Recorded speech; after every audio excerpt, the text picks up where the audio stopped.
2 months into the Nintendo Switch's life cycle, something nobody had ever thought about ever before quickly becomes a reality. A brand new game gets leaked onto the internet, Mario plus Rabbids Kingdom Battle. And I think saying the world was stunned is a bit of an understatement. What the hell do you mean this crossover is happening? It seemed like absolutely nothing about this was going to work and Ubisoft was going to ruin Mario the same way they ruined Rayman, but quite frankly, leave it to the main director of the project, Davide Soliani, crying about his game's reveal at E3 2017 as the thing that made people take this game seriously. It's then when the new reality finally showed itself. We were gonna get a simplified tactical RPG with a beautiful art style and a more subdued take on the Rabbids sense of humor, and all it took was attaching them to the biggest character in all of gaming. God, why didn't I think of that sooner? Rayman may be back to being dead once again, but at least this is kinda cool. Many years later, with the wow factor completely gone,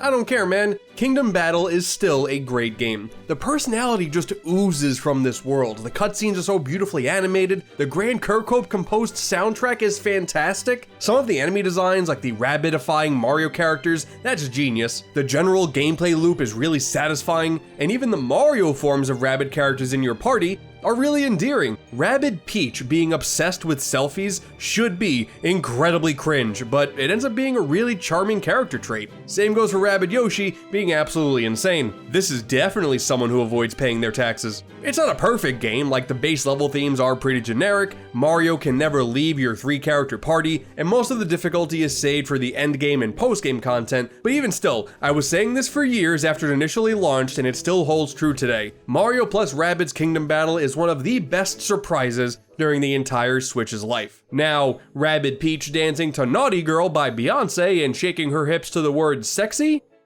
That's one of the worst surprises of my entire life. So when we got a full-blown sequel in 2022 with Sparks of Hope, I was so pumped. The wow factor may be completely non-existent for this one, but now we can get a much more polished RPG adventure, and sure enough, that's what we got. Much grander environments with more varied and original themes. A complete shift of a battle system that forgoes grid-based to distance-based, which is a lot of fun. More customization options with your party, as well as the brand new equipable Spark system, which are these little like Lumas with rabbit faces, which are, you know, some of the most cursed things I've ever seen, but you know, even though that unease doesn't go away for the entire game, it's still fun. The only true downside is there's more voice acting, which should be a positive, but only the helper Beepo has full voice acting, while everyone else just gets the occasional spoken lines. And as weird, we should have just had no voice acting at all at that point. Oh, and also, Rabbid Yoshi is no more.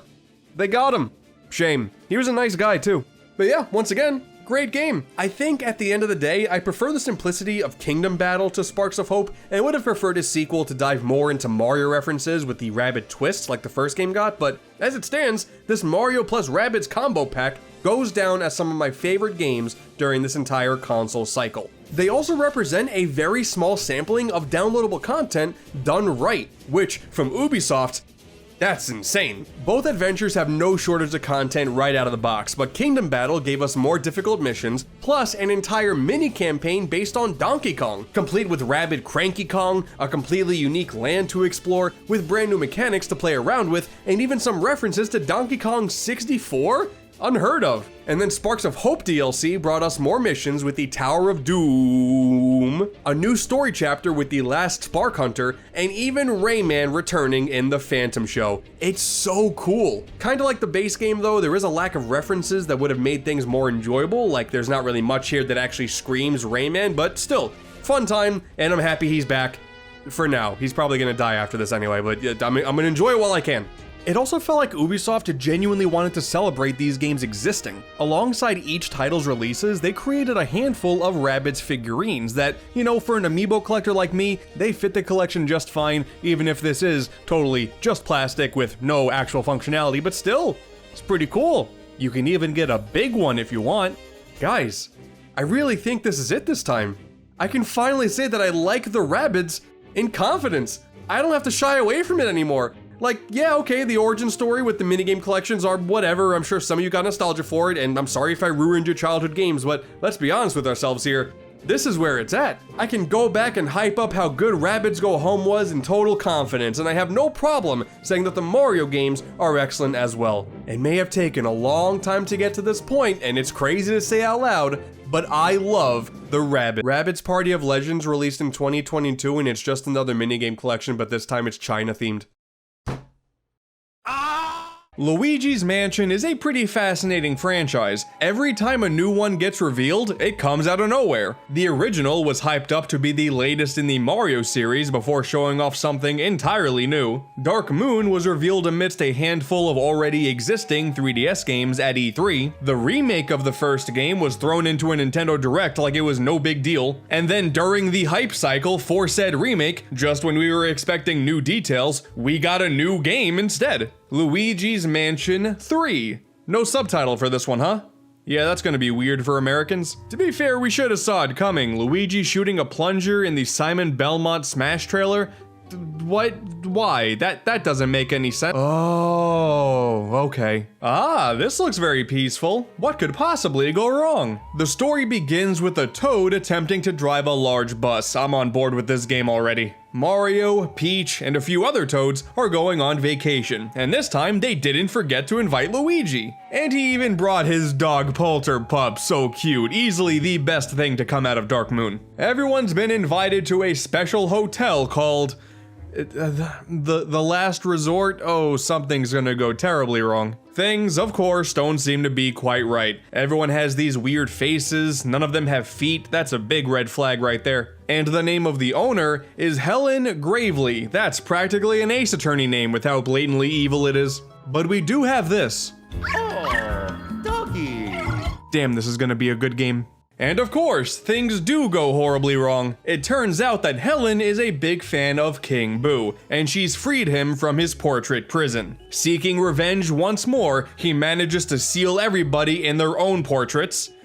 Again, and before he manages to take one final victim, Luigi makes his escape, jumping down the laundry chute down to the basement of the hotel. Make it to the top of the hotel, and save everybody. I like this premise a lot. It gets to the point and doesn't really pretend to be any more mysterious than it is. Dark Moon slipping in these King Boo teases, acting as if his appearance is some sort of surprise, and saving the Mario being kidnapped twist until the near end of the game. It made any sort of tension feel pretty forced, in my opinion, as minor as it sounds. Here, our goal is laid out to us immediately. Now go and do some ghost busting. I know it's not technically a mansion we're exploring, it's a hotel, but hey, check this out. Luigi is canonically allergic to dust.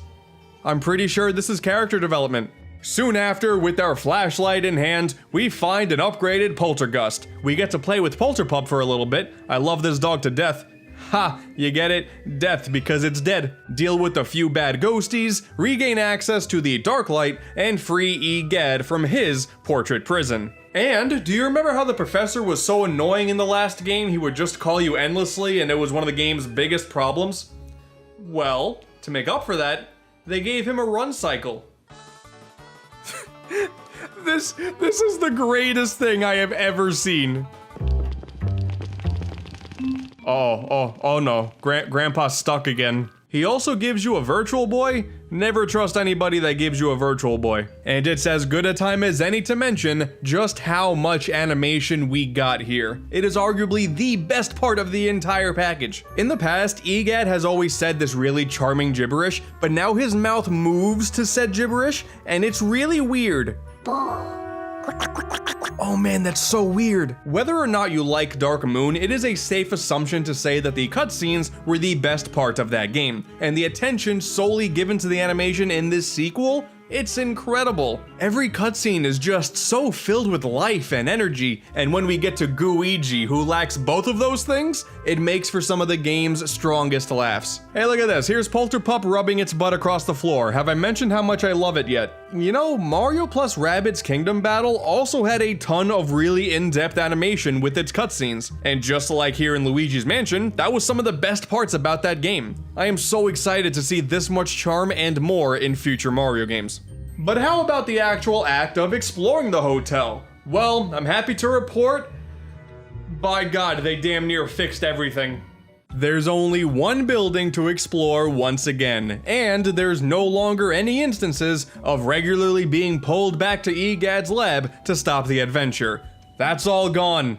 I mean, okay, it happens like once or twice really early on, but after that, it's gone. Yeah, just explore until your thumbs fall off, no worries. And what's great is despite being in only one building, each floor is essentially a different stage, all having unique themes that go above and beyond anything the last game did with its multiple mansions. It does sorta stray further away from the creepy atmosphere the first game had, but I was so entertained from start to finish, I really didn't mind. If anything, I'm just kind of confused as to why some areas are as brightly lit as they are. Dark lighting within the rooms were the whole reason Luigi had a flashlight in the first place. Here though, I mean, come on man, you're just wasting batteries. Between this and leaving his TV on in Dark Moon, we can very clearly tell that he has no problem wasting money on energy. The movie set was probably my favorite of all the floors. You stumble onto a handful of blue screen sets, and looking through the camera at them totally transforms the scene. It's brilliant. As a result of the floor setup, the game takes an almost formulaic approach. The point is to constantly collect elevator buttons to move higher and higher up the hotel. And aside from these two instances where you're stopped by this dumb cat, which just feels like a whole lot of padding in my opinion, it feels like you're constantly making progress. I'm a star. Man, I love him so much. Each button is also held by a boss ghost. Yes, they did it. They finally did the portrait ghosts again. I love this so much, man. They all match their themed floor perfectly, and each encounter leads to a pretty interesting boss fight that requires a bit of puzzle solving. Honestly, the only thing I really miss is a bit of flavor text like we got in the first game. It didn't really add a ton, but it would have given these characters that much more personality. The only time we really got a lot of that was with Morty, a starving film director who makes a movie out of the battle that you have, and once you finish that, he flies off to edit the movie. You can stop him from fulfilling his dreams, but I just don't really have the heart to do so. Well, until the near end of the game at least. You know, he has to finish the movie at some point, give it a few hours, and then we'll go ahead and check in on our good pal Morty. It's gonna be a friendly encounter, I assure you. Oh yeah, at that point, all bets are off. I gotta get my achievements. Oh boy, phew. Oh yeah. Naturally, we have to go for smaller ghosts as well. Combat has been totally changed here, and I'm really not sure if I like it or not. You fill up a meter similar to Dark Moon, but here in 3, you're then able to slam them onto the floor a handful of times, taking off a good chunk of their health. You take off the same amount every time, so there is a bit of strategy in dropping the health just enough to make one slam session take it out completely, and honestly, it is super satisfying, especially when you slam them into other ghosts. Oh, that's really nice. However, this also makes the encounters easier than ever. Half of the fun before was overcoming the struggle of the ghosts pulling away from you, and any struggle feels nearly non-existent here. And when you're in crowds, surrounded by them, sometimes they just watch you during the capturing process. What, you guys enjoying the show? At the very least, they do look better than the ones from Dark Moon. They're still occasionally a bit wacky and goofy, but it's a lot more downplayed than it was before, which is nice. We just see the standard ones in a ton of different outfits instead. I still prefer the blank stares and cackling laughs from the first game, but since we have bigger threats of the bosses now, it ends up feeling like less of an issue. And actually, if anything, it matters even less because combat takes a huge backseat to just pure exploration. Capturing ghosts is still a major component, of course, but this game is all about taking in your surroundings and mainly just getting a ton of money. Luigi has his priorities straight, I can appreciate that. Doing basically anything here rewards you with a bunch of cash, and it's really satisfying getting it all into your vacuum. The physics in this game are pretty wild. I think the developers are just trying to show off at times. There is a shop that you can use your money in, but the options are pretty limited, so you're probably better off just hoarding all of it instead.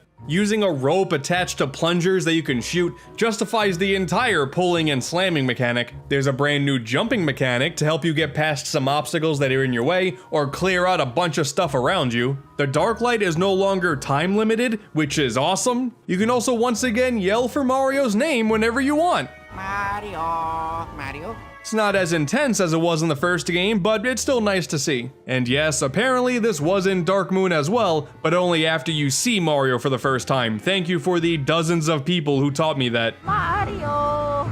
Awesome. And of course, Luigi. A shoehorned co-op mode in Mansion 3DS is now a full-fledged feature of this entire adventure. With a click of the right stick, you spawn it from its vacuum cleaner jail cell, and Luigi suddenly goes unconscious. But now you have the means to get through plenty of barriers that Luigi himself isn't able to get through.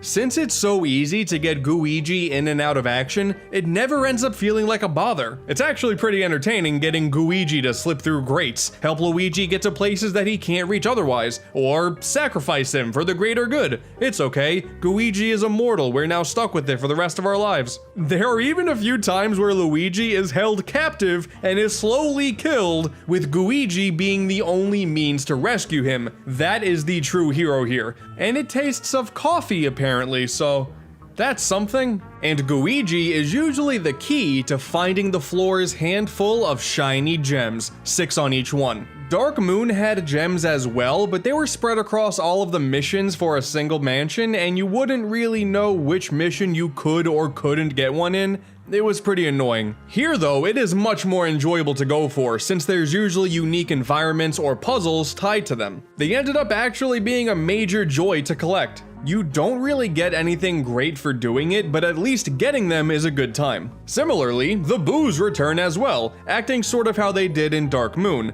though it really feels like they were just kind of thrown in just because the previous games had them. They're not really all that satisfying to find or capture.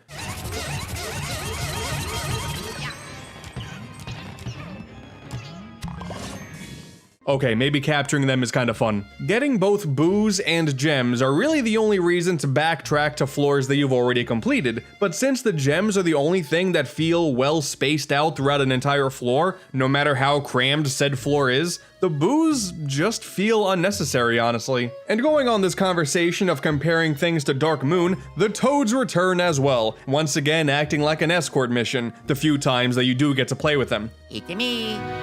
Oh! Luigi. But you're able to shoot them into glass, and they really like it, so it's okay in my book. Oh man, there's a high five button too! 10 out of 10 game mechanic. And now it's about that time where we discuss the end of the game. King Boo is at the top of the hotel.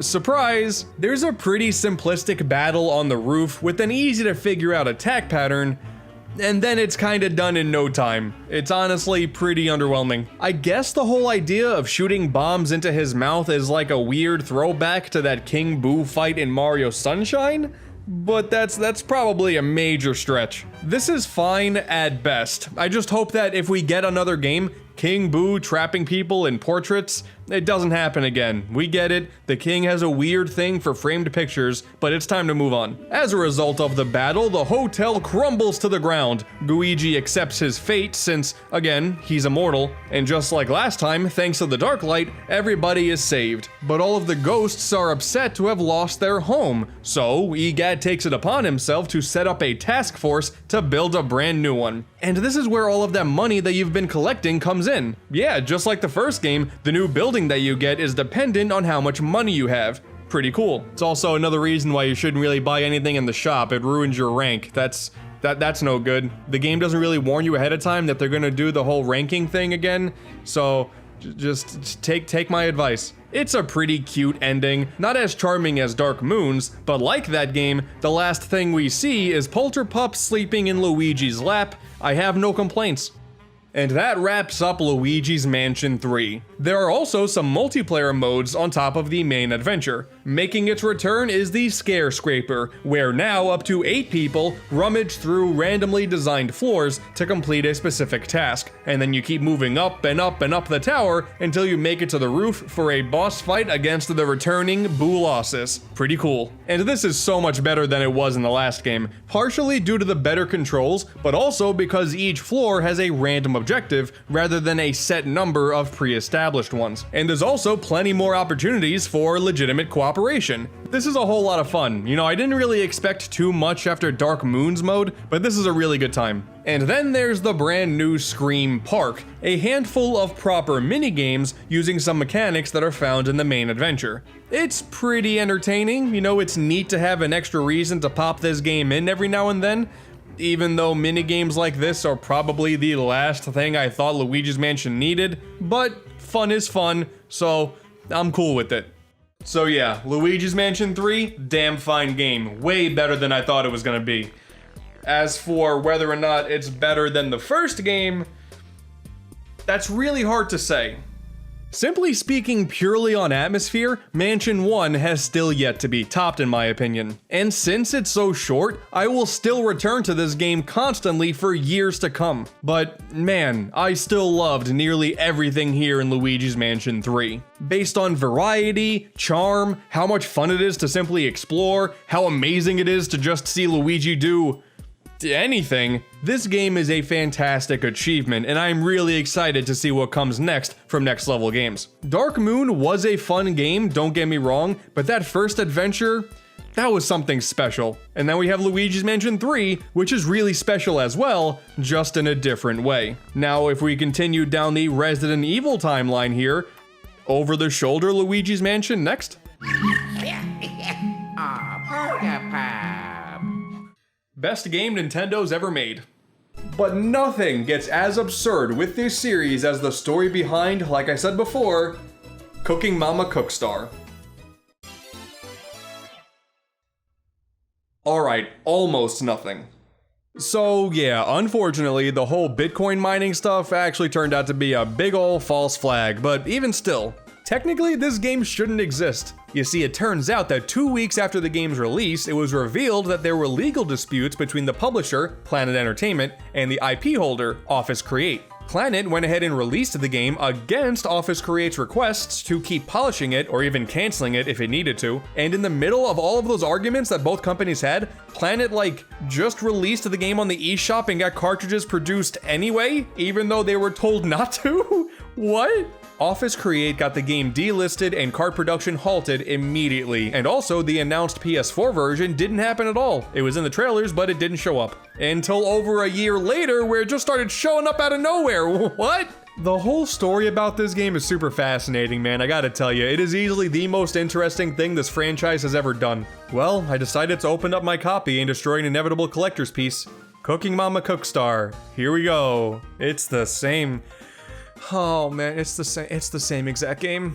You know what? I don't actually know for sure. Is it safe to cut squid and then vegetables on the same cutting board without washing it off in between? I don't know, man. Mama approves, so don't come to me for food advice. Go to her. Well, like you would come to expect, the core game is the exact same thing, but the hot new feature here is a photo mode. Taking photos of your food so you can post it online and get a bunch of likes. I get it, you know, let's get trendy with this one. Let me just shower my burger and fries real quick. Beautiful. Fix or it didn't happen. Oh, yep. Okay, there it is. I'm definitely gonna lose it. This is one of the most how do you do fellow kids moments I've ever seen. Not even in just a video game, just like ever. There is a separate vegetarian menu now. That's new, so that's kind of cool, you know? Yeah, Office Create thinking about canceling this game actually makes a lot of sense. Bowser is one of Nintendo's most diverse characters ever. Just look at 2021 for example. By the summer, he's gonna be donning pants and a sweet flamed cap to go and play some golf with his buddies, but in February... Oh, he's mildly upset.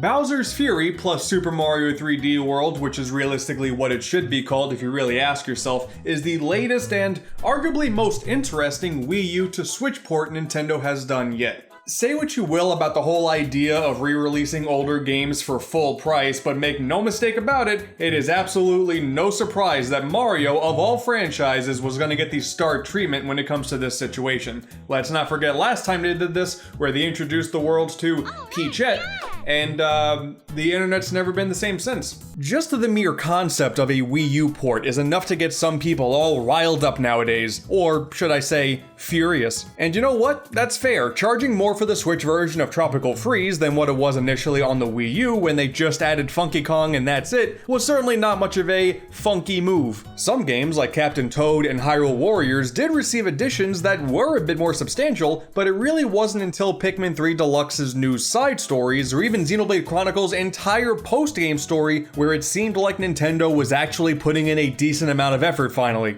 Yeah, the latter was a Wii port, not a Wii U port, but hey, my point still stands. And that leads us to now, Bowser's Fury, without a doubt the most ambitious edition of them all. As someone who was already around during the Wii U days to already buy these games once before at full price, it does kinda sting that it took this long to get to a point where double dipping is actually kinda worth it instead of just doing it for the sake of it, but hey, at least it's 3D World this time around. Maybe people will finally give the game a proper shot.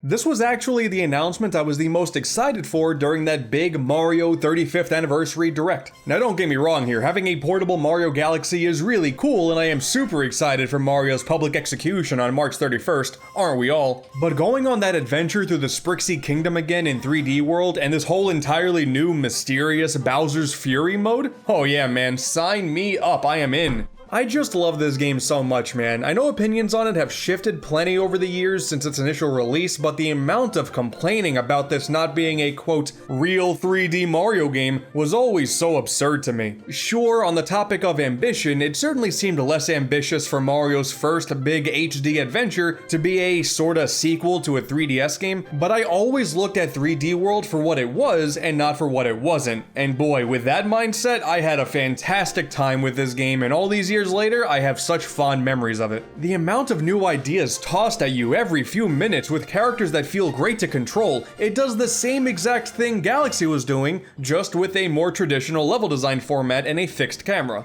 I like Galaxy a whole lot more, but this is also very nice. And also, the one-up trick in level 2 still confirms that lives are a dated concept in gaming nowadays, so that's also nice. Oh, one of the best soundtracks ever featured in a Mario game too, by the way. Oh man, Double Cherry Pass has been consistently stuck on my head since 2013. It is so good. Regarding this deluxe version, it doesn't really change all that much, but the additional speed for the characters cannot be understated.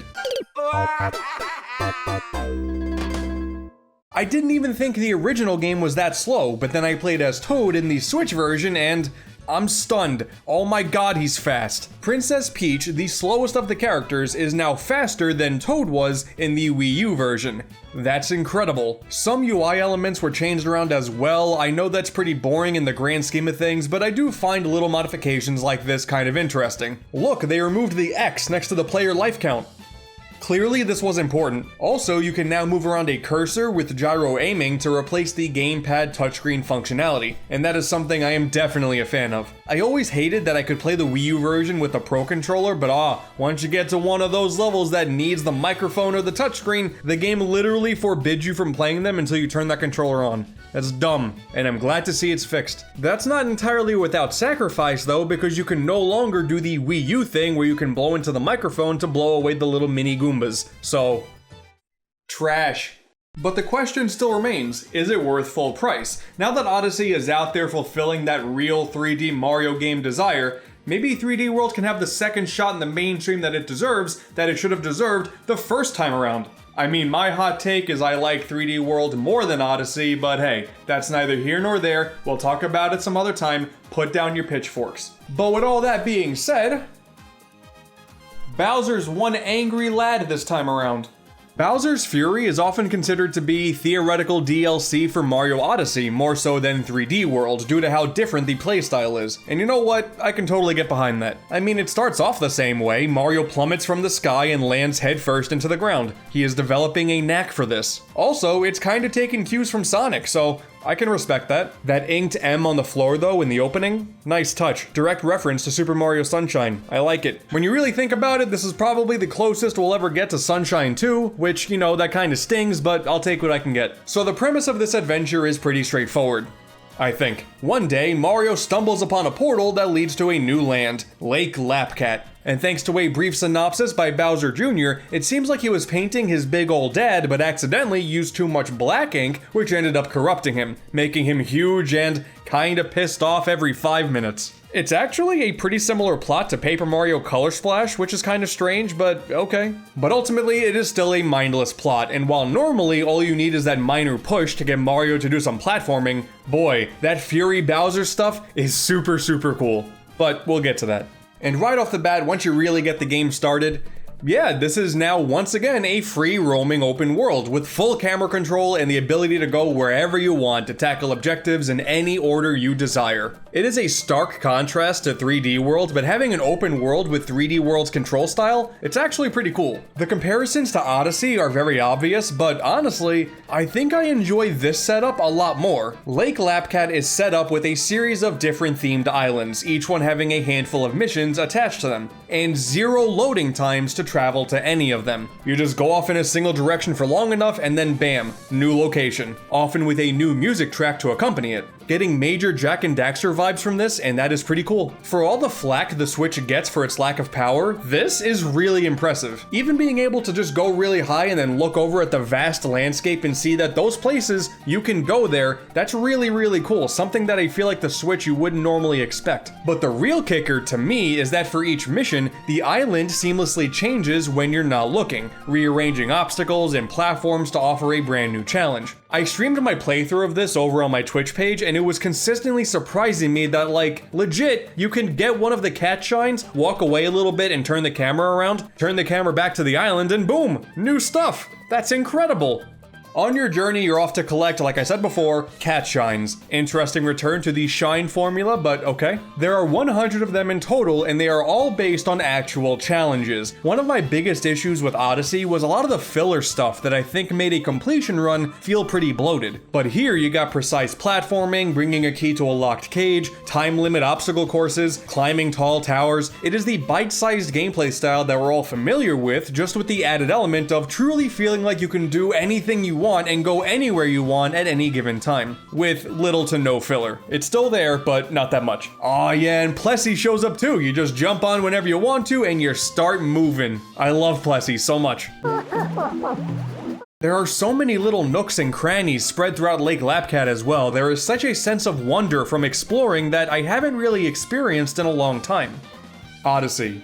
Yeah, I think Odyssey was the last time I felt that. Also, everything is now cats. I don't know if you noticed that part. There's Goomba cats, Piranha Plant cats, Bullet Bill cats. It's a little strange, for sure. Seeing a Koopa with a fur texture is pretty unsettling, I will admit, but all in all, I'm okay with this. I'm assuming the next Mario game is going to be dog-themed. Who needs a PlayStation 5 when the Switch is clearly powerful enough to handle both open worlds and fur technology all at the same time? Hell, we clearly don't even need a Switch Pro. Ah, truly incredible. But then, the expected happens. Bowser gets pissed off. Dude, this entire concept is crazy. There's like this heavy rock music that starts playing. Fire rains from the sky. A flame breath can blast you from nearly across the entire map. Oh god, during all this time, the normal cats turn evil as well. Catches me off guard every time, but I get it, you know, it's revenge. There was this one time I took a little baby kitten in the game and tossed it off a cliff and it disintegrated, so I get it, they're all pissed. This is my fault. Still didn't expect this though. The level of intensity coming from Fury Bowser and all this flame and destruction, it is so unexpected for a Mario game like this, but I love it. I love it so much, and thankfully we have the chance to combat this evil threat. Collect enough cat shines, you can open up this giant bell, and Mario can go Super Saiyan. Or, because it's also in a cat suit, this is Mario going Super Saiyan. Yeah, I'm not apologizing for that one. And now it's just basically a giant kaiju fight against a pissed off Bowser. This dynamic is so absurd, but it is so cool being able to fight Bowser in the land you were just platforming in. It's really cool. Some of the cat shines are only collectible while Fury Bowser's around though, so that's a bit annoying because normally it is a timed event. Using a Bowser amiibo can summon him whenever you want, so I was able to breeze through these final few shines pretty easily, but if you don't own one, then yeah, that final push to completion, that can kinda suck. Probably exciting for speedrunners, plotting out their paths in such a way that they're always at Bowser blocks when Fury Bowser awakens, but for the casual playthrough, not so much. Like, there's also this golden platform that shows up with a whopping 5 shines on it that only shows up when Fury Bowser's around, but you can only get one of them at a time. You get one, Bowser gets tired, you wake him back up, the platform comes back down. This mode gets a whole lot right, but it's not without its dumb moments. Otherwise though, yeah, Bowser's Fury rocks. Retooling some of the traditional sandbox Mario mechanics and blending it together with a huge seamless open world, you tie in a fantastic soundtrack and a continuing blend of the Mario and Bowser Jr. buddy dynamic that we've seen in the RPGs, and we damn near have a masterpiece here. And it's a side mode, but I mean, clearly they're planting the seeds for something in the future, right? Odyssey 2? Hard to say, but I highly doubt this is the last we'll see of something like this. Hell, given the purely challenge-based nature of the cat shines and the large singular world, the more time passes, I would almost go as far as to say I like this more than the entirety of Odyssey. Certainly more replayable at least, in my opinion, and it has me really excited for the future of Mario. But back to the earlier question, does that justify the $60 price tag attached to 3D World? Well, that's always subjective, but I do understand the concern. I love the main game. I love 3D World, but I know that it's not everybody's cup of tea. And before, any updates to Wii U games with ports were designed around the game that's being ported. Now we have an older linear Mario game with a new open world Mario game attached to it, so yeah, it's a bit of an odd situation. It's pretty short as well. Bowser's Fury takes about 3 hours to see the credits and then another 3 hours to fully complete. It's highly replayable once again, so that definitely adds more worth to it all, but if you're a one and done type of gamer, that is definitely something to consider. Bowser's Fury is easily, without a doubt, the most enticing addition to a Wii U game the Switch has seen yet, but those are still some things worth asking before taking the plunge yourself. Also, 3D World is still amazing. I don't care if you liked it or not during the Wii U days, play it again. It's really, really good. In my eyes, you get two great games all in one package, and thankfully, unlike Super Mario 3D All-Stars and Super Mario Bros. 35, this game will not be getting delisted at the end of March 2020. That's awesome. I'm sure they wanted to do it, but then they probably remembered during development, oh yeah, that's right, this is the game where in level 2, you can get infinite 1-ups. It's legitimately impossible to kill it. But realistically, it is pretty cool to know that the Switch is home to many of Mario's greatest adventures. All we need now is Galaxy 2, and we'll be right as rain. Maybe by the end of the year? I don't know. I'm getting sick of waiting, but it is what it is. Mario, happy anniversary. I hope you survive your public execution on March 31st, 2020. I know I'll be watching, but for everyone else out there, so I've been playing Bayonetta Origins, Cereza and the Lost Demon, and I just want to talk about it. If you've been following all of my escapades on the main channel for a few years, you would know that there are plenty of times where big games release that you think, oh, maybe I'd want to talk about, but I just never get around to it. That just comes down to what I want to make an episode on, and quite frankly, a lot of games that I do play, I just don't think I can make an episode on. And now on this channel, I want to do that because believe it or not, I do play a lot more than just some cartoony platformers a lot of the times. And yeah, I'm a little bit late to the party. This game came out months ago, like a long time ago at this point. You know how games go, they just go really fast. So this is a long time ago technically, but Bayonetta Origins, this is gonna go down as one of the biggest hidden gems of the Nintendo Switch. So for this new little mini series of game reviews, I want to start with this one and give it a little bit of love because this game is awesome and nobody played it. I'm like the only one, and that's sad. I've been a fan of Bayonetta for a very long time. I played the first game on the PlayStation 3, which I know was not the best version of that game, but that's how I played it. And then when it came to Wii U with the sequel, I played the 2, and then I played 1 all over again, and then when it came to Switch, I played 2 again, I played 1 again, and then Bayonetta 3 came out, and I loved that game. I know it's very divisive for a lot of the fans out there because of some of the story direction and whatnot, and some of the character direction, but I really liked it. It's actually gameplay-wise my favorite of the 3, and I actually kind of like where the story went. That's just, I don't know, I unconventional, I guess, but I did not hate where the story went like a lot of other people did, and I am very excited for the future. But yeah, so when it came time to do one of the secrets of that game, when you get to see a little bit of a teaser for Bayonetta Origins, that was very cool. Something different where you get to play as a young Cereza. This is something that, I don't know, it was a very cool surprise. I didn't get to experience it until after Origins was already announced at the Game Awards that year, but it was cool to see, like, oh, we're trying to do something different with this franchise, a bit of a Bayonetta spin-off. Finally, something different, and with the art style, I was in from day one. Obviously, the big thing to note here is that even though it does have the Bayonetta name, do not expect the typical Platinum Games over-the-top like shenanigans with the combat and the crazy set pieces. There are some moments that do harken back to a traditional Bayonetta style, and those parts are really cool, and we'll get to that. But in general, no.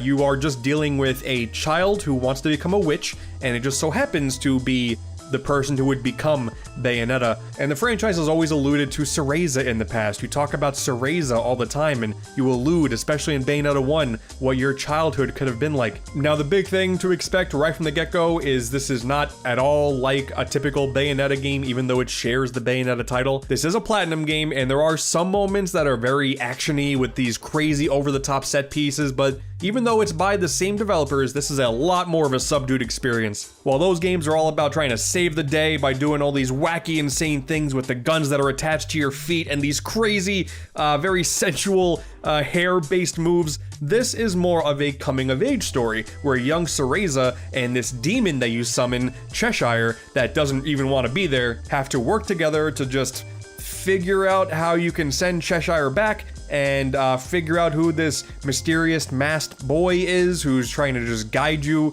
through some adventure, and along the way you gain some new powers. And it's just a very, very charming adventure with a beautiful art style. Yeah, it eludes a lot of different vibes than a typical Bayonetta game, but to me, this feels very similar to something that is like an ambitious, artistic styled adventure that you would see often in the PS3 and 360 era. Something along the lines of like Alice Madness Returns or El Shaddai. These games that were just kind of defined as character action game, but tried to do something different. This kind of fits into that boat, which sure, in 2023, clearly it wasn't exciting enough to get a bunch of sales, but to me, someone who loves that era, this evoked those similar vibes, and I just really enjoyed this. I just really enjoyed this game from start to finish. This is just a much more subtle, subdued experience. There's a whole lot of kind of just walking around, and there are some light puzzle solving moments where there are like these little flower buds, and there's a rhythm game mechanic where you just have to press the analog stick at the right time. And to be honest, that part isn't even all that great. Like it's kind of fine, but it's pretty repetitive, and only a couple times in the game does it ramp up in difficulty, and you're like, oh, we're gonna get something out of this. But no, do not expect a difficult experience throughout like most of this. It is very easy when it comes to puzzles. And there is combat, and the combat is kind of cool because the control scheme is different than what I initially expected going into it. It's a dual analog game where the left analog stick controls Cereza and the right analog stick controls Cheshire, this gigantic cat where most of the attacks come from. You kind of just provide assistance, like you have the ability to freeze enemies in place if you hold the trigger over them for a long enough time, while Cheshire will slash at them like crazy. And it is the dual analog setup that kept me coming back, because I think if I was just mashing the A or B button the entire time, I would get a little bit more sick of it. But the way it works here is like left stick for Cereza, and ZL will trigger her freezing attack. Cheshire is controlled with the right stick, and ZR does a lot of the slashing. And you can charge those abilities up to do some special moves. There's like a skill tree where you can beef out their abilities. And that dynamic is really the thing that made this adventure worth it to me, because I do not get to play a game like this very often. It's like an indie game called Brothers, A Tale of Two Stories, I believe, but the fact that there's only one game I can really think of that did something like this, I think it works to this game's benefit, because even though the puzzles aren't all that challenging, the fact that I'm controlling these characters with both sticks is keeping my mind active, like at all times. And, just combined with the aesthetic of everything, it was just a really nice adventure that maybe at the end of the day, before I go to bed, I get to knock an hour of this out and just enjoy my time with it. It's probably, if I were trying to blast through it like really quickly, I wouldn't be a fan, but just in bite-sized chunks, taking it in like a nice, colorful, imaginative book adventure, which very clearly this is trying to go for, I think that's the ultimate way to experience this, and I really enjoyed that. And what's nice is even though the gameplay loop does stay pretty similar, like it's a lot of just walking around, and then you'll find some enemies and you can engage in combat there, and then there are some of these moments when you're locked into a chamber and you have to engage in some more combat, and then sometimes it's some light puzzle solving. And then you can also find these extra little areas called Tir Na Nogs, I think they're called. It's a strange name, but it's like this little heavenly area where you can do some extra challenges that's very similar to what they've done in Bayonetta in the past, so that part makes sense, and you can unlock like extra health and and extra magic and whatnot. But as you progress and essentially knock out the different chapters, you will unlock different elemental abilities that you can attach to Cheshire. The game is pretty linear. You are pretty much typically told where to go at all times. It is also kind of an open world because you are free at a certain point when you unlock fast travel to go about wherever you want to. And there are plenty of areas where, oh, I needed fire for this. Good thing I have fire now. Oh, I needed the ability to pull something with this vine ability, so now I can go and do that. It's not like there's a ton of things that you can go for, but it's just enough that makes the world feel a little more lived in, I guess. And a lot of the enemies will take advantage of those abilities too. And the interesting thing when it comes to the combat is that it's sort of you're running the knife's edge with the elements all the time because you only have a limited amount of time where you can use this element, especially if you're taking damage, and then you can't for a little bit. So, typical Bayonetta fashion, if you just button mash your way through with reckless abandon, you could make it through to the end. But if you want to get good at the game, there is a bit of a finessing and a mastery of the buttons to be really good, and I found that to be pretty satisfying. None of these puzzles by any means are clever. Like there are times where, the 4 elements that you have are color coded, and if you just see the color over an enemy, you just go, oh, okay, I just gotta do that thing. Like it's not challenging in the slightest. There is a hard mode that you unlock after you beat the game, or you could use a cheat code, I guess, but I didn't know about that when I first played the game. If I had hard mode from the offset, I think I would have had an even better time because I was really just breezing through this. It's one of those games where the aesthetic really carried it, but if you do think it's a little bit too easy, you can unlock hard mode immediately, and I think that's probably the way to go, because the best parts about this game are just how it looks and how it sounds. Like the music is really soothing and relaxing. I was able to just vibe. Also one of those games where if it felt too quiet, then I would like load up a podcast or some random video and just play it alongside that. And that's not a knock to the game's audio department. That's just sometimes how my mind works. If I tried sitting down and just playing this game with no interruptions whatsoever, and I couldn't do it. It was a little bit of assistance that I needed, but that's just me. I wonder if anyone else is like that. Because even though the music is super soothing and relaxing, it fits this style perfectly. I did need a little bit of extra audio stimulation, but also shout out to the presentation in general because the voice acting I think is really well done. It kind of takes on a Kirby's Epic Yarn approach, and I love comparing things to Kirby, where most of the plot is told through the perspective of a storyteller. Like whenever you hear Cheshire speak in the cutscenes, it's not Cheshire speaking, it's the narrator of the story putting on a gruff voice like this to talk as Cheshire. And I that's cool.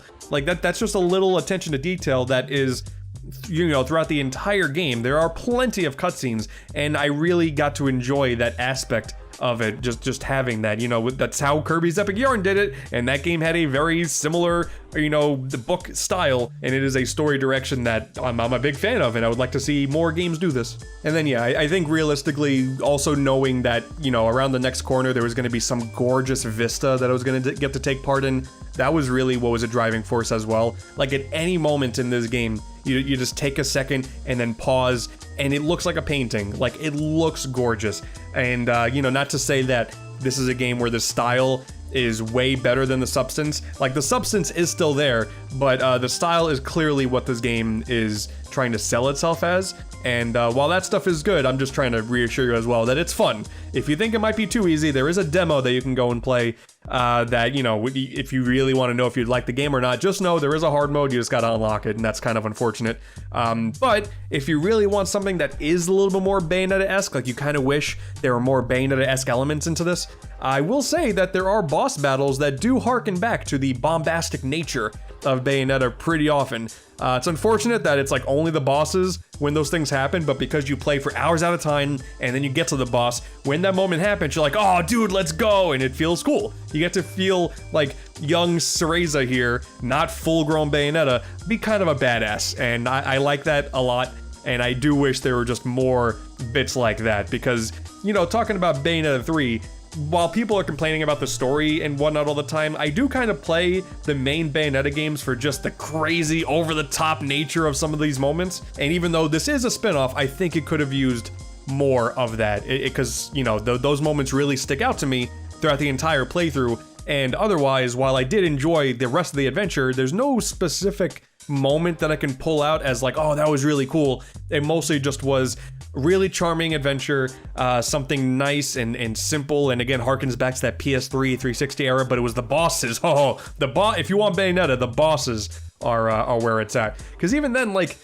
talking about the story, it's not like the story is bad. Again, like, the cutscenes are really charming, but it's not nonsensical. That's to be expected, but it's also just not memorable. It's a very, very simplistic coming-of-age story where I think Cereza is a charming character and she does go through some struggles, and I think Cheshire kind of being a jerk because he doesn't want to be there. He's just forced to be with you. He's just there by happenstance. It's a cute dynamic, but the overall plot, I guess in typical Bayonetta fashion, I have no idea what's going on. I want to quickly mention also that there is like a post-game unlockable playable section.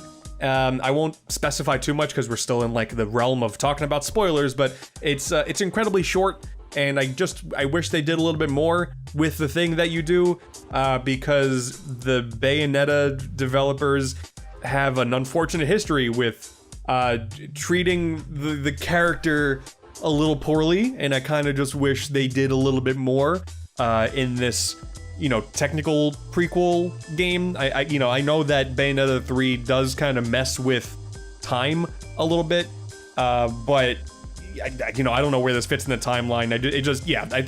I think that little extra chapter that you get in the post game should have been fleshed out a little bit more. I liked where they were going, but I think they could have done more. I think the biggest thing to come out from playing this game is that it's unfortunate that a lot of people just did not give this game at the time of day.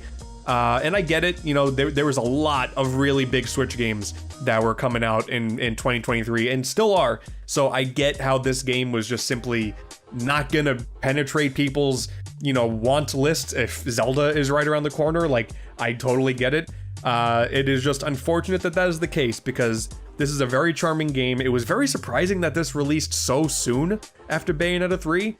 When this game was first revealed, I thought it was just like DLC for 3, but no, it's a full-on game, and to its credit, it did take like 12 hours to get through, something around that time. But just the notion of calling this Bayonetta Origins with a colon and then a subtitle makes me really hope that they do explore this a little bit more in the future. I think they've already alluded to the fact that they are working on a Bayonetta 4. Whether or not they call it 4, I don't know. That's, based on how 3 ended, they can go plenty of different ways with Bayonetta 4. But I do hope this Origins idea, I do think they continue on with it. If they did that, it would be kind of cool, because while Platinum Games, you do buy a Platinum game or a Kamiya game with a certain expectation. You play Bayonetta, you play Wonderful 101, you play Astral Chain.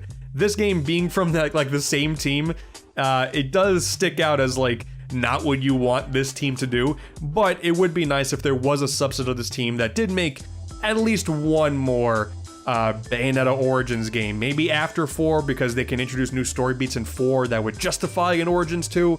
I don't know. I'm no game developer. I don't know how the planning process for these franchises work, but if Platinum Games were to at least, even if it's a new franchise, do a calmer, more artistic game in the future that, again, doesn't have to be Bayonetta, while they work on Bayonetta 4, we just get another game like this, I would be down. I think in the realm of all of these games that are just all about hype and you want action and all that fun stuff, it's and those games are great. Don't stop anytime soon. It's nice to break that with a nice calming game like this. It is going to, even though it's Nintendo, I would imagine it would drop in price at some point, and if it drops in price, you get a discount, whatever. I definitely recommend giving this game a shot. It is going to be guaranteed in the future, when people start to make a whole lot more Nintendo Switch Hidden Gems videos, this is going to be on that list. There are plenty of Nintendo Switch games that Nintendo themselves released that are kind of just whatever, but this is definitely a hidden gem that maybe in the future things will improve, but for now, that's where we are. The game currently has at least one sale. I think I know of one other person who's played it. Maybe someone out there could be player number 3. I don't know. Guys, it does me great pleasure to say that Kirby has had quite a great history since his jump to 3D.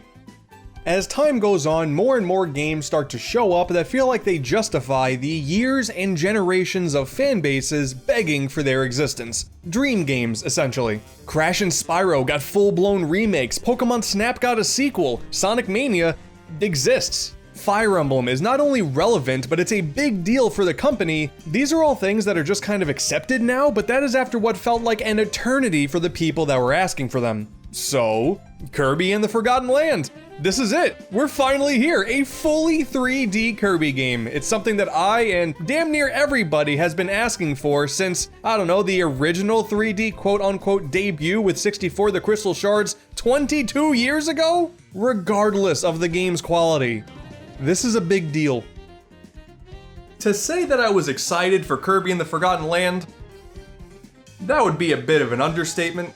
For those who may not be familiar with me, I am a hardcore Kirby fan. I've been there since the beginning, through all of the ups and downs with this franchise. I have been there for basically my entire life, and I don't think any single game in this series has ever felt as important or impactful as this one. I think it's important to view the Forgotten Land as the start of a new phase of Kirby. You see, the last 4 mainline games all worked off of the same gameplay loop. Traditional side-scrolling style with a new core gimmick in each game to spice things up from time to time. Definitely gave us some incredible adventures, but by the time Star Allies came around, the Pink Puffball's big HD debut, yeah, things were starting to get pretty stale. There were a couple of eShop games that were simple expansions of mini-games from existing handheld games. They popped up around this time. There was also a port of Epic Yarn for the 3DS too, which was really weird because the console was already basically dead at this point. Kirby was starting to feel fairly devoid of creativity as of late, that's all I'm saying. Aside from the lore, of course, because, oh my god, after the lore dump in Star Allies, I think, I think the developers really needed a nap after that insanity. But in a statement after all of Star Allies DLC was completed, the director stated that it was time to plan the next stage of Kirby. And, well, the only logical step was to finally take the jump into the 3rd dimension and finally flex some of that HD muscle for good. And the result? Kirby and the Forgotten Land. Yeah, there were plenty of reasons to be excited. Alright, that's enough preamble. Honestly, there was just a lot to go over to really understand just why this game is a big deal. But I'm really feeling that Kirby itch to scratch once again. Let's finally do it. Let's talk about Kirby and the Forgotten Land. The story begins with Kirby enjoying his carefree day around Dreamland when all of a sudden, chaos. This is the plot to every Kirby game. Big fan of Kirby's shocked face here, by the way. Big Patrick Star energy here. Up in the sky, a massive portal opens, sucking up everything around. Star blocks, Waddle Dees, a butterfly, oh god. And yes, of course, Kirby. We then cut to our hero waking up washed ashore on a beach in a totally different land, but in a setting that I swear I've seen before. And now, we gotta find out how to get back home. And also save a ton of Waddle Dees along the way. Whatever these odd little crow creatures have on their agenda, they are caging up all of the adorable Waddle Dees they can come across, and that is no good. Let's look at how cute they are. They don't deserve that. We got a new friend joining us on our adventure too. This is Elfalin, an adorable flying chinchilla with massive ears, a big nick in one of them, and I didn't trust this little thing from the moment I laid my eyes on him. I will save the sweet details for a spoiler section later on in the video, but I mean, come on. His name is basically Elf Villain, and after the previous games, this series is one of the reasons why I have trust issues. In general, yes, it is a pretty straightforward plot. I know many are probably expecting as much, but considering we now find ourselves in, essentially, a post-apocalyptic world here, plus the pause screen no longer gives us our little nuggets of lore like it used to, which is kind of upsetting, I did honestly expect the game to go a little deeper into things, similar to how Planet Robobot did. We do get a lot of information by the end of the journey, but for basically the entire time up until that point, it's all just a means to do the typical lovely Kirby stuff of running, jumping, and inhaling, but this time in a 3D setting. Like, you have all of these new enemies and bosses as a part of the brand new hostile clan known as the Beast Pack. And again, while there is context given before the credits roll, it's all basically irrelevant until then. Big, scary, furry things bad, defeat them, easy peasy. Well, aside from Tropic Woods, actually, the Forgotten Lands Wispy Woods variant is the only end-of-world boss that isn't a part of the Beast Pack. He's just there. Though to be fair, Kirby deciding to completely obliterate a tree just because he happened to run into it is basic Pink Puffball 101, so that checks out. As for why it's not in the Beast Pack, it's the Soul Patch. It's gotta be the Soul Patch. Maybe they'll explain that in the DLC.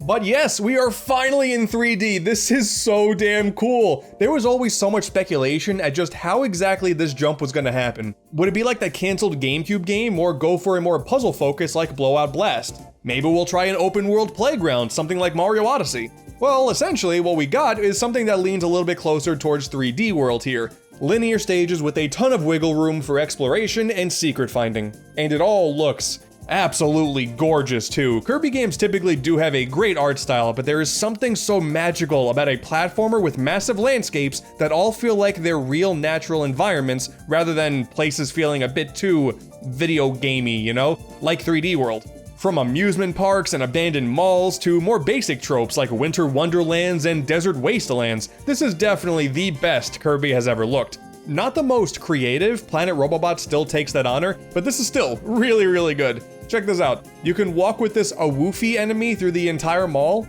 and he's just going about his day. This game is amazing. And if you have ever played a single Kirby game before, it all clicks immediately.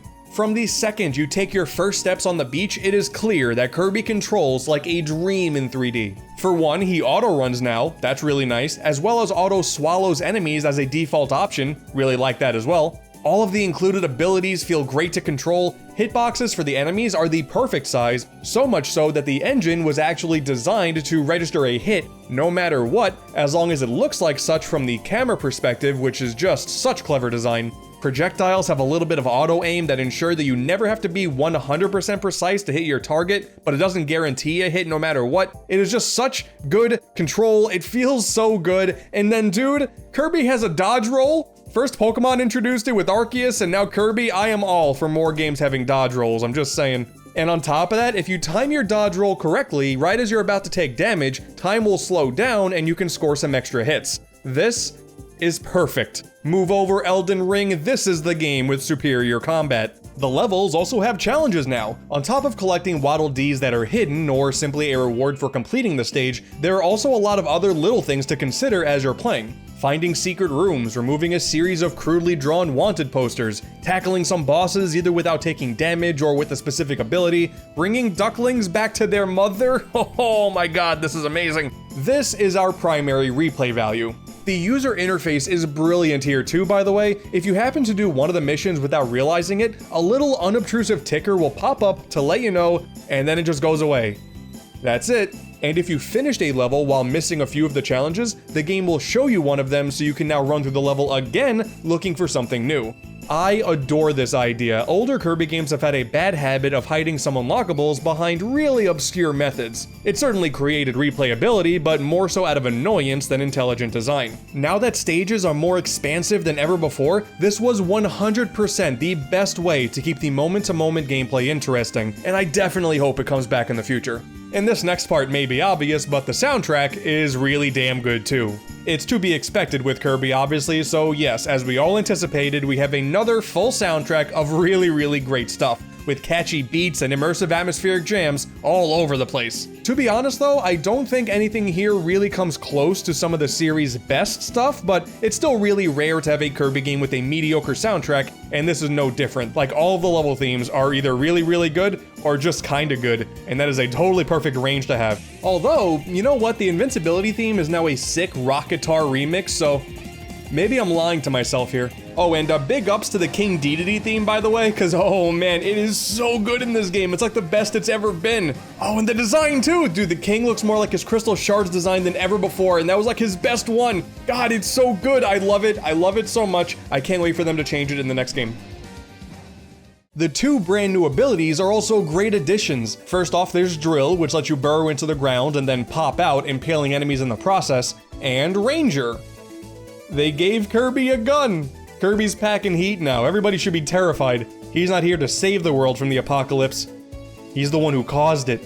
Overall, we're only working with 12 abilities here, A shockingly little amount actually, considering the previous games had more than double that, but here they all have extra polish to ensure they play great in the third dimension. As a result, it actually doesn't feel like there's any filler here. Tornado is damn satisfying to maneuver, aiming fire in 360 degrees is awesome, and the same goes for bomb. Being able to chuck the bombs in whatever direction you see fit, it's great. You can even upgrade abilities now too, making them more powerful and changing up some of their properties in the process. And getting to experiment with all of them and seeing what the upgrades bring to the table is so much fun. Especially in the boss battles. Honestly, jumping to this third dimension has given us some of the coolest fights the series has seen yet. It is awesome. The battle with Coraline, it's so good. Kind of a neat bit of fan service here too that I noticed. For the first time ever, Hammer has its own dedicated enemy with Mookie, and Tornado has its first ever boss with Florina.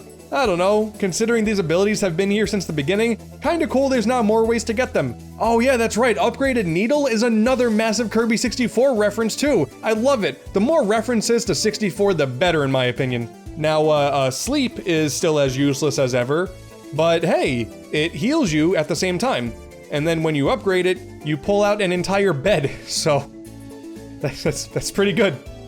But of course, the big new gameplay gimmick this time around is Mouthful Mode. It's one of the greatest names I've ever heard in my life. Dude, when the direct happened and they showed Kirby inhale a car, and then they just cut to gameplay like nothing happened, I lost it. I love this so much. Okay, so basically the world is now littered with items that are too big for Kirby to inhale and swallow like normal, but damn it, he's certainly gonna try anyway. A vending machine with a drink can ammo count, a light bulb to brighten up dark areas, car mouth lets you drive fast and furious, plowing through everything in your path. Oh my god, you could be a stairs. Oh man, you could be filled with water and have jiggle physics. This is incredible. Mechanically, this feels very similar to Super Mario Odyssey in design. You're always just happen to run into the object you need for a puzzle that is right ahead of you. You got floors that can very clearly be broken, well, there just happens to be a cone right next to it. Go for it. Half of the fun is really just watching Kirby operate with items that are simply too big for him to get his entire mouth around, but gameplay-wise, they're all given quite a wide range of utility. My favorite is probably the ring mouth, because not only is it visually incredible, but in practice, its wind bursts are not only very powerful against enemies, but they're also integral to moving within the boats, and all of the level designs around the boat are super fun. This is realistically why it is totally fine there are only 12 copy abilities in this adventure, because on top of that there are also 13 different mouthful modes to play around with, and they essentially act the same. These are just funnier.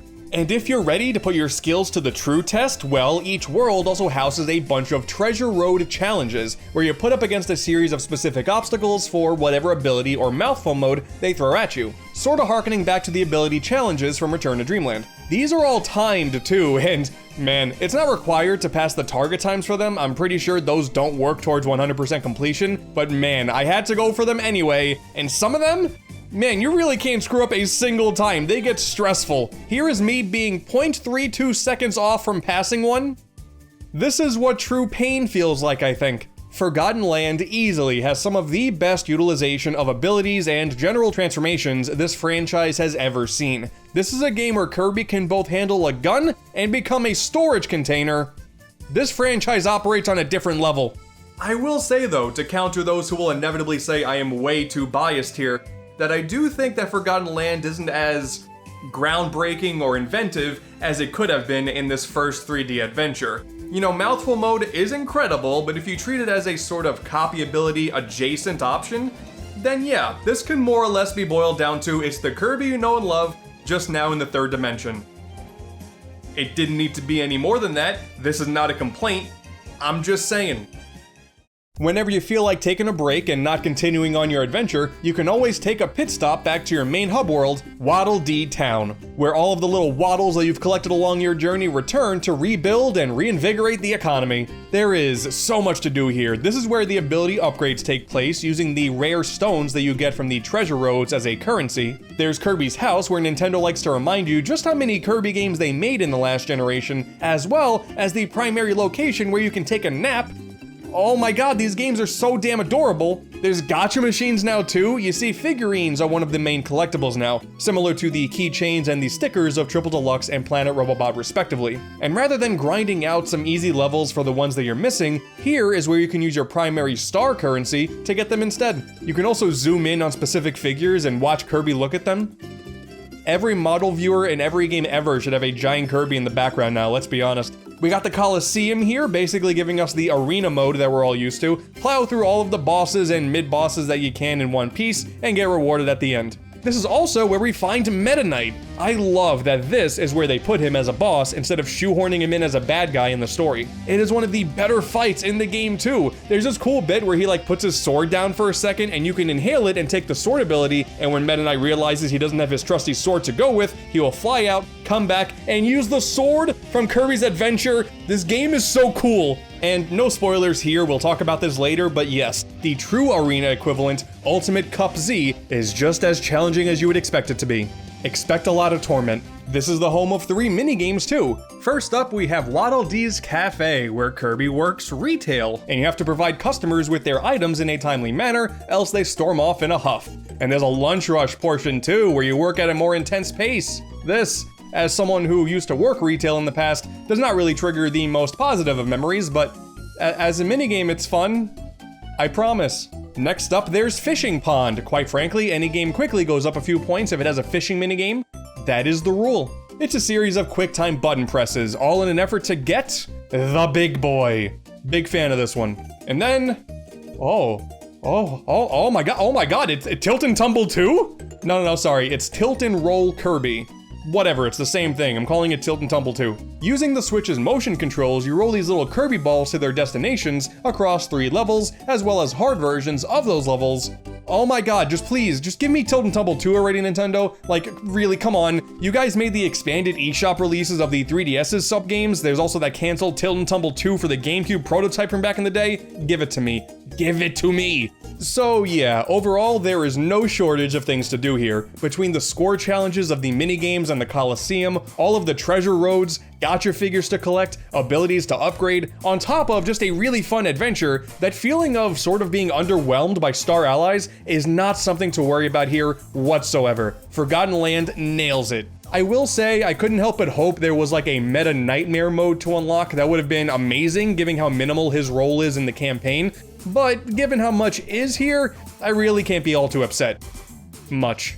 May as well mention co-op here as well. Throughout most of the game, you can hand a controller to a friend and take control of Bandana D to save the day as a team. I love Bandana D as much as the next guy, but it is a shame that player 2 can't be their own Kirby. This means that only player 1 gets the full treasure trove of copy abilities and mouthful modes, while D is just kinda there. It's pretty obvious by now, but yes, Kirby and the Forgotten Land is a massive success. It may not be the best game in this series, that is a debate that can go on for generations, but it's definitely the best since Planet Robobot, and the most exciting since, God, I don't know, Epic Yarn? I guess. That was like the last time I saw as many people excited for a Kirby game before this, so yeah, it's a big deal. Fantastic, fantastic, fantastic game. The developers at HAL Labs should be very pleased with themselves. But now, let's talk about the endgame. Hey, since you're now in the spoiler section, that means you must know about the mini-boss bridge level later on in the game. Well, check this out. If you go off the beaten path for the hidden Maxim Tomato and climb the building off-screen, go up this ladder, collect the treasure, and then jump through this window, you'll be thrust onto an alternate path of harder battles. But you already knew that, right? I mean, there's no reason to do it either. There's no unlockable or anything like that. Celebration of coins at the end just to say, hey, you found it. But, I mean, come on, you knew that already, right? No? You didn't know that? Well, I gave you the spoiler warning for a reason, you're welcome. After taking down the mind-controlled masked DDD and freeing him from said control, our heroes try to make their escape. However, the king sacrifices himself to save a Waddle Dee that tripped, and we move on without him, being greeted by this oddly creepy title card for Lab Discoverer. Oh boy. In this elevator we find ourselves in, we suddenly get automatic language detection activated. Voice acting? And this oddly creepy audio that hypes up basically like a field trip to meet the ultimate life form, ID F86, a being that had to be contained because it was destroying everything in sight as soon as it showed up. We then cut to all of the taken Waddle Dees running on hamster wheels against their will, and then we hear about a warp experiment that failed that caused a portion of ID F86 to split off and hasn't been found since. We then go through these big ominous double doors, and this is Leongar, the king of the Beast Pack, who tells us that F86 once gave people power, and those people left the world behind to enter a land of dreams. And now Leongar hopes to get this power too, as well as the rest of the Beast Pack as a part of this forgotten land. Oh, he said it! He said the thing! All of those Waddle Dees spinning on those hamster wheels, well, that's to power this experiment. They weren't just being caged because they were too adorable, there was a much more sinister plot behind the scenes. You then fight Leongar, and of course, you take him down no problem, and then F86, whose actual name is Fecto Forgo, takes control of his mind, and then everything shall be consumed. What the f is this franchise? But yes, okay, if it wasn't obvious at this point, Elfilin is the part of Fecto Forgo that split away, and all of the energy conversion with the Waddle Dees and the wheels, these multi-dimensional portals, mind control, this was all in an attempt to restore Fecto Forgo to full power. Oh man, okay. Oh hey, check that out, it escaped its confinement too! That's cool and not scary at all. Ah, it then absorbs the minions of the Beast Pack and grows into this obscene amorphous blob. That's the nightmare fuel I was waiting for. Then you gotta fight it while also running away from it. Oh my god, what is happening now? Just when you thought you were safe, unfortunately, it is able to grab Elfilin and scurry up to the roof, where we now meet Fecto Elfilis, the true final boss. I will not shy away from it, I definitely got baited to thinking that Elfilin itself was the main villain, but you know what, man? I don't care. This is so damn cool, and Elfilis is such a fantastic design. Everything about this is exactly what I wanted. Oh god, and then the final segment. Okay, so then you defeat it, and then opens up one final portal and tries to bring the entirety of Popstar in to collide with the planet that you're on, but with perfect timing, a giant big rig comes in and falls to the ground, and then of course, you're able to mouthful mode it. Why wouldn't you be able to? And then you go on this insane race against time across these falling buildings as this rock remix of the Invincibility theme plays, and then you got some quick time segments that's pushing back Elfilis' energy, and then you obliterate it like it's a Dragon Ball Z villain. What did this game turn into? This is amazing. Finally, the day is saved. Elfilin sacrifices himself in the final moments to close the massive portal that's still there. It's obvious before the credits that he's actually totally fine. All of the members of the Beast Pack are now free from their mind control. And man, this was exactly what I wanted. I do kind of wish the game teased this a little bit more throughout the story rather than giving me extreme whiplash by the end, but honestly, that whiplash was part of the greatness. I fully expect Fecto Forgo, or something to that nature, returning in the future, similar to Dark Matter being a recurring villain of before. And I am very excited to see what insanity it'll bring with it. But that's not really the end though, because as a post-game, we then unlock the Isolated Isles Forgo Dreams, where you run through truncated and harder versions of every previous world, and collect pieces of Leongar's soul so we can go to where Forgo left him and restore him to his normal self, Leon. This is all a dream world created by Fecto Forgo in an effort to regain its strength, and build up an army of strong beasts in the process. When it comes to the gameplay here, I really like this. This does sort of act like the previous game's Meta Nightmare or DDD Tour, but you just play as Kirby here instead, and it does kind of double as a hard mode. Especially for the bosses, every single boss is harder, they have a new color palette, a bunch of new moves. Oh man, that's so cool. These are some of the best fights in the game, without a doubt. The game is also very friendly about letting you know if you've gotten every single soul fragment in an area before moving on to the next one. Thank God, makes this process a whole lot more seamless. It all culminates with a battle against Forgo Leon, where it becomes very apparent that Fecto is really trying its best to get its way. But because you're the almighty Kirby, you take Leon out like he's nothing, and then it's time to finally take out Soul Forgo itself. Uh-oh. Fun fact, every Kirby fan is afraid of butterflies. That's part of the canon. That one butterfly that got sucked in during the opening cutscene? Damn it, I should have seen this coming. Wouldn't you know it? It's Morpho Knight! Hey man, okay, going forward, if we're just gonna expect Morpho Knight to be the secret final boss rather than Galacta Knight, I will be more than okay with that. This fight is so damn cool.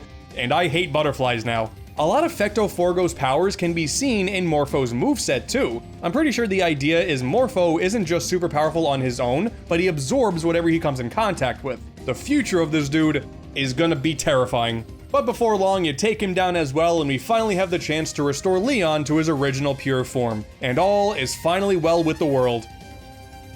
Oh, but wait, we're not done yet! You see, now we go back to the Colosseum, where we have access to Ultimate Cup Z, where you go through all of the harder forms of the bosses from the isolated isles. And Morpho is here to fight, of course, as to be expected, but it turns out Soul Forgo gained a new body after absorbing Morpho Knight's power, turning into Chaos Elphalus.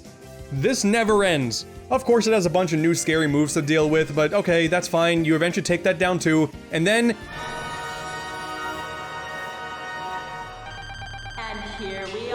it turns into an evil blob of darkness, and then it quickly sucked me in and killed me, so that was fun. I had to do the entire Colosseum again after this part, so that's fine. You know, it's fine. Also, HAL Laboratories, you think you're slick, you're not getting past me. One of the moves here is a direct callback to Drossia Soul from Canvas Curse.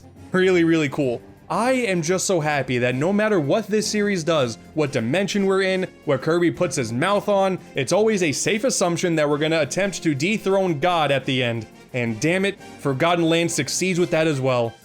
I love this game so much. Oh man, okay, so yeah, that was a whole lot to go over. But yes, Kirby and the Forgotten Land. God, I am just so happy the era of 3D Kirby is finally here. In an interview with the development team, it was immediately confirmed that yes, there will be more 3D and potentially even 2D games in the future. The director believes that Kirby has, quote, unlimited potential, and he hopes the teams can be, quote, even more wild and free when it comes to following games. The years of mediocrity and subpar releases may be over, my friends. A new golden era of Kirby is here, and I cannot wait to see what comes next. It is a damn good time to be a Kirby fan.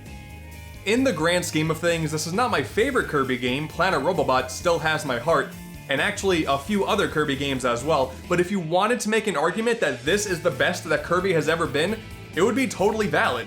And considering Star Allies got a whole bunch of DLC post-launch, who knows, we may be revisiting this game in the future like we did with that one. With all that out of the way, I want to thank you all so much for letting me talk about Kirby for like 30 minutes. It's Kirby's 30th anniversary after all. It just made total sense. I felt a spark in me with this game that I haven't felt for this franchise in a long time, so that's pretty cool. Oh, I've been playing The Legend of Zelda: Echoes of Wisdom, and I gotta talk about it. It's a Zelda game, of course I do. It has been so long since we got a top-down Zelda game, or a 2D Zelda game, however you want to call it, that had this much originality into it. Like, I guess the last one before this was Triforce Heroes, which had the whole co-op thing going on. I guess A Link Between Worlds would be the previous one, right? That came out in 2013. So it's been over 10 years, unless you want to count the Link's Awakening remake, where we got a top-down Zelda game that felt like it was original. And you know what? I think it was worth it. It's a Zelda game. Of course it's good. I just want to talk about it for a little bit, because man, I really liked Echoes of Wisdom. This game is really, really good. I have to commend Nintendo too for finally giving us a Zelda game. I know it sounds stupid to say Zelda game because they're all Zelda games, but a game where you play as Zelda finally, and it's not some CDI garbage or just a character in Hyrule Warriors or wherever. Like, Zelda finally has a starring role in the game. Like, no matter what I say after this regarding the quality of this game, that's awesome, and I really hope we see more of this in the future. And it's interesting because that sort of idea of playing as Zelda does play an important role in the story. Of course, that's obvious. A lot of us know the game begins with Link trying to take down Ganon because Zelda is captured.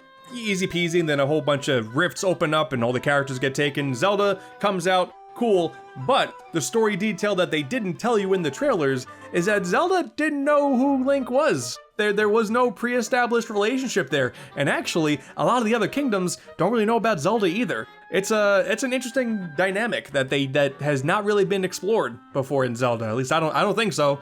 So that was cool to see. It made the interacting with the different characters very cool. And that is why Zelda is actually hooded for a good chunk of the adventure at the very beginning, because you get framed for all the badness that's going on. You go back to the kingdom, we have the King of Hyrule, right and left, very cute names right there. They get captured, these dark forms come out, and then they blame you. They say it was all your faults, now Zelda's the villain. Oh no! Very Link to the Past vibes with that one. I like that. It's like a bit of a throwback, but a cool twist on it, which also that extends to the world map, because while a lot of people thought that this was just going to be the same map all over again, like it would just be a Link Between Worlds all over again, it's actually not. It's an original layout for a map, but there are so many things in regards to the placement of a lot of things, like the different towns and where the desert is and where all these different pieces are, that it's like, I don't know if this has timeline implications. I don't really care about the Zelda timeline, but it almost seems like a future of the Link to the Past map, because so many things are there as references to Link to the Past,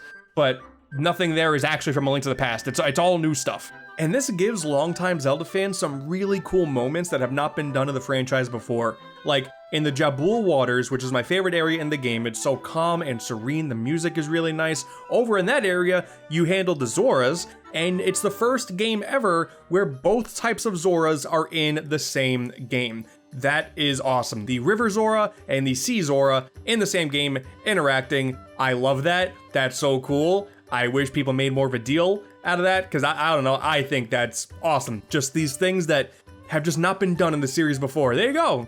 Here we have it. Both Zoras in one place, and there's a story about them.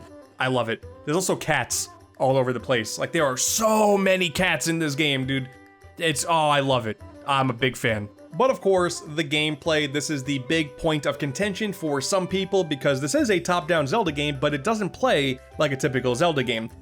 For the most part. This isn't just a game where you play as Zelda, who's ultimately a skin of Link, even though that is an option in the game. Throughout your adventure, you take hold of the Tri-Rod for your main form of basically everything, and you're accompanied by Tri, this adorable little creature that floats around you the whole time, and Tri is adorable. I really like Tri. They are very socially inept. They really don't know how to share emotions whatsoever, but there are some pretty good moments that come out of that. It basically just feels like Fi from Skyward Sword again, or Fi, however you say it. I never really fully knew. But yeah, Tri is just basically that again, but in a top-down form. Hey, cool, we gave Zelda a companion. I do get a lot of comparison vibes also with Princess Peach Showtime, because hey, we finally give a princess her own game, and there's a new companion for them too. I'm all for it. And this makes way for the Echo system, where with this wand, you are able to basically make an echo of damn near anything in the game. Basically every enemy, as well as a ton of inanimate objects, and you can summon them whenever you want. Each one takes a certain number of sort of shards of power. They are represented by the tail of Tri, so you can't just spam the game with every single thing in the world. Like, you actually have to factor in how powerful a thing is. I like that. But yeah, rather than really directing anything in close combat like Link typically would, you have to summon any of these echoes for platforming, for combat, just general traversal and obstacle navigation, all that fun stuff. And my sort of quick take on this is, yes, I am a big fan of this idea. Because rather than just tackling everything in your way in just one specific way, you gotta figure out how to handle this one thing, this one way. For most of the combat portions and most of the puzzle solving, you're really free to tackle things however you want, because there are so many things that do have repeat uses. And while some people have taken that as like a negative, that so many things become inadequate after you get like a different one, I liked the freedom of being able to pull out whatever I want at any moment's notice. Like, it's very common that for platforming stuff that goes on in the game, because yes, you actually have a jump button, and that's awesome. There's actual platforming in this game. I love that. People are gonna pull out the bed and just stack a bunch of beds. Of course, that's a given. Of course you're gonna stack beds. Like, the bed's like the damn near best thing in the game. However, you don't have to use the beds if you don't want to. Like, you can pull out blocks of water and then swim through that if you want to. You can maybe figure out how to handle trampolines, because there are trampolines in this game. You can figure out how to do that. Or you can pull out some enemies. Like, a very common thing is you can take a crow and then carry it and then jump off with it, and it'll float down like a cuckoo typically would. You can do that. Or you can use the game's brand new bond mechanic and attach yourself sort of, not really telepathically, but there's like a cable between you guys now. And then you can do reverse bond, where typically bond is you can carry them around wherever you want. This goes for almost any item in the game. Like, the game introduces it with this big rock that you can bond yourself to and drag it away, but you can also reverse it, and then you just become victim to whatever movement pattern that they have.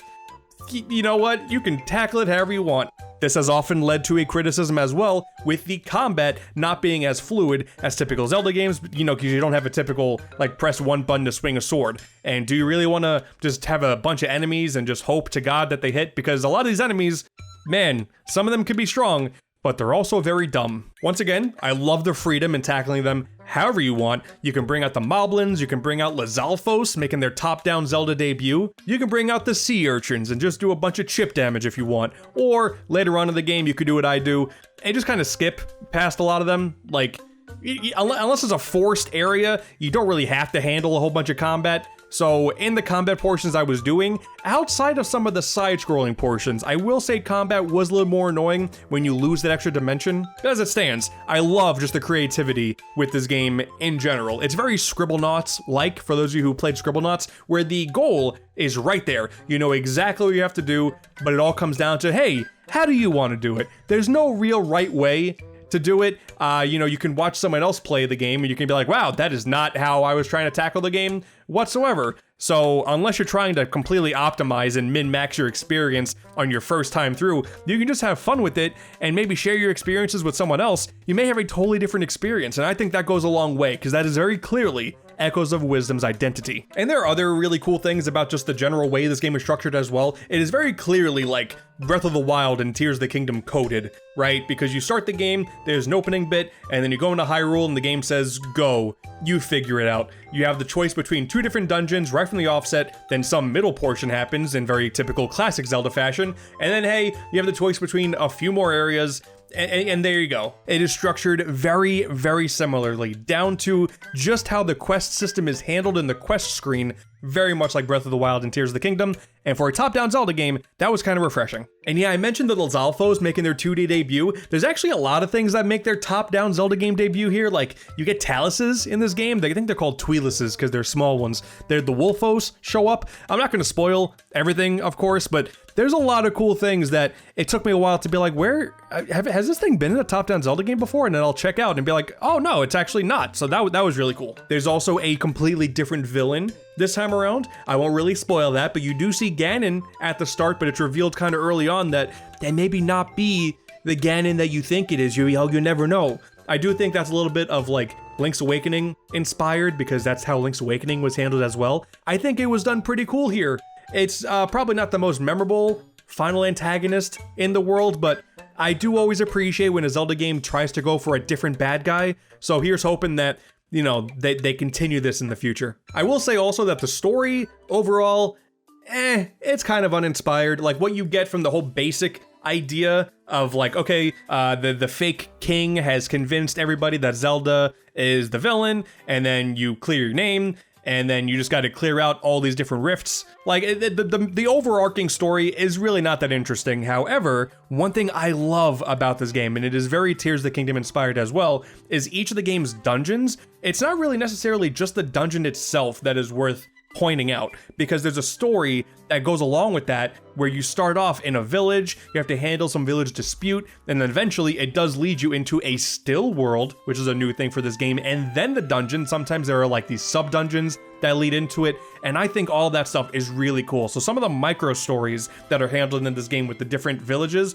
love them. Those are fantastic, great characters. There's just such a good roster in this game. And then yeah, there's the still worlds, where you get to go into this dark, creepy-ish area where everything is frozen in time except for the bad guys, and sometimes you're like traversing through water that's 90 degrees. I love that, but this is the primary spot where there's all this platforming, and oh my god, as a platformer fan, having a Zelda game with this much platforming, oh, I love it. I love it so much. There are so many optional ones too, and this is where you can get a whole bunch of extra points to level up Tri even more, and I will admit, I just wanted more of these. I don't think there were enough of these areas in the game.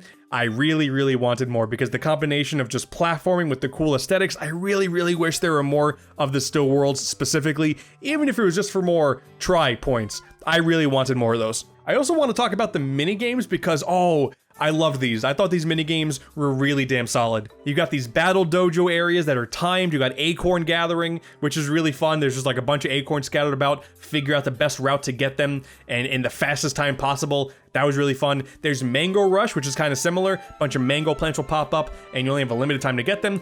Figure out the right way to get those before they go away. And then flag races with a horse. Yes, because we have a horse in this game. That's awesome. Great stuff. I really like these minigames. I think they're a ton of fun. You get some pretty good rewards for them. One of the big issues though, there's no retry option, which is very upsetting because some of these are like timed based. And when you know that you screwed up, what you have to do is you gotta back out, loading screen, talk to the person again to activate the quest, loading screen, get back in. Very unintuitive, didn't like that, but I like the content. It's just, some parts of this game, as you can tell, are a little clunky. Don't really ruin the whole experience, but it's a little clunky. Could have been better. The game introduces a new smoothie system as well. Also very modern Zelda inspired. You can purchase potions that do the typical healing yourself or maybe healing your magic meter, which is the meter that lets you turn into Link for a little bit for combat that way. But that's really not efficient whatsoever. What you're gonna wanna do is take all the materials that you've been collecting throughout the game and you get a bunch of them. You bring them to a business scrub. You make a whole bunch of new smoothies that handle a bunch of different things. And you're gonna wanna make those. But I just, something about that mechanic didn't really stick with me.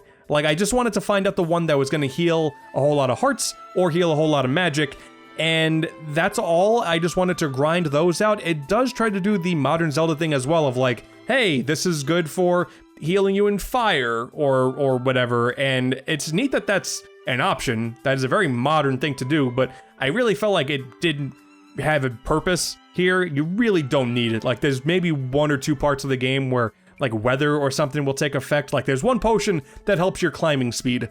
It's such a, maybe it saves seconds. Maybe it's good for speed runs. I don't know. On a casual playthrough, I really didn't feel like that mechanic was all that interesting. But also I didn't feel like the potions were as effective as I wanted them to be. So it's like, I just kept making the potions that were effective. The 2 or 3 that were effective, even though there's like 60 different options. I feel like that could have been a little bit better. Or, you know, you could just place a bed down and heal yourself slowly that way. That's cute, I like that.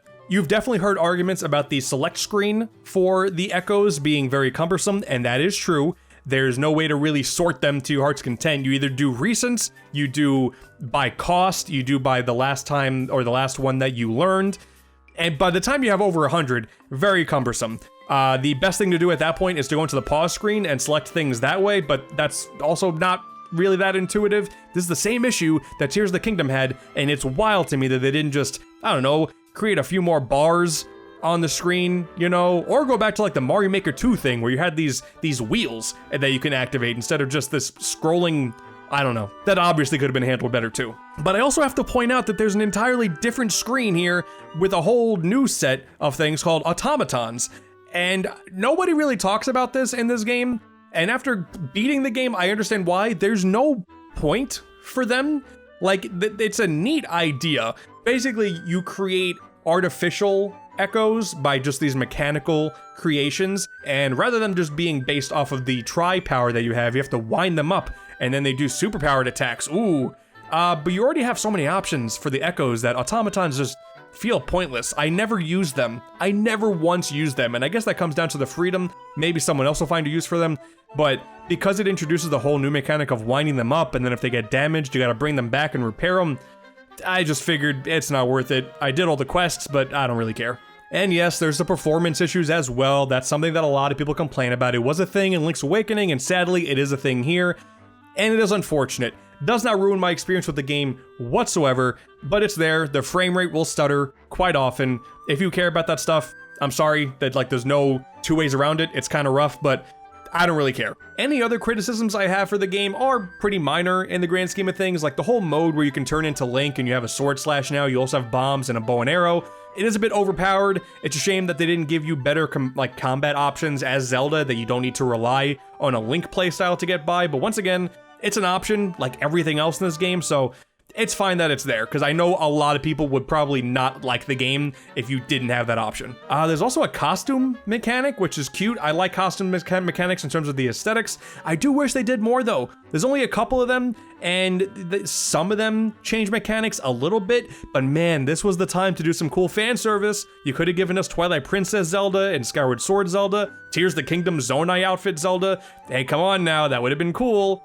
But yeah, obviously that's really minor. At the end of the day, I really loved this game. I think The Legend of Zelda Echoes of Wisdom is a fantastic game. I don't know where I'd rank it, like in the entire Zelda pantheon. I don't know if I like it more than Link's Awakening Remake, but, you know, that's because that game was so special to me. I love that game so much, but it's still a damn fun game. Word has it that this initially started as the fabled Zelda Dungeon Maker, and after the mediocre Dungeon Maker in the Link's Awakening remake, you know, I'm okay with them not going all the way with it. It clearly set the tone for the whole point of this game, where you can tackle things wherever you want and place things wherever you want. It did good here. I didn't need it for a full Zelda game. I don't really want a full Zelda Maker, so if this is the best we get, cool. So let me know what you think about this Zelda game down in the comments below. It is so nice to have a more traditional-ish Zelda game after the modern Zelda games completely changed the formula. Very excited for the future because the developers have also said they want to continue this top-down Zelda train. Awesome. I am all here for it. Yeah, the only other thing I have to say is, they didn't make a Zelda amiibo for this. We got the cool Link amiibo, and that's compatible with this game cool, but they didn't make a new Zelda amiibo for this. Like, man, I would have spent more money on plastic. You kidding me? That would have been great. So what the hell happened on the Switch? Mario Tennis Aces and Mario Golf Super Rush. What an oddball pairing we got here. I know this isn't the most controversial opinion out there, but while these games aren't necessarily bad, you could have a lot of fun with them. You can tell that this Camelot just doesn't have the same dedication to quality of the Camelot a few years prior. Each one provides a brand new game-altering gimmick. Tennis has a new slowdown mechanic that, combined with either defense or offense with new power shots, leads to some really epic 1v1 moments. And in golf, the traditional putting process has been changed up with a brand new meter, this ring system for gauging your shot's distance, and the option to play with multiplayer golfers at the same time and run after your ball after hitting it, and you gotta sit there and watch everyone else finish their shot, even if you're playing with computer players. Oh. The changes done to Tennis and Aces are undoubtedly better. I would argue it is the best a Mario Tennis game has felt yet. And to be fair, in Super Rush, when you're not messing around with all of these new tweaks implemented and just boil it down to the classic golf experience that we're all used to, it is still a really fun game. It's all that new stuff that kinda sucks. The sport of tennis was always a more competitive and frantic game anyway. The dynamic with the intense risk and reward power shot system here with the slow-mo meter, god, it damn near feels like a fighting game at times. It's amazing. As for golf though, I don't know, man. I can tell a lot of this effort was to speed up the process, but for this sport, I always figured it was supposed to be slower and more tactical, so a lot of these changes just didn't make sense to me. I always valued seeing how my opponents would take their shots to see if there was anything that I can do differently. When it's just a non-stop mad dash to the hole for every single hole, I don't care what happens, just do the furthest shot in a straight line, book it to where it landed, and then you rinse and repeat, and maybe you win, maybe you won't. I don't know, have fun, I guess. Keep the rules simple, take a stroll through New Donk City, and Super Rush is still a blast. The Mario Golf part, not so much the Super Rush part.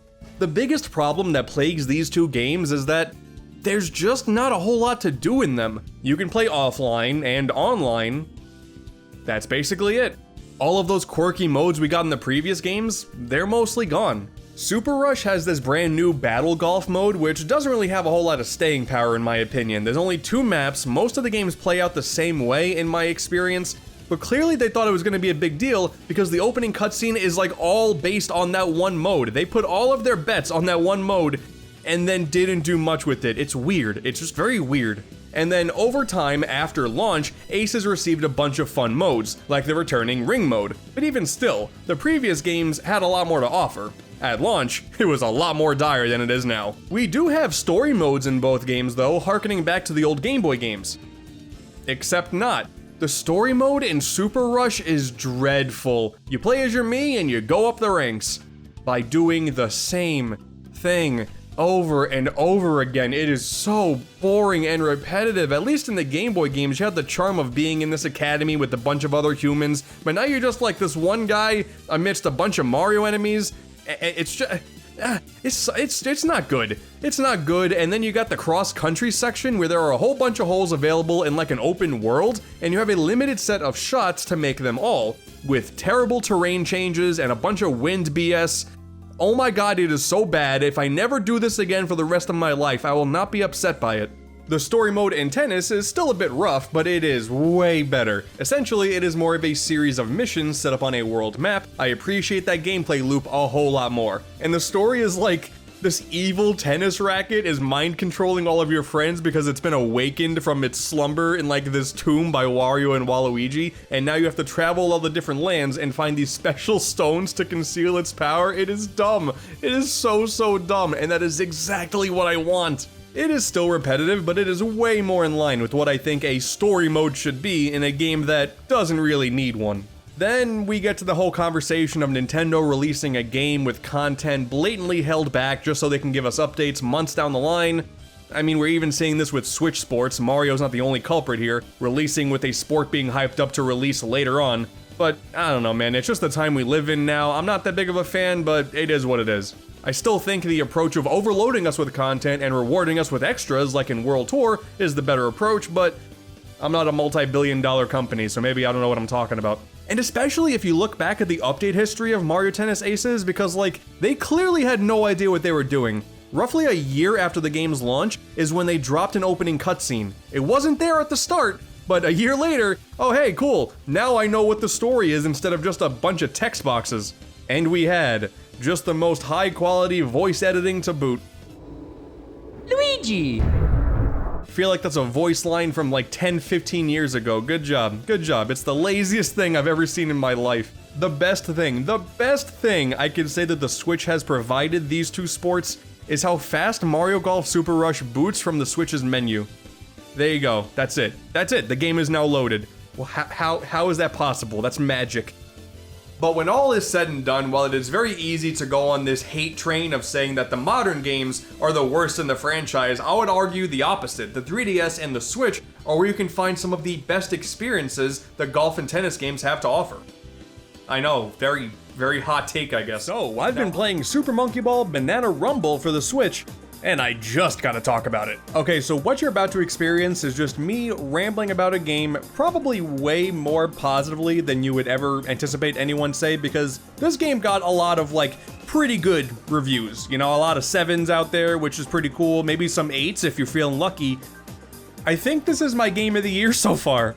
So I've said in the past with a whole retrospective on the Monkey Ball franchise when Banana Mania came out, but I love this franchise to death. I love Super Monkey Ball so much. Obviously the GameCube classics are still great to go back to this day. We fast forward to more interesting games like Monkey Ball Advance and Touch and Go, which are like neat little novelties. I don't really hate them. Advance is kind of weird, but they're still kind of fun. Banana Blitz and Step and Roll were a weird era, but I still had some enjoyment with them. And then you go on to 3D and Banana Splits on Vita. You know, I am losing a lot of interest in this franchise, but there's still something there. Like, I really like the art style they went with after Banana Blitz. And Monkey Ball 2 on GameCube, I can go back any day of the week. That is still like a damn near perfect video game. I guess that honor goes to Monkey Ball Deluxe on PS2 and Xbox instead, but I played the GameCube one, so whatever, same thing. And then when we fast forward a bunch of years and we get Banana Blitz HD, which was a very odd choice, I played it and I'm like, this is fine, but I don't know why they did this one. They should do the originals, and then they did with Banana Mania. And here's where I think my opinions start to differ on this franchise than some of the really hardcore purists, because a lot of people will talk about how really good the physics are in Monkey Ball 1 and 2, and how Banana Mania doesn't really recreate them as well as they should be, so by proxy, it's a worse game.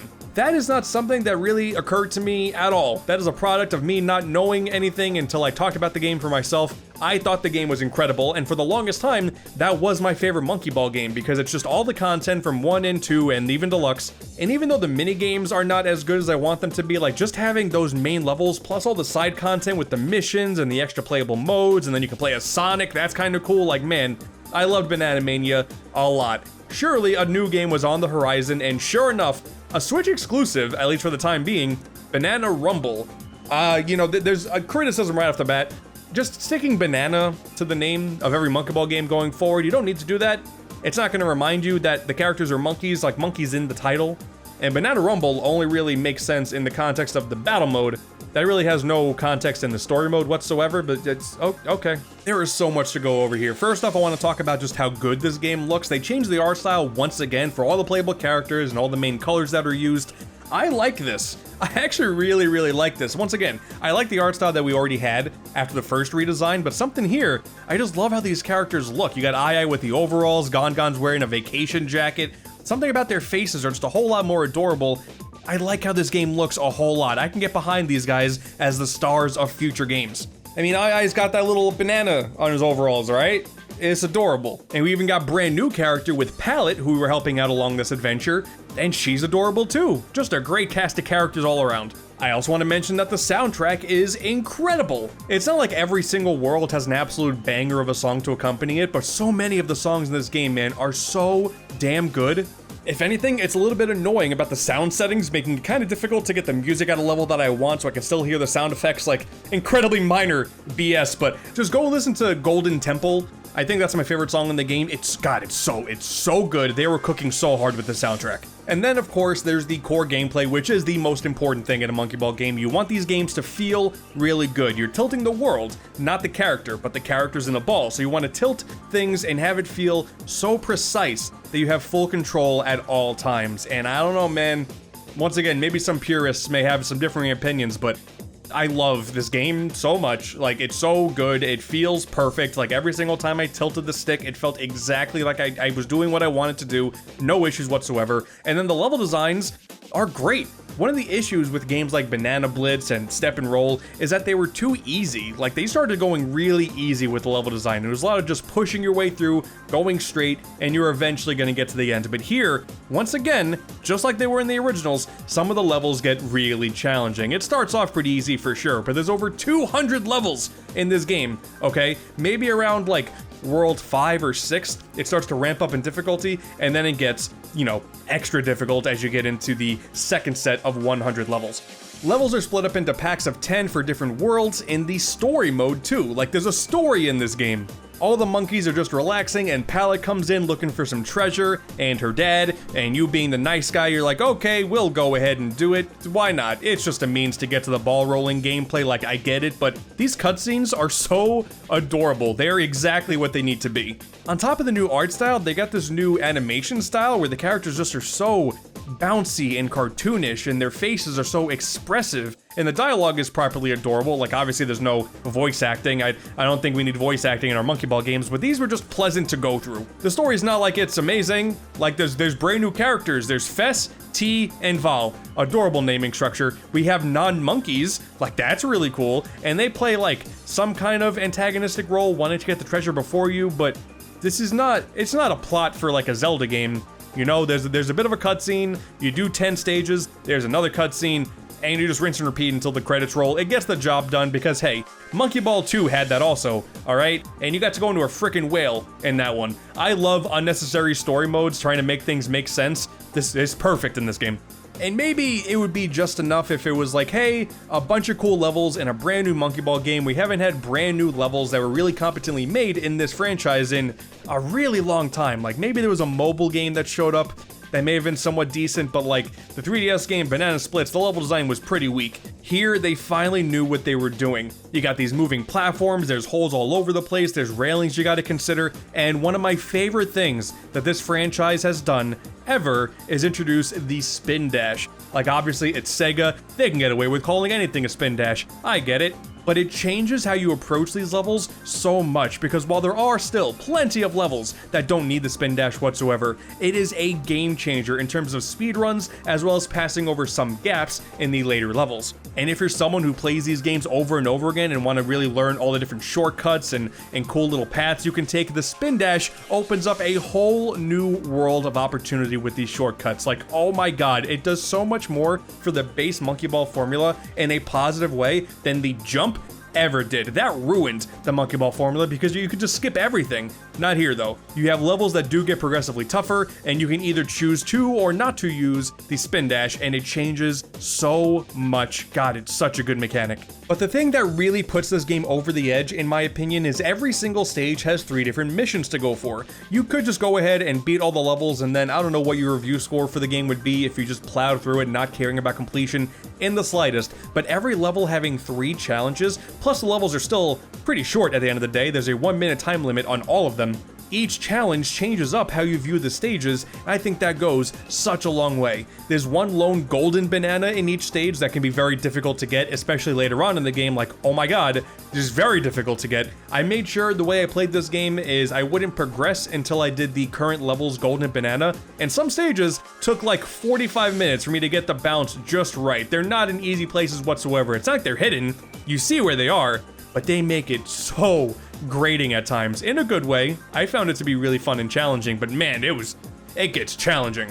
And then I was going back later on to do the other two challenges, which are simply get to the end of the level in a certain time limit, or get to the end of a level after collecting a certain number of bananas. By completing any of these missions, you are collecting points that you can then use in the shop to buy cosmetics for your monkeys. I've talked about loving cosmetic unlockables in these types of games in the past. I'm really glad that's here. That is a great incentive for me to do the other missions, on top of just filling out the achievement screen anyway. Like, you get bonus points for completing every single mission in an entire world.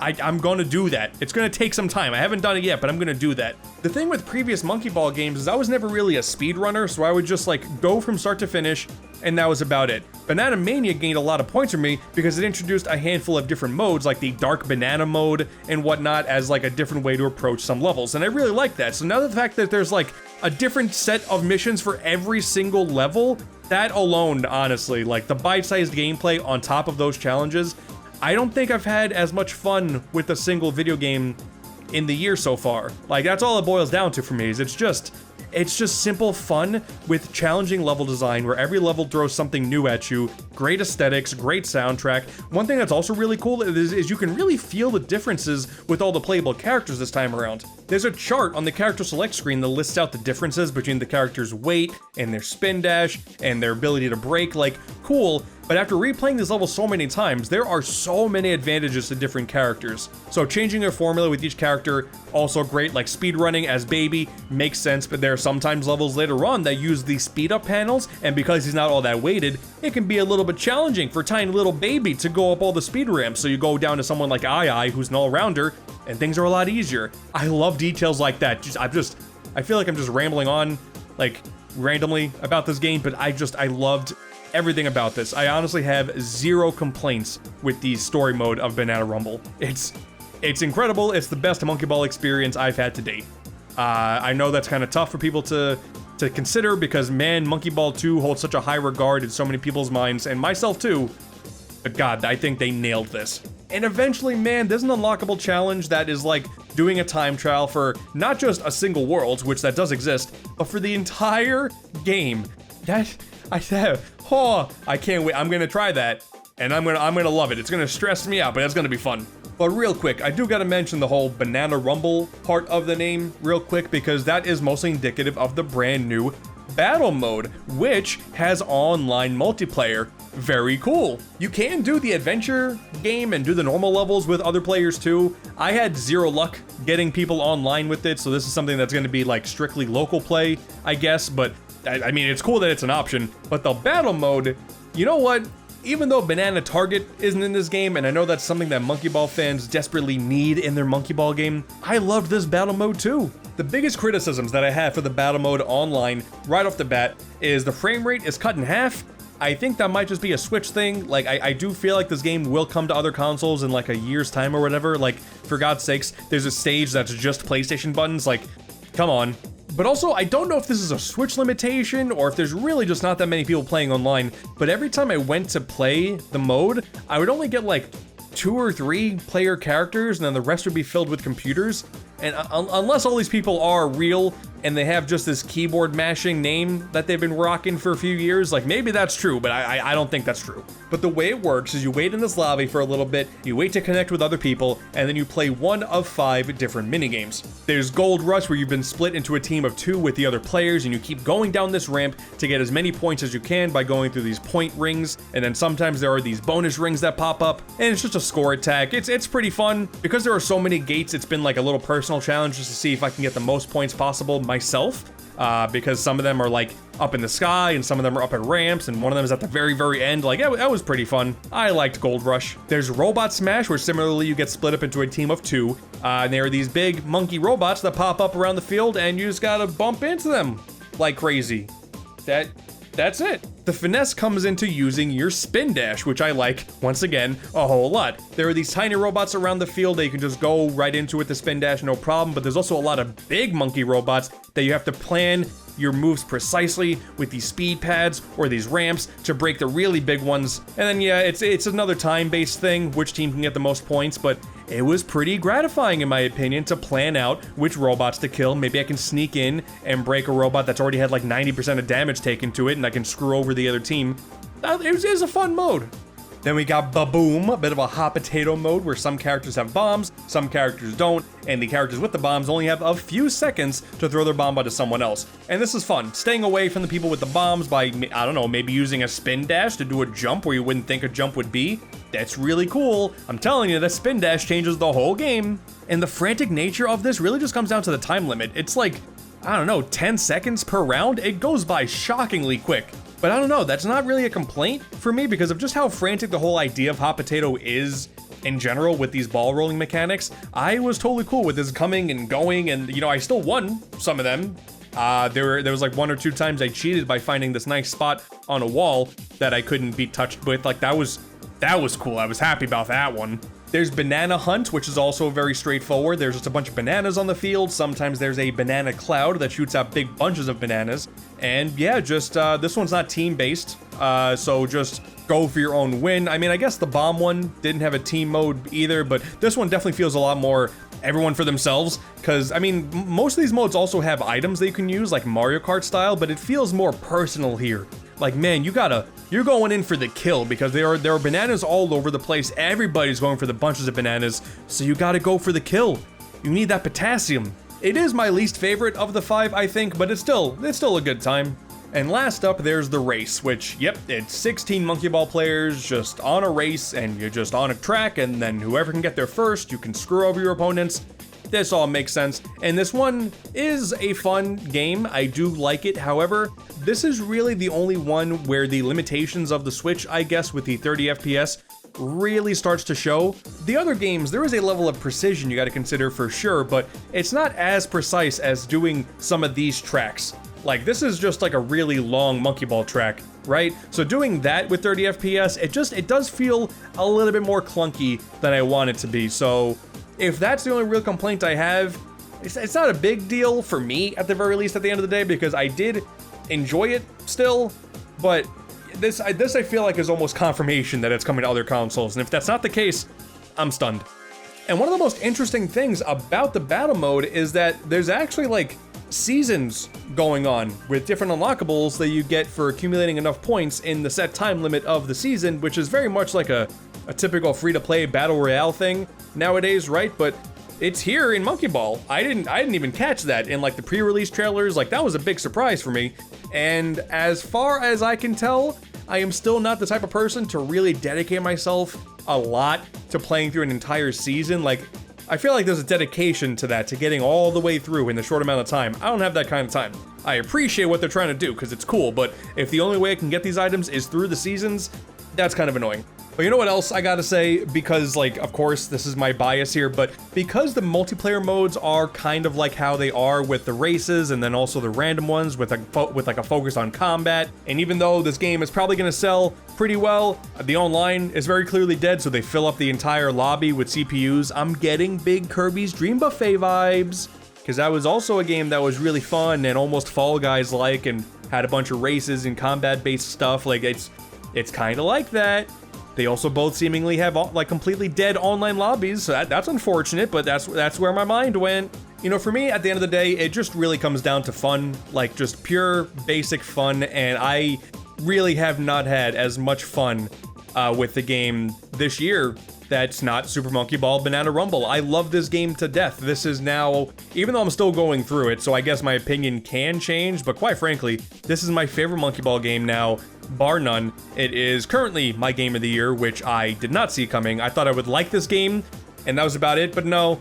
And damn it, man, it feels good to have a brand new Monkey Ball game again with a hopeful, bright future. I've been playing the same reused Monkey Ball tracks for decades now, man. Like, it's been so long, and I don't know what they can do in the future besides just doing more of the same, but they've put so much effort into changing up how Monkey Ball is just presented to the masses that, once again, hopeful future. And if there is a sequel, I will be there day one. Okay, so many of you longtime viewers out there are well aware that when it comes to the Nintendo Switch in general, I don't really get to talk about it all too often. At least not in a super positive light, but today, I want to change that. I have basically dedicated a good chunk of my life to making sure no good Switch game goes under my radar. I'm checking the eShop regularly, and that's why I'm able to make those stupid eShop garbage videos, and will continue to do so in the future, because it's all in the effort to make sure I know where the good games are, and I gotta tell you, I have found a bunch of them. I knew I was in too deep when I made sure to add funds to my Japanese eShop account, because exclusive to that eShop is a version of Tetris that was on mobile phones way back in the day called Tetris Diamond, and I had to have it. That's when I knew I loved this stupid console way more than I thought I was going to.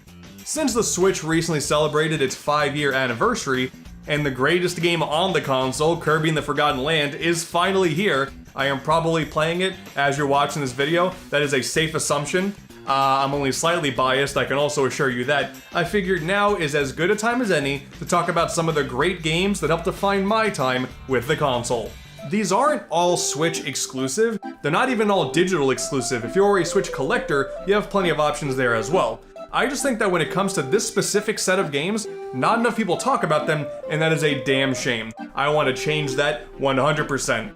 You could go ahead and call this a Switch hidden gem video, but that is a very cliche and overused term, even though that's exactly what this is. I don't care. I just want to talk about video games I really like, so let's go do that. Grapple Dog is the most recent game on this list, so it's really just been on my mind a lot, and man, this game was so much fun. Oh wow, a pixelated indie platformer, what a surprise. Alright, now listen, hear me out. In this game, you play as a dog named Pablo, and you have a grappling hook. And while I know many of you now are ready to buy the game just based on those facts alone, you will be happy to know that it is incredibly satisfying to control too.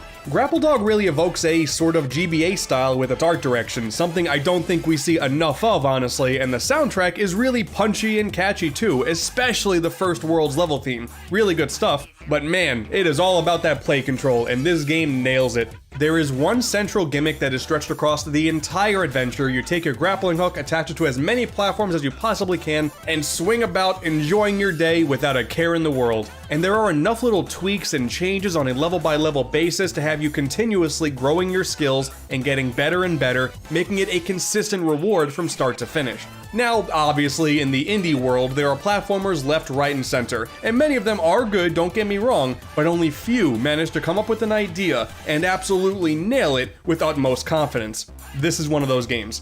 Momentum-based physics is always a great time when executed well. Yeah, man, Grapple Dog is an absolute win. So, rhythm platformers are not necessarily a completely barren genre, but for the most part, it consists of auto-runners like Bit Trip and Harmo Knight, but Mad Rat Dead set out to turn that genre staple on its head with an absolute in-your-face style, and damn it did it ever succeed. You see, rather than it being an auto-runner, you have full control of Mad Rat at all times, moving, jumping, dashing, attacking, all to the beat of the music. It sounds daunting, but trust me, you will start off nice and slow, but you'll be pulling off the most ridiculous strings of combos and moves by the time your adventure comes to a close. It is so satisfying. But let's say you're not rhythmically inclined, that's okay. The beat doesn't stop, but you can always sit back, gauge your surroundings, and tackle things at your own pace. You keep dying? Don't worry, man, you just go back a couple of beats and you jump right back in. There's even a hard mode for all of the songs too, that puts action triggers in a lot more moments of the song, and it is really, really tough. So no matter how good your rhythm skills are, it doesn't matter what side of the rhythm spectrum you're on, you are covered here. In the story, you play as well, a dead rat that passed on after a science experiment. But thanks to the rat god and your now omnipotent heart, you go on a quest to relive your last 24 hours so you can die with no regrets. It's a story that takes Mad Rat across many different locations, puts you in front of a ton of creepy obstacles, and there's even some character development sprinkled in too. It's really nice stuff. I didn't expect as much character depth as I got with this story, and it's really surprising. It's really, really cool. And naturally, of course, you have an absolute bumpin' soundtrack to accompany you too. The composers did not need to go as hard as they did, but I swear, as soon as the title screen pops up, you are treated to one of the catchiest soundtracks ever created, all the way until the final credits roll. Mad Rat Heart, Mad Rat Alive, Rat's Dream, all great songs. God, this entire soundtrack is so good. The art style is wild too. You have this blend of gross, grimy, sometimes genuinely disturbing, but also with so many bright and vibrant colors all over the place. It's so cool. I can't get over that. It's just a really cool game. Rhythm fans, platformer fans, rat fans, don't pass on this one. Murder by Numbers is essentially what you get when you combine the crime-solving visual novel drama of Ace Attorney and Picross. I've played the game and I still don't think it's real. This is really one of those things that, as a huge fan of both of those initial franchises, this game hit my heart in a way that basically no other game had done before. In Murder by Numbers, you play as ex-actor Honor with her new robotic assistant, Scout. I will die for Scout, by the way, and as this brand new duo, you live through a bunch of murder mysteries. You talk to a bunch of suspects, you find clues, basically everything that you do in Ace Attorney. However, investigations, gathering evidence, all that stuff is completed with a Picross puzzle now instead of just receiving the item. That's it. That's basically the one main change, and I love it so much. It doesn't necessarily do either part of the equation better than the franchises that it's inspired from, but the stories are still filled with engaging characters, a few solid twists and turns as you near the end, all that good stuff, and the Picross puzzles are about as interesting as they can be, if not more so considering the designs you're going for are actually based off of the items that are relevant to the plot, and that little bit of context, it makes things a little bit more fun. The game also brings in Masakazu Sugimori as the composer, who was responsible for the soundtracks of the first Phoenix Wright game, as well as Ghost Trick Phantom Detective, both of which are some of the best soundtracks of all time, so this is really just me being 100% biased here. I adore this game, everything about it. It's not perfect, but oh my god, it's so good. Give me Cooking Mama Picross next. Radical Rabbit Stew is a puzzle game where you play as a chef in space and you hit rabbits with a massive spoon and push them around a bunch so they land in these hot pots filled with stew that then jettison themselves into the sky. Hope you caught all that. Now, I know it might sound kind of twisted when saying the premise out loud, but counterpoint, the sprite work is really cute, so it's okay, I guess. I feel like this game is the product of trying to take a more action-y approach to something like Choo Choo Rocket. This is a tried and true puzzle game formula where the goal is clear, the objective is clear, it's just a matter of you doing all of the angles and planning in your head so you can make sure you get it done successfully. And yes, this is a concept that you can probably apply to like millions of games out there. Need I remind you, Nintendo Switch has games, but Radical Rabbit Stew stands out from the pack because of its incredible polish. All of that cute sprite work, squashes and stretches and bounces all over the place. It's very visually satisfying. Slapping the rabbits around as the one main gimmick is incredibly fun. Please don't take that part out of context, I beg of you. And then you finish a level and your little guy is like, yeah. And plus the first boss is a puppy in a bunny costume. I think I've made my point. Oh wow, I guess Ant really likes platformers, huh? Don't even write the comment, I got you covered. Pumpkin Jack is what happens when you take the 90s cult classic Medieval, modernize the hell out of it, and make it the perfect Halloween game for those who missed the era of 3D platformers with a strong focus on combat. You are a pumpkin head on a big old body, you got a crow as your companion, you got a whole slew of weapon types to take down all sorts of evil spirits and ghouls, you got collectibles aplenty, the levels, while linear, are filled with a bunch of memorable set pieces, the aesthetics are perfect. Man, alright, I'm gonna be honest with you. I was not really that much of a fan of Medieval, you know, I loved the looks of it, and Sirdan as a character is really cool, but mechanically, it just never clicked with me. Pumpkin Jack handles things so much better in my opinion. The combat is super simplistic, but it's really satisfying just knocking out everything in your way. Oh, and dude, you got these little bits where you take your head off and like go down a hole and you do a bit of puzzle platforming before going back into your body. And God, it's so cool. The adventure as a whole is a bit on the short side, which is my only real complaint here. So if there's a sequel by the time you're watching this, great. If not, that's okay. Look, Jack Dance. This is now your Halloween tradition. Thank you, you're welcome. Little known piece of AntDude trivia here. Years ago, I did a video on non-Kirby games by HAL Laboratories, the Kirby developers, and one of my favorites in that video was this mobile game, Part-Time UFO. I had figured at the time that the game would remain on mobile forever. So, when it randomly showed up in a Nintendo Direct Partner Showcase, oh, I jumped on it immediately. I needed more Jobski in my life. Imagine this scenario. You are a UFO equipped with a large claw named Jobski. God, Jobski, that's such a name. And you decide to take up as many part-time jobs as possible, all of which require lifting things.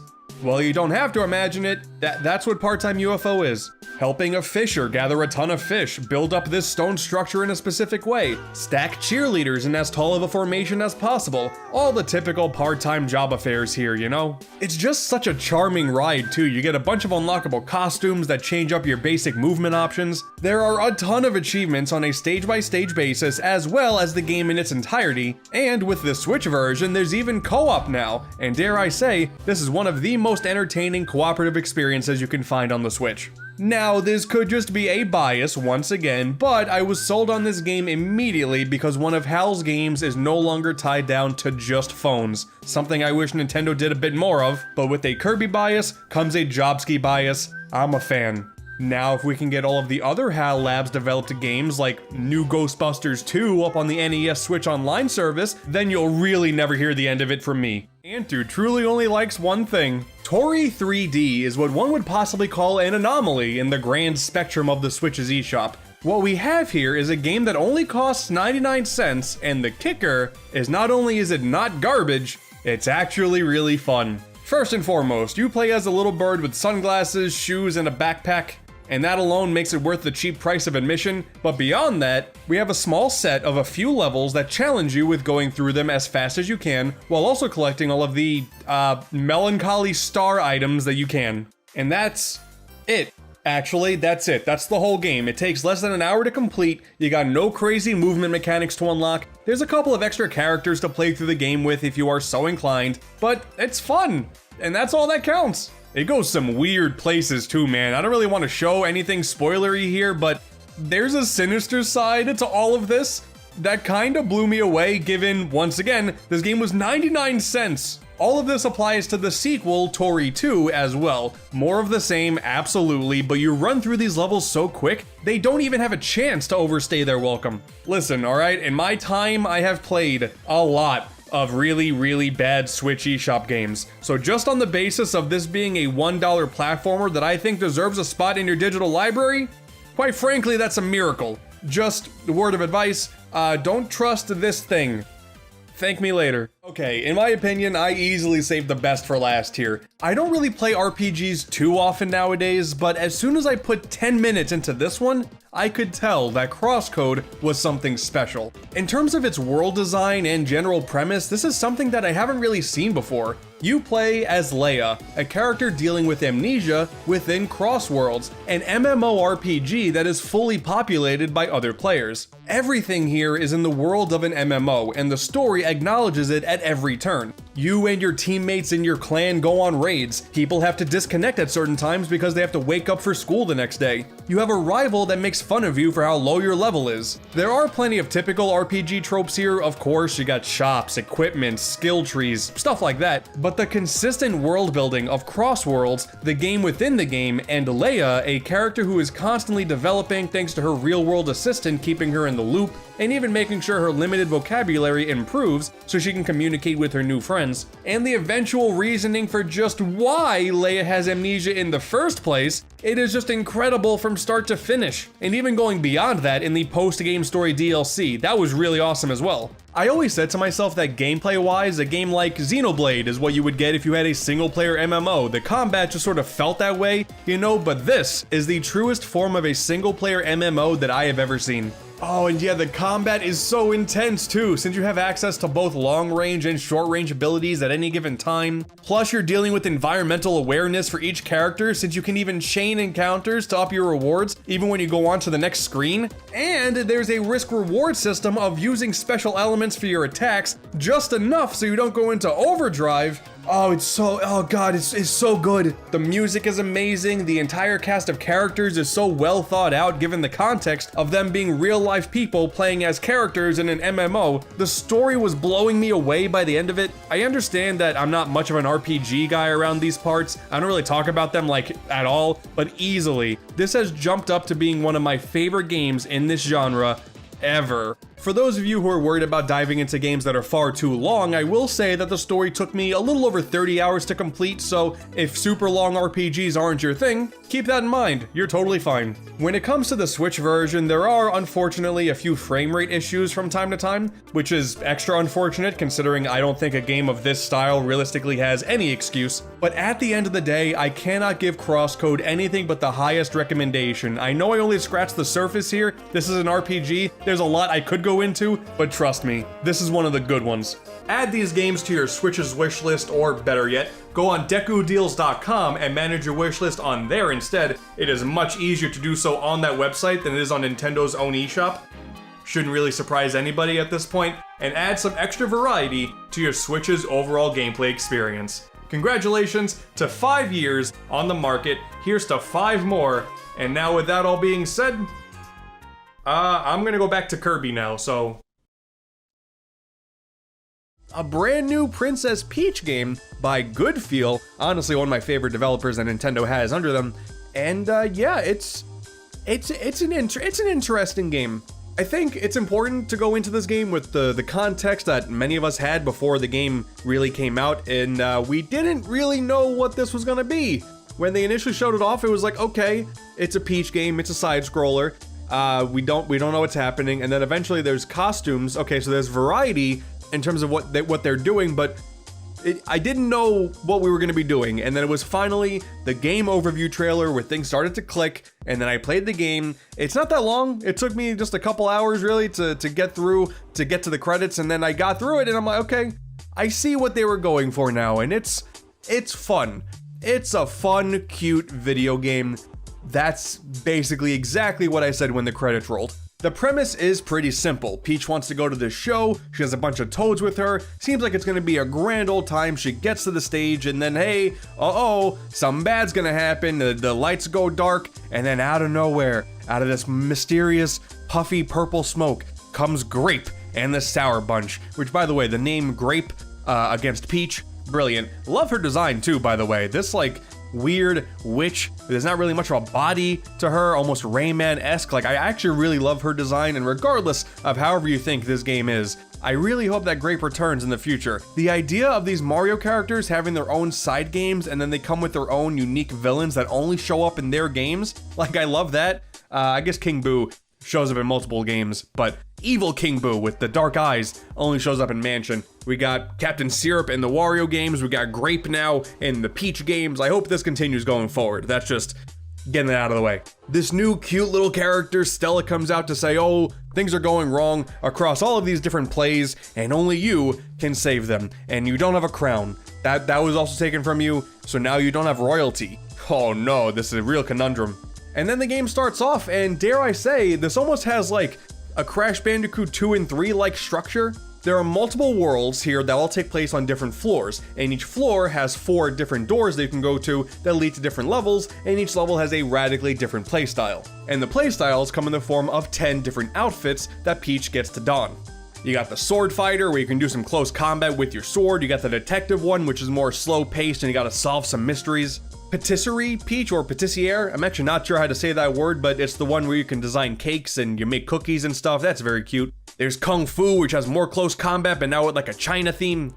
Then you got the ninja one, which is kind of cool. To be fair, you do get some close combat here as well, but there's more stealth stuff that you can do, as well as there's some cool set pieces that go on with the ninja aesthetic. I actually really liked these ones. The cowgirl one, you get this lasso where you can take things and then chuck them at other things. That was really fun. The figure skating one is more movement based and free flowing. You gotta time your jumps and your spins, and you gotta mess with some enemies along the way. This was nice. This one just felt nice to play through. The dashing thief was really cool because you get to move really quickly and do these cool set pieces where you're trying to avoid being detected by like these robotic little enemies, and I liked that a whole lot. The mermaid was also slower paced, and you're guiding these golden fish to like open up treasure chests and solve some more mysteries. And this one not that great, but Peach does have good pipes. She can sing quite beautifully, actually.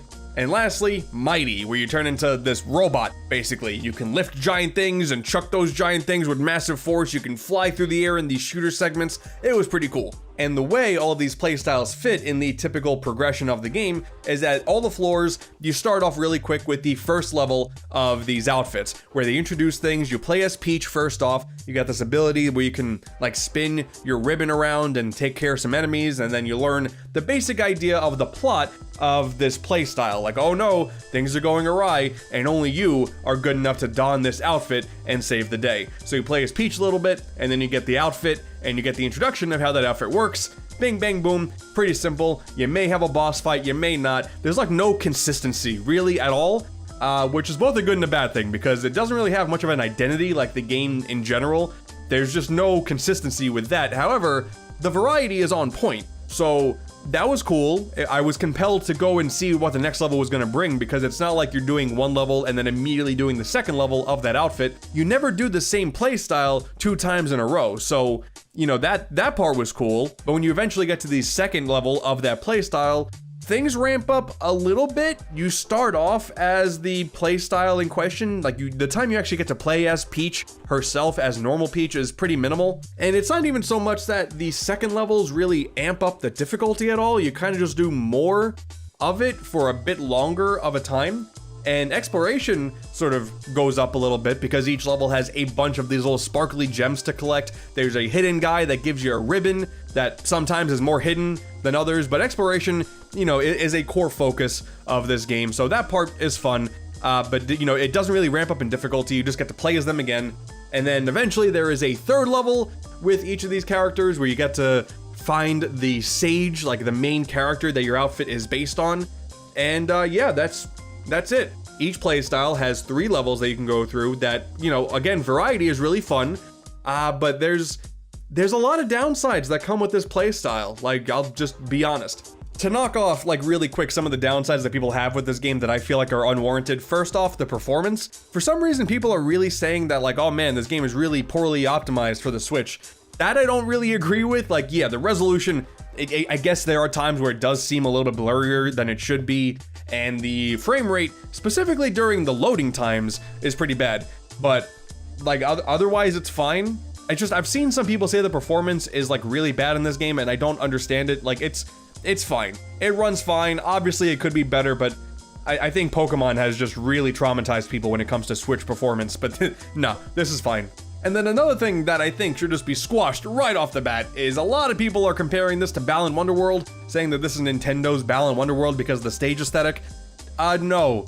That immediately paints, like, a terrible negative light on this game. And boy, no. Don't you dare say Balan's name in this kind of company, because this game is way better than that. People with culture, by the way, would immediately say that this is not like Balan Wonderworld. This is more like Nintendo's Puppeteer, which is an incredibly underrated game that Sony put out. Like, nobody played it, but that was a 2D side-scrolling stage play-based platformer, and this shares a lot more DNA with that than Balan, so let's just get that out of the way. All right, no more Balan talk this episode. But the real negatives that I think really, like, are emphasized with this game is that it is fun. You know, it's fun to explore, and the playstyles are nice, and you know, it's just a charming adventure, but the difficulty, non-existent. It's not a difficult game. You are basically having your hand held the entire time. You're just being shown these cool ideas that Goodfeel came up with, and rarely, if ever, are being challenged with the controls and the styles that you're being presented. Like, even though there is like a final challenge level for each playstyle, and aesthetically, it's all cool, you're not being challenged at all. So just get that out of your head. There's no challenge. This is very clearly for younger gamers, which is fine because sometimes it's good to have a game that is just all about doing cool things and not about challenging you. But yeah, just know that going right into it. And then the length is also not very long, like at all. It takes a few hours to go through. I think ultimately it took me 6, maybe 7 hours to run through. A lot of that was kind of cutscene and just seeing the world and just taking it all in, because I think ultimately in terms of actual playable content, God, maybe like 4 or 5 hours of stuff. It's a weird game, but people who have played good feel games in the past, this is kind of on par for what they tend to go for with their games. Like if you look at their track record, Wario Land Shake It, Yoshi's Woolly World, Kirby's Epic Yarn, Yoshi's Crafted World. I mean, I guess outside of Woolly World, which does have its really challenging moments, all of their games tend to focus on having really cool aesthetics, and they're very easy because they just want to have all of these creative ideas and they want the player to experience as much of it as possible. It may not have like a quirky, unique art style like the previous Good Feel games have, but in terms of really taking advantage of the stage aesthetic, then yeah, this game does that, because you have a stage light on you the whole time, and there's curtains, closing in front of you all the time. Sometimes the stage is 3D and they really make that a focus of what you're doing. Sometimes like bosses will show up, and if you're the cowgirl, a horse will show up and you can see the strings attached to them.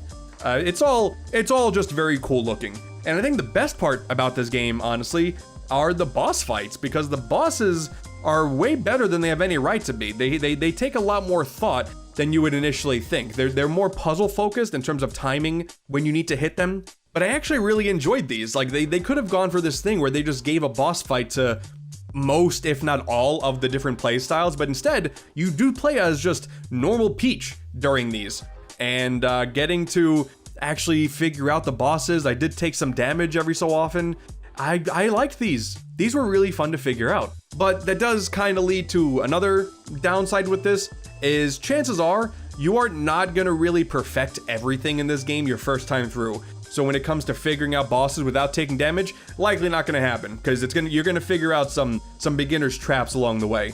And then throughout the stages, of course, it keeps track of all of the things that you collect, and there are more chances than not that you're gonna miss 1 or 2 things, not just for, not seeing them as you're walking by, but by being locked out of going back to the area that you were just in. So there were so many times I got to a point in the stage where I was like, oh, I know I just missed something and I can't go back. Luckily, I guess, they do have an incentive for you to go back through basically the entire game. Once you beat the game once, a new feature gets added that does throw some more collectibles into every single stage, like every single one. This is another thing that Good Feel did with Yoshi's Crafted World, where they really wanted to just hammer home like, yeah, the game is not that long, but damn it, if you want to put your time in, we're gonna give you a lot of things to do. Is that good? I don't know, but I beat the game once, and all you really get for all the collectibles is a bunch of new costumes for yourself as well as Stella, which is kind of strange. Like, you get a bunch of costumes for Peach's main dress, and you spend the bulk of the game not in the dress. So, like, it's cool, but I would have really loved for more aesthetics for the different outfits for all the different play styles. Like, that would have been so much better. And they also clearly show that there is opportunity for some challenge with this game, because you unlock some endgame challenges too for some of the costumes, and like, those are cool. And then I did those, and that was it. It was just for a couple more different collectibles, and then we moved on. And now, real quick, a little bit of a spoiler section. There's not a whole lot to talk about when it comes to the end game, but I do want to mention it because, you know what, it was kind of cool. But if you really care about the spoilers of a game like this, then you can just skip ahead, that's fine. The whole final few levels of the game where you have to spend most of your time in the basement saving all of the sages, like every single one of them, like, okay, I can kind of see where they're gonna go with this when it comes to the whole final segment, and sure enough, you save all 10 of them, which, by the way, once again, those interactions, kind of cool. Some of my favorite parts of the entire game was just seeing you in the outfit that you mastered with the person who the outfit's like kind of based on. That's kind of cool. A lot of action shots there. A lot of times I press the screenshot button on the Switch. Liked that stuff. And then, hey, look at that. The real superpower of friendship comes into full effect, and you get to take out Grape in glorious fashion in, dare I say, like, a supersonic styled final boss. you get Peach in a very glorious outfit, the radiant outfit. She does look fabulous, I'll give you that. And then it feels like the way that old 2000s and early 2010s Sonic games would end with their boss fights, like it almost kind of gives off that vibe. Super simplistic, super flashy, but it was kind of cool. And then you take out Grape, and then, oh, look at that, Grape's actually alive and a giant monster. I feel like if I was 5, this would actually terrify me. And I mainly wanted to mention this part because, once again, it's bizarre to me just how many times Nintendo has used this floating head with 2 hands as boss. Like, it's crazy. It's crazy. We've all accepted this, Nintendo does it a whole lot, but even Princess Peach, this whole brand new game is not safe from it.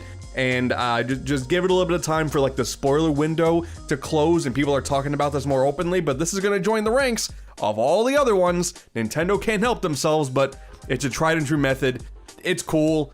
And then you save the stadium, you save the plays, Peach is happy, gets her crown back.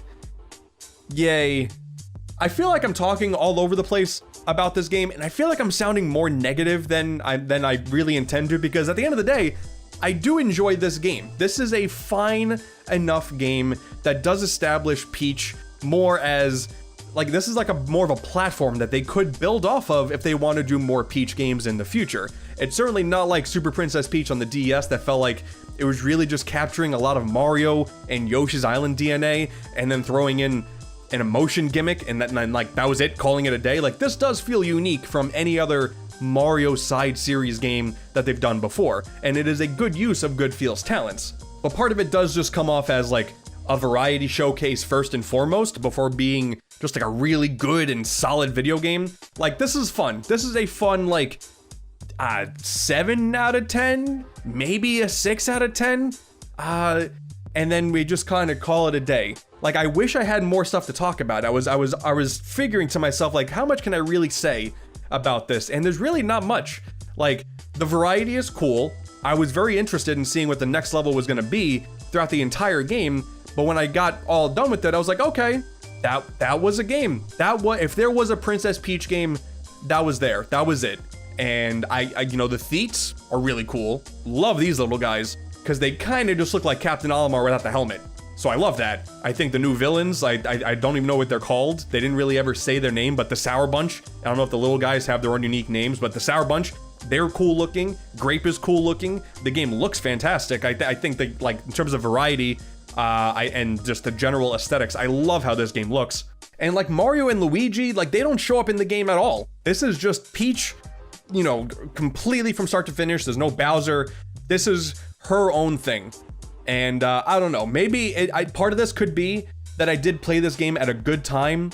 Like, I just got through playing Persona 3 Reload, which is, people who know, it's a lot more of an intense game. So having something that was more lighthearted like this, it came in at the perfect time.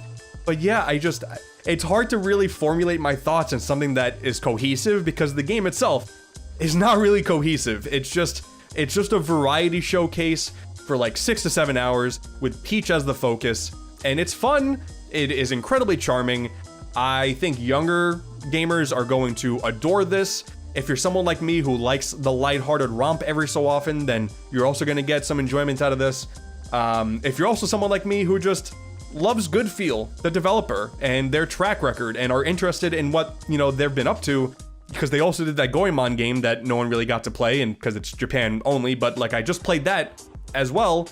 You know, it was important for me to keep up with what Goodfeel's doing.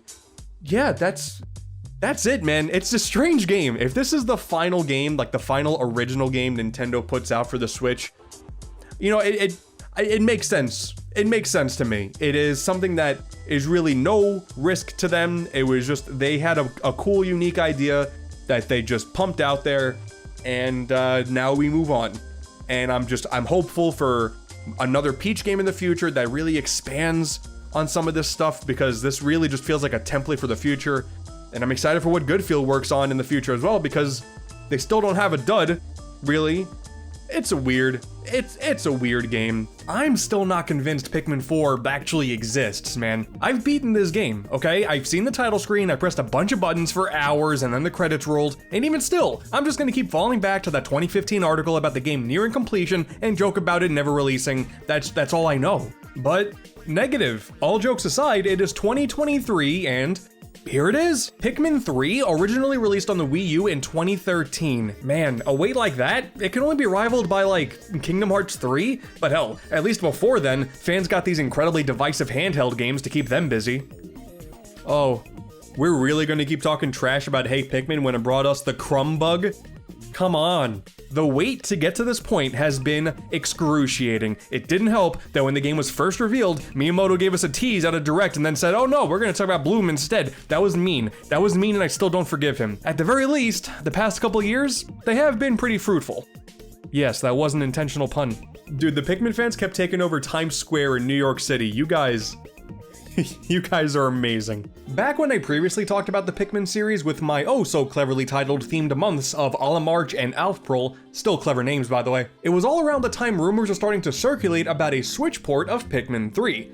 Well, it took well over a year after that last video went out, but hey, Pikmin 3 Deluxe. This release is actually very important to the context of Pikmin 4 because for many people, this was their very first introduction to the series. And boy, this can also easily be argued as the Wii U to Switch port with the most amount of changes. Everything's been consolidated to one screen now, meaning you no longer have to look at a separate device to see the map finally. We got difficulty options, multiple save states, achievements with the badge system, the Piccolopedia from Pikmin 2 is back, story mode can be played in co-op, all of the original DLC is included, and there is a brand new slate of side story missions where you get to play as Olimar before and after the events of the main story. There's a lot of stuff here. There's a whole range of other smaller changes too, but content-wise, Deluxe is clearly the best way to play that game. Even though they did randomly update the Switch's icon to change the logo to match what they are going forward with 4 and the releases of 1 and 2 on Switch, but okay.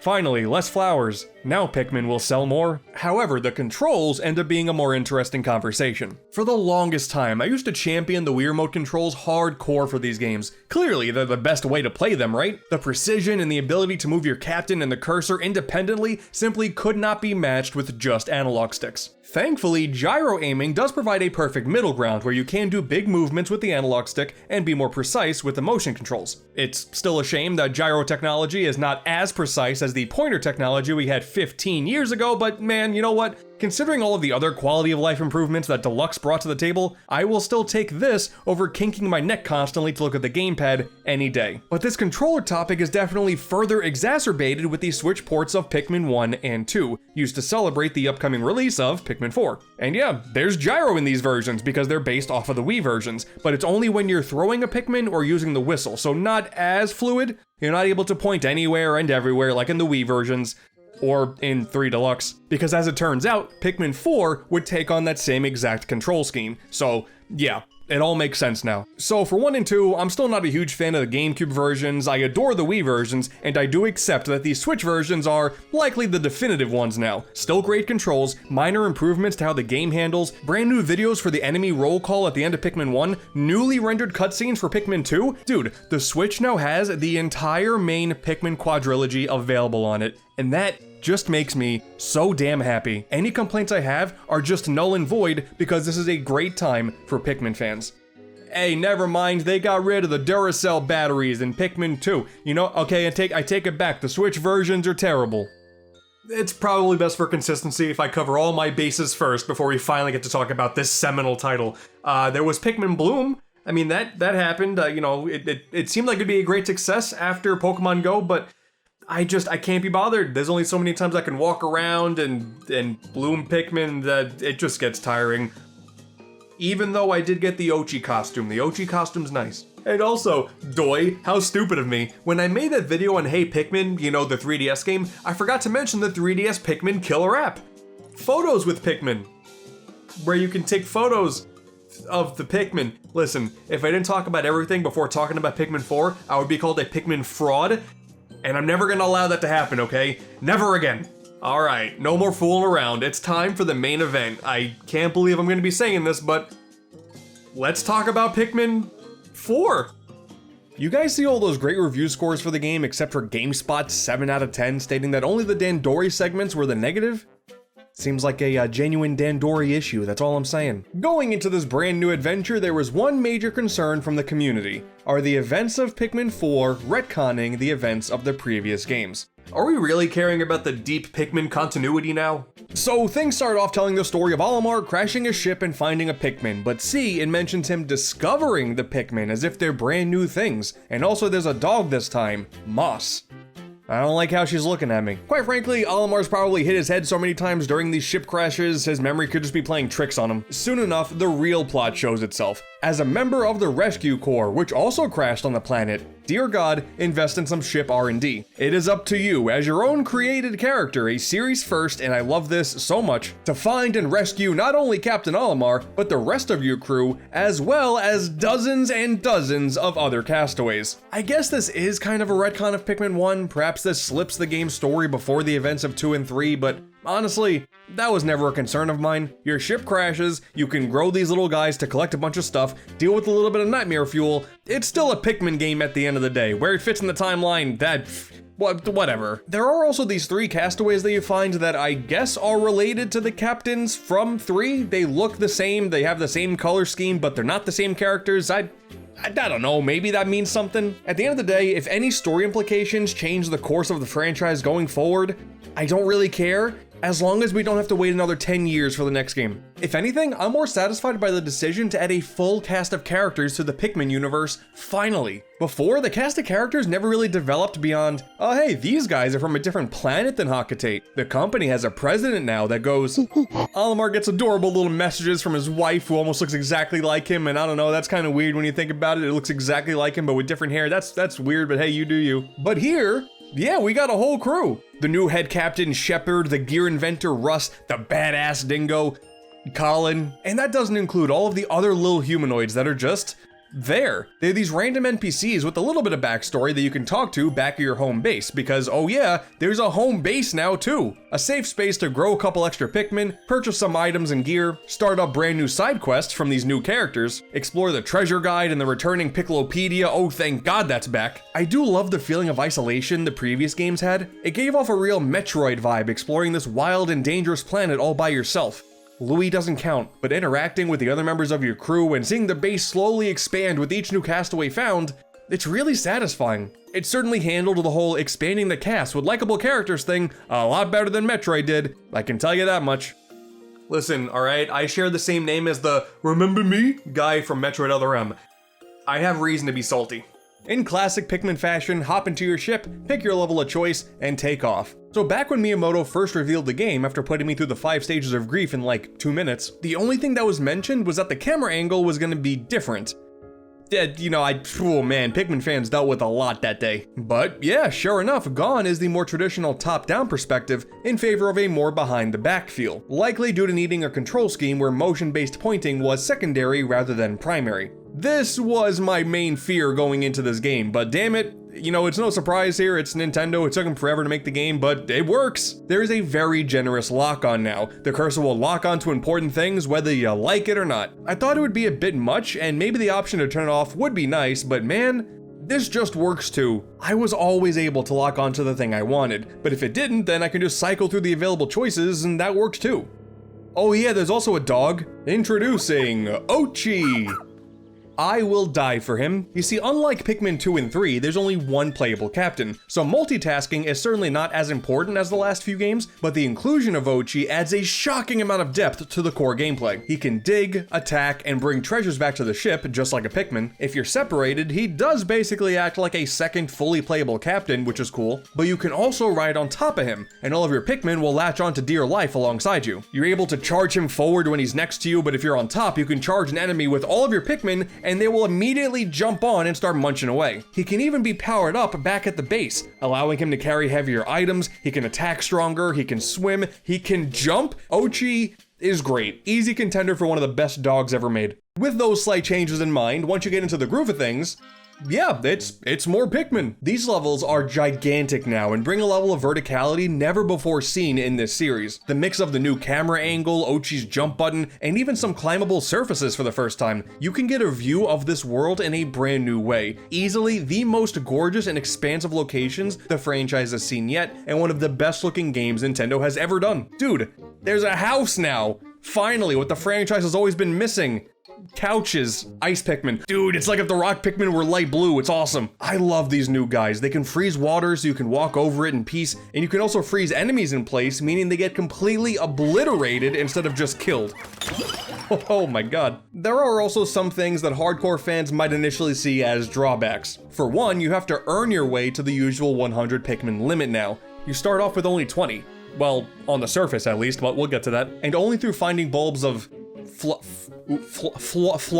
Flarlick can you take out 10 additional carrot guys. While on paper that does seem like a downgrade, to me, this just means that the game moves at a faster pace. The earlier stages include barely any puzzles that require a massive army. It eliminates the typical early Pikmin gameplay loop of just grinding out some pellets and enemies to get to 100 as fast as humanly possible. You can still grow those Pikmin, they'll just stay in the onion, which means when you get the Flarlick, you'll have another 10 ready to go immediately. And on top of that, you don't even need to think about who goes in your army anymore. There's an auto button that just gives you the ideal loadout, which, outside of a few select instances, was exactly what I needed in that level. And hell, you can't even take out more than 3 Pikmin types at a single time. In total, there are 8 types to choose from, with every main type returning, as well as, of course, the new ice ones. But yeah, only 3 can be out at once. My guess is that this is to limit any feelings of being overwhelmed with options here, because 8 Pikmin types, holy cow, that's a lot. And honestly, I feel like some people forget that for the majority of Pikmin 3, you only had access to reds, yellows, and rocks. It isn't until pretty far into the game where it remembers, oh yeah, we have winged ones now, have fun with that. And then when you get the blues, like, the game ends. There were barely any instances of needing more than 3 at a single time, so I'm not just saying this to be a hardcore defender, the game never requires you to have more than 3, just know that even though it sounds like a downgrade, it's fine. And besides, the gameplay loop isn't like Pikmin 3 this time around, it's more like Pikmin 2, and that's thanks to the glorious return of caves. The caves in Pikmin 2 were a fairly divisive feature. Sure, they made the game a whole lot longer, but many of them had very uninteresting level designs. With most of them being randomly generated, it took Pikmin from a stressful time management strategy game to more of a dungeon crawler with some light puzzle elements. Now don't get me wrong, I did really enjoy the caves, especially the submerged castle. Have no problems and no trauma there. Even still, there was a lot of room for improvement. So fast forward and yeah. This is basically why Pikmin 4 is the best one now. Actual level designs for the caves, yes! Each one not only has a unique gimmick to set it apart, but they're also all meticulously designed to be special in their own different ways. Whether it be based off of specific elements, specific enemies, specific puzzle gimmicks, maybe a special boss fight, the caves here are way more interesting than they ever were in 2. It is not even close. It's sort of like when Persona went from simple grid-based dungeons in 4 to the fully fledged worlds in 5. There you go. That comparison is sure to make someone happy. I just want to get my social rank with Brittany to an S, okay? Also, that whole auto thing from before, that also applies here. You can select your loadouts as you're entering the cave and as you exit back to the surface. So no more going to a cave and the cave is like, oops, idiot, you need all reds for this one. Go back to the ship, idiot, dummy. There's none of that. What's also cool about the caves is you're not sticking to the Pikmin limit. You may be growing your limit constantly up on the surface and it takes a while to get to 100, but underground, hey, if you find more Pikmin, they're part of your crew. Use them however you wish. It doesn't matter, because remember, when you go back to the surface, you're selecting your loadout again, back to the limit. Like I said, it's a system that works. And suck it, hey Pikmin haters, you're collecting Sparklium in this one, the same collectible from that game. Must really hurt, doesn't it? And yes, this all means the return of treasures as well, with damn near anything you can think of being considered a quote-unquote treasure. There is so much in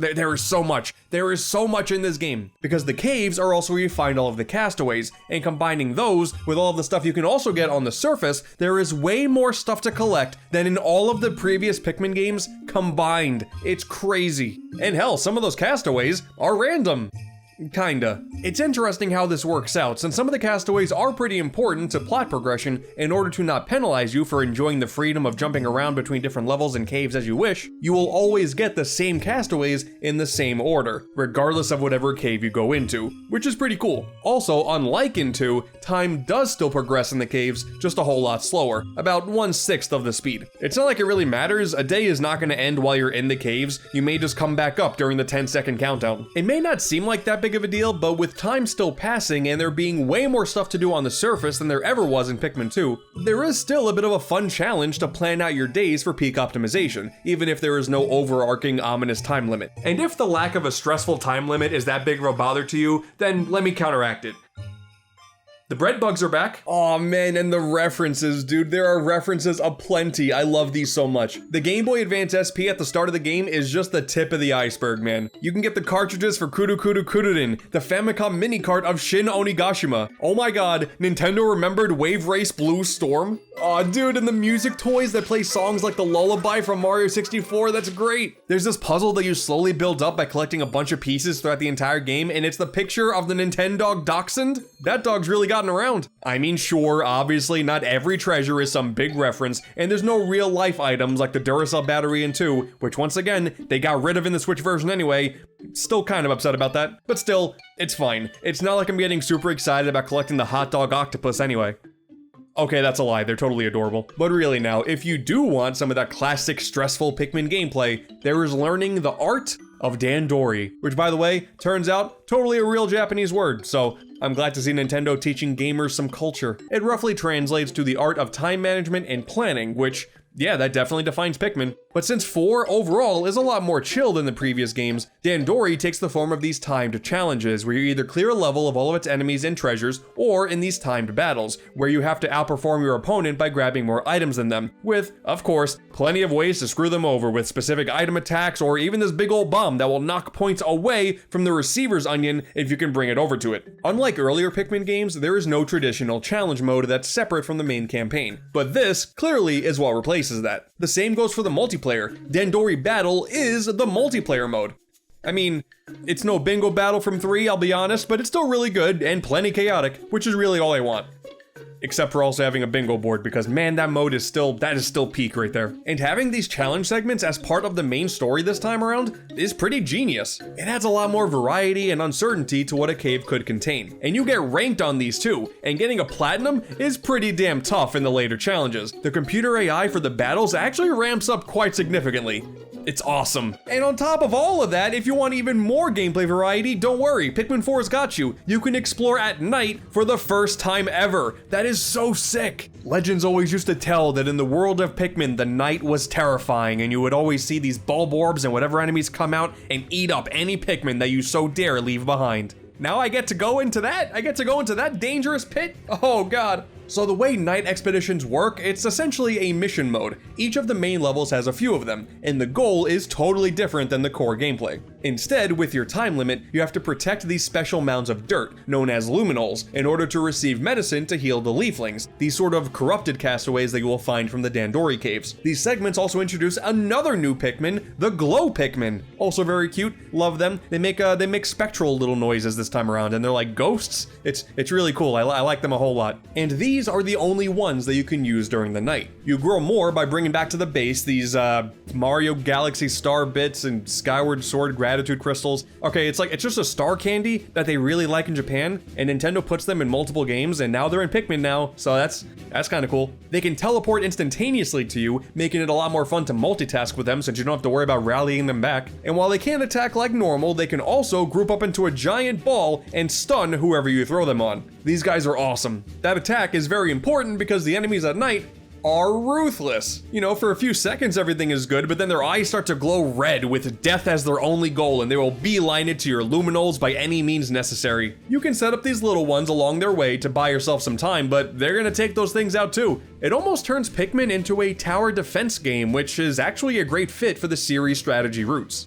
And the word roots? Yes, that is indeed a plant pun. And like I said, the glow Pikmin you can only use at night. So while you can't use all the ones that you're growing back up in the traditional gameplay style on the surface, you will gain glow seeds that you can use to summon some to replace the ones that you've lost once you're in the caves, and even transform them into normal Pikmin if you throw them into a candy bud, ultimately giving you a pretty solid reward for doing these segments outside of just simply needing to do them for some of the story. I really like these night expeditions. I guess it would be kind of cool to have a full-on level that was just at night night, but this is still a perfectly acceptable and really fun and challenging mission mode. Though I'm pretty sure the glow Pikmin are why we didn't get the return of the Bulbmin and, like...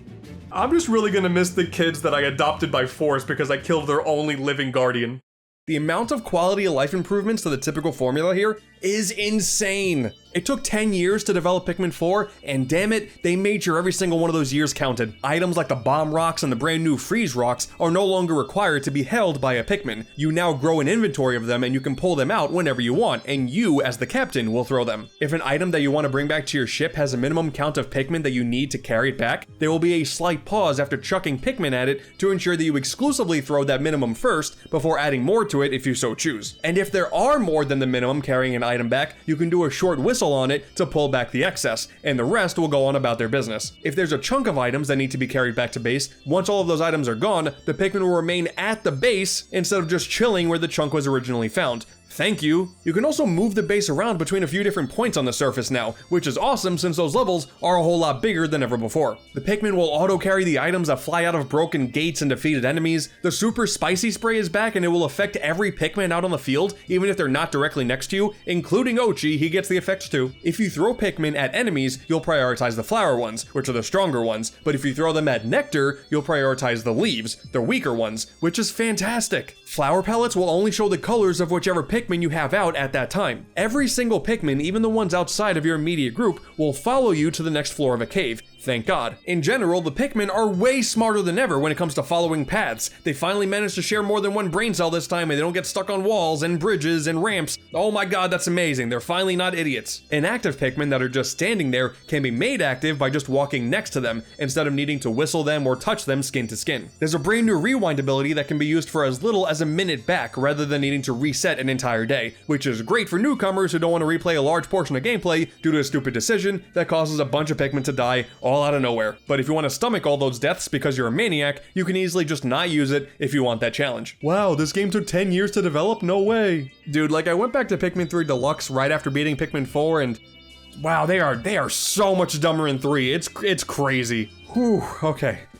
Let's take a step back, not to be a bigger fanboy than I'm already being, but let's be real, there are a couple of downsides. For one, enemies no longer respawn on the surface, only underground. Doesn't matter how many days pass after you kill them, they're gonna stay dead. Sure, you can still grind a couple of pellets every single day at your base, but still, an odd choice for those who like to grind out Pikmin a bunch when you have some free time. Although a new addition, every single Pikmin has its own onion now that you can find, which is kinda cool. Next up, while the game does look incredibly gorgeous, I will be real, it is kind of a shame that it doesn't randomly rain like it did in Pikmin 3. Clearly, not a big deal, but it was really cool when it happened back there because like the weather was different, the mood was different, the music was slightly different. It was nice, it was a nice bit of atmosphere and it would have been nice here too. There's no photo mode like 3 had either. Like listen, this game is great and all, but clearly we're missing out on the vibes here. Oh man, the tutorial. Yeah, the tutorial is very long. There's a lot of text, and like man, if you're reading all of that text, it takes almost an hour before they finally let the shackles off, and even then text boxes still pop up from time to time after that. It's a lot. Thankfully, a majority of it can be skipped, so on multiple playthroughs you don't have to worry about it, but it's certainly alarming if this is your very first Pikmin game. There is a lot of text. And then, if you're a bit of a Pikmin vet like I am, you may also think the game is a bit too easy. A good majority of the time with these enemies, if you just charge them with Ochi and you have a bunch of ice Pikmin with you, they will freeze the enemy, and then you have a couple extras to attack it, and before you know it, that enemy is frozen and dead in no time. This makes enemies and bosses not feel anywhere near as threatening as they used to. Considering this game is clearly very similar to Pikmin 2, which had that spray that would turn enemies into rocks, it's not too different than that, but still, it's pretty easy. You could just not use these things, but come on, be real. There's also a bit of a lack of variety in terms of the bosses, like a lot of them just boil down to it's a normal enemy, but bigger. You still never know what you're gonna get when you jump into a cave for the first time, but overall, it's definitely lacking a bit in terms of having these really big boys that have you go, oh god, I'm screwed. Now granted, considering we are using Pikmin 2 as a base, you gotta remember, that game had a lot of bullshit, and I do not think that is what we should go back to. Some of the late game challenges definitely require some extra thought power, but ultimately, at the end of the day, the lack of a super spicy difficulty mode like 3 Deluxe introduced, maybe having a smaller Pikmin limit and a less powerful Ochi charge so you can't just cheese enemies all the time, would have been a nice reward for beating the game the first time. It also doesn't help that some of the Pikmin kind of feel underutilized too. Getting a whole 8 Pikmin to work with in your stable, I guess it was inevitable, and while they're not totally useless, it definitely feels like the winged Pikmin could have had some more use, rather than feeling like, oh, they're just a means to carry treasures in a different way.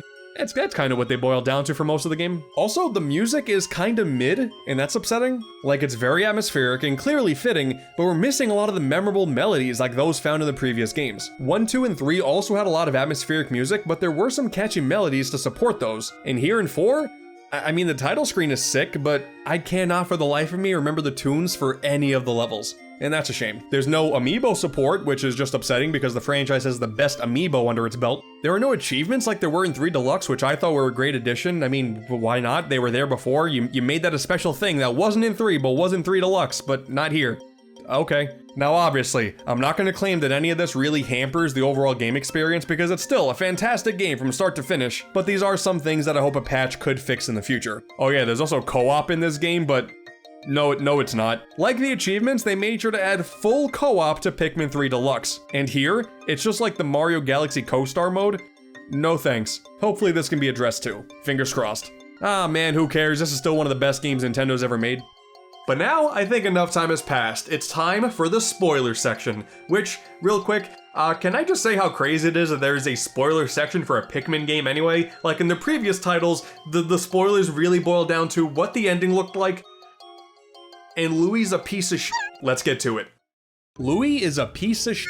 Wow, you finally saved Captain Olimar, and then you let the credits roll, only to be met with a Louie jump scare. God damn it. So yes, just like in Pikmin 2, where you fixed your company's debt and then you had to go back for Louie, here you save Olimar and then you have to go back for Ochi. You gotta fix him up and get that leaf on his tail completely eliminated so he can come back home with the rescue corps. And Louie just happens to be there too. When you're done with the credits and you continue on with the game, you get 2 more full levels to explore, with a few caves in each, as well as some Dandori segments where, I guess Louie is completely cracked out at this stuff? Whenever you fight Leafling Olimar in the campaign, he's like, oh man, I don't know if you could possibly beat me. Wink emoji. While Louie is just here wrecking my life.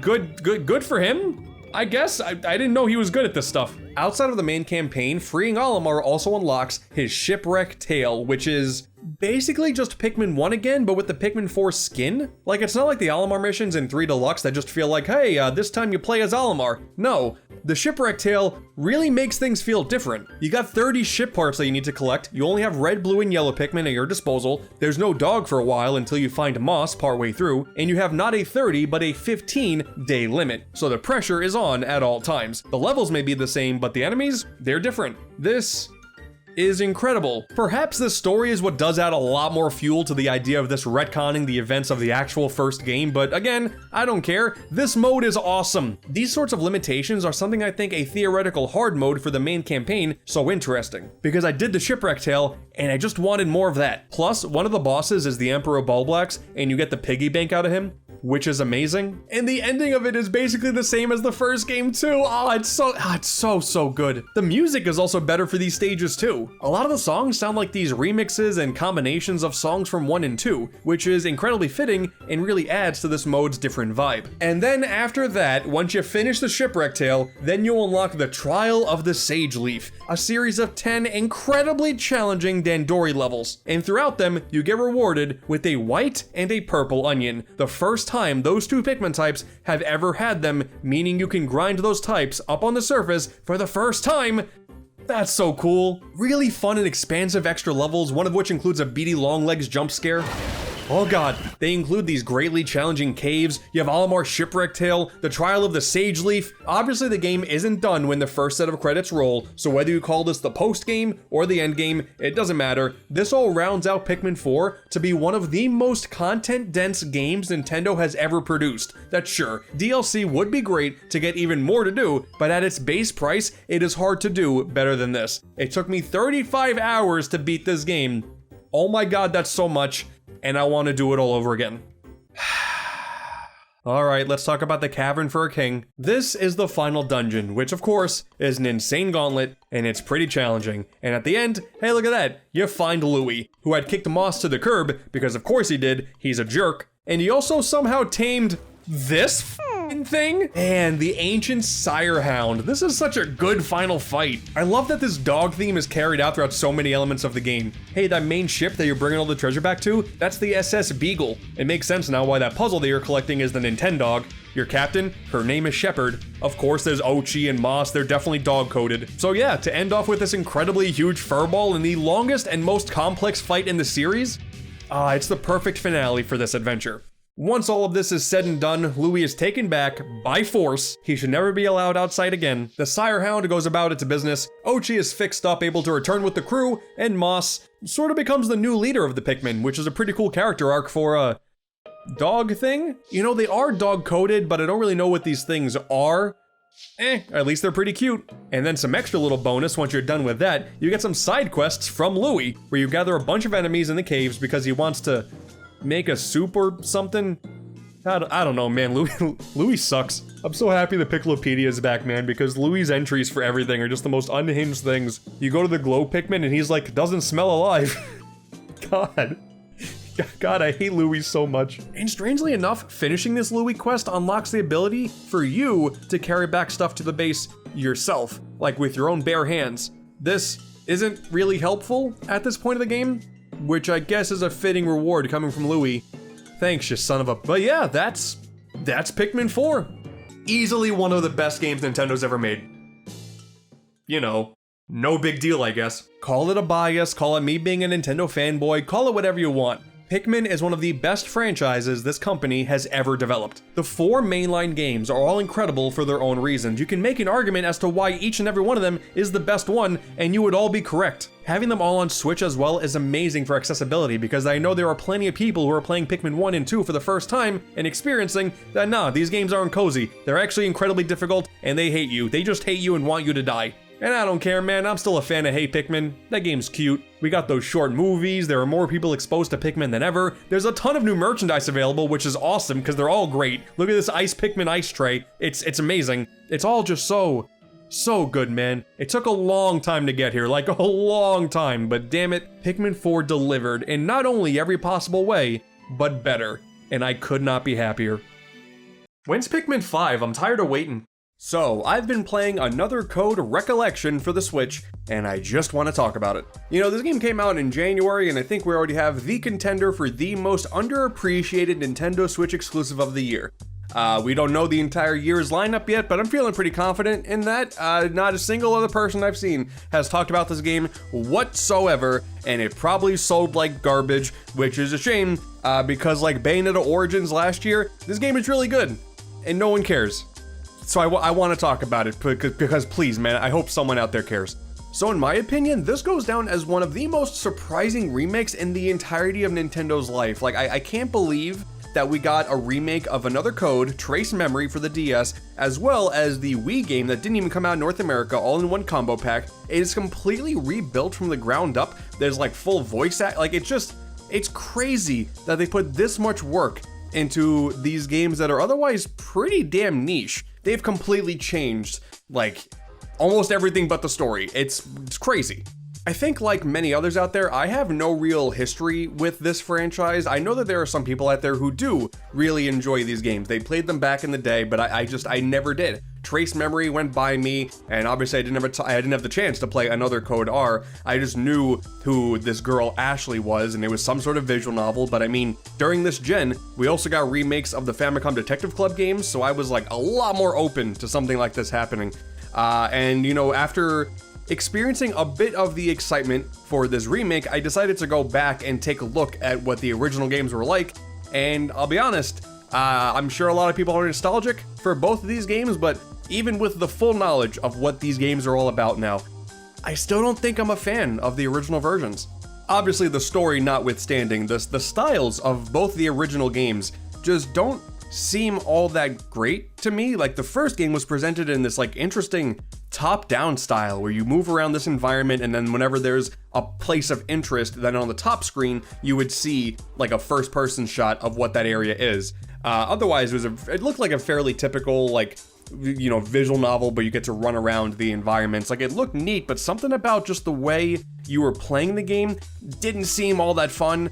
Obviously, a lot of the puzzles and whatnot seem to be touchscreen based, maybe some microphone based, so that's always cool. You know, I'm always down for gimmicky stuff like that, but even knowing the entire plot of what this original game is, it doesn't seem like this original DS version, it doesn't seem all that great. I'm sure people don't agree with that, but even looking back, I'm just not a fan of how this game was presented. And honestly, my opinion does kind of extend to the Wii game, which obviously, like, it's better graphics and a lot more stuff that they can do with the aesthetic and whatnot, since it's on a full console now, and there's a lot more gimmicky stuff with the Wii remote, something I am always a fan of. But once again, I'm not really a fan of how this game presented stuff, like, gameplay-wise. Like, exploring around is in this interesting side-scrolling style. I don't really like how the character models look, like, not even just so much the Wii's low power, but just, I don't really like how the game looks. It's strange. Like, once again, same thing with the DS version. I'm sure if you, I guess Europeans out there, played this game back in the day, you might have some nostalgia because the story is super solid, but I'm not totally surprised these games didn't take off at all, because you have a very niche idea in a visual novel presented in a very interesting way, and outside of just the touchscreen gimmicks or the motion control gimmicks that do seem pretty fun, these games could have been presented in a much better way, which brings us to Recollection, which I think does exactly that. So for me, immediately, when it comes to a pure story-based game like this, something that is a lot more important than it would be for maybe another genre is like the art style, how it presents itself. So even though not a fan of how the originals were taken care of, like this remake, it looks really beautiful. Like it has this big watercolor aesthetic to everything. I think the revamped art style for the characters look really nice. They changed how a lot of the characters look outside of just the art style, and everything looks so much more clean.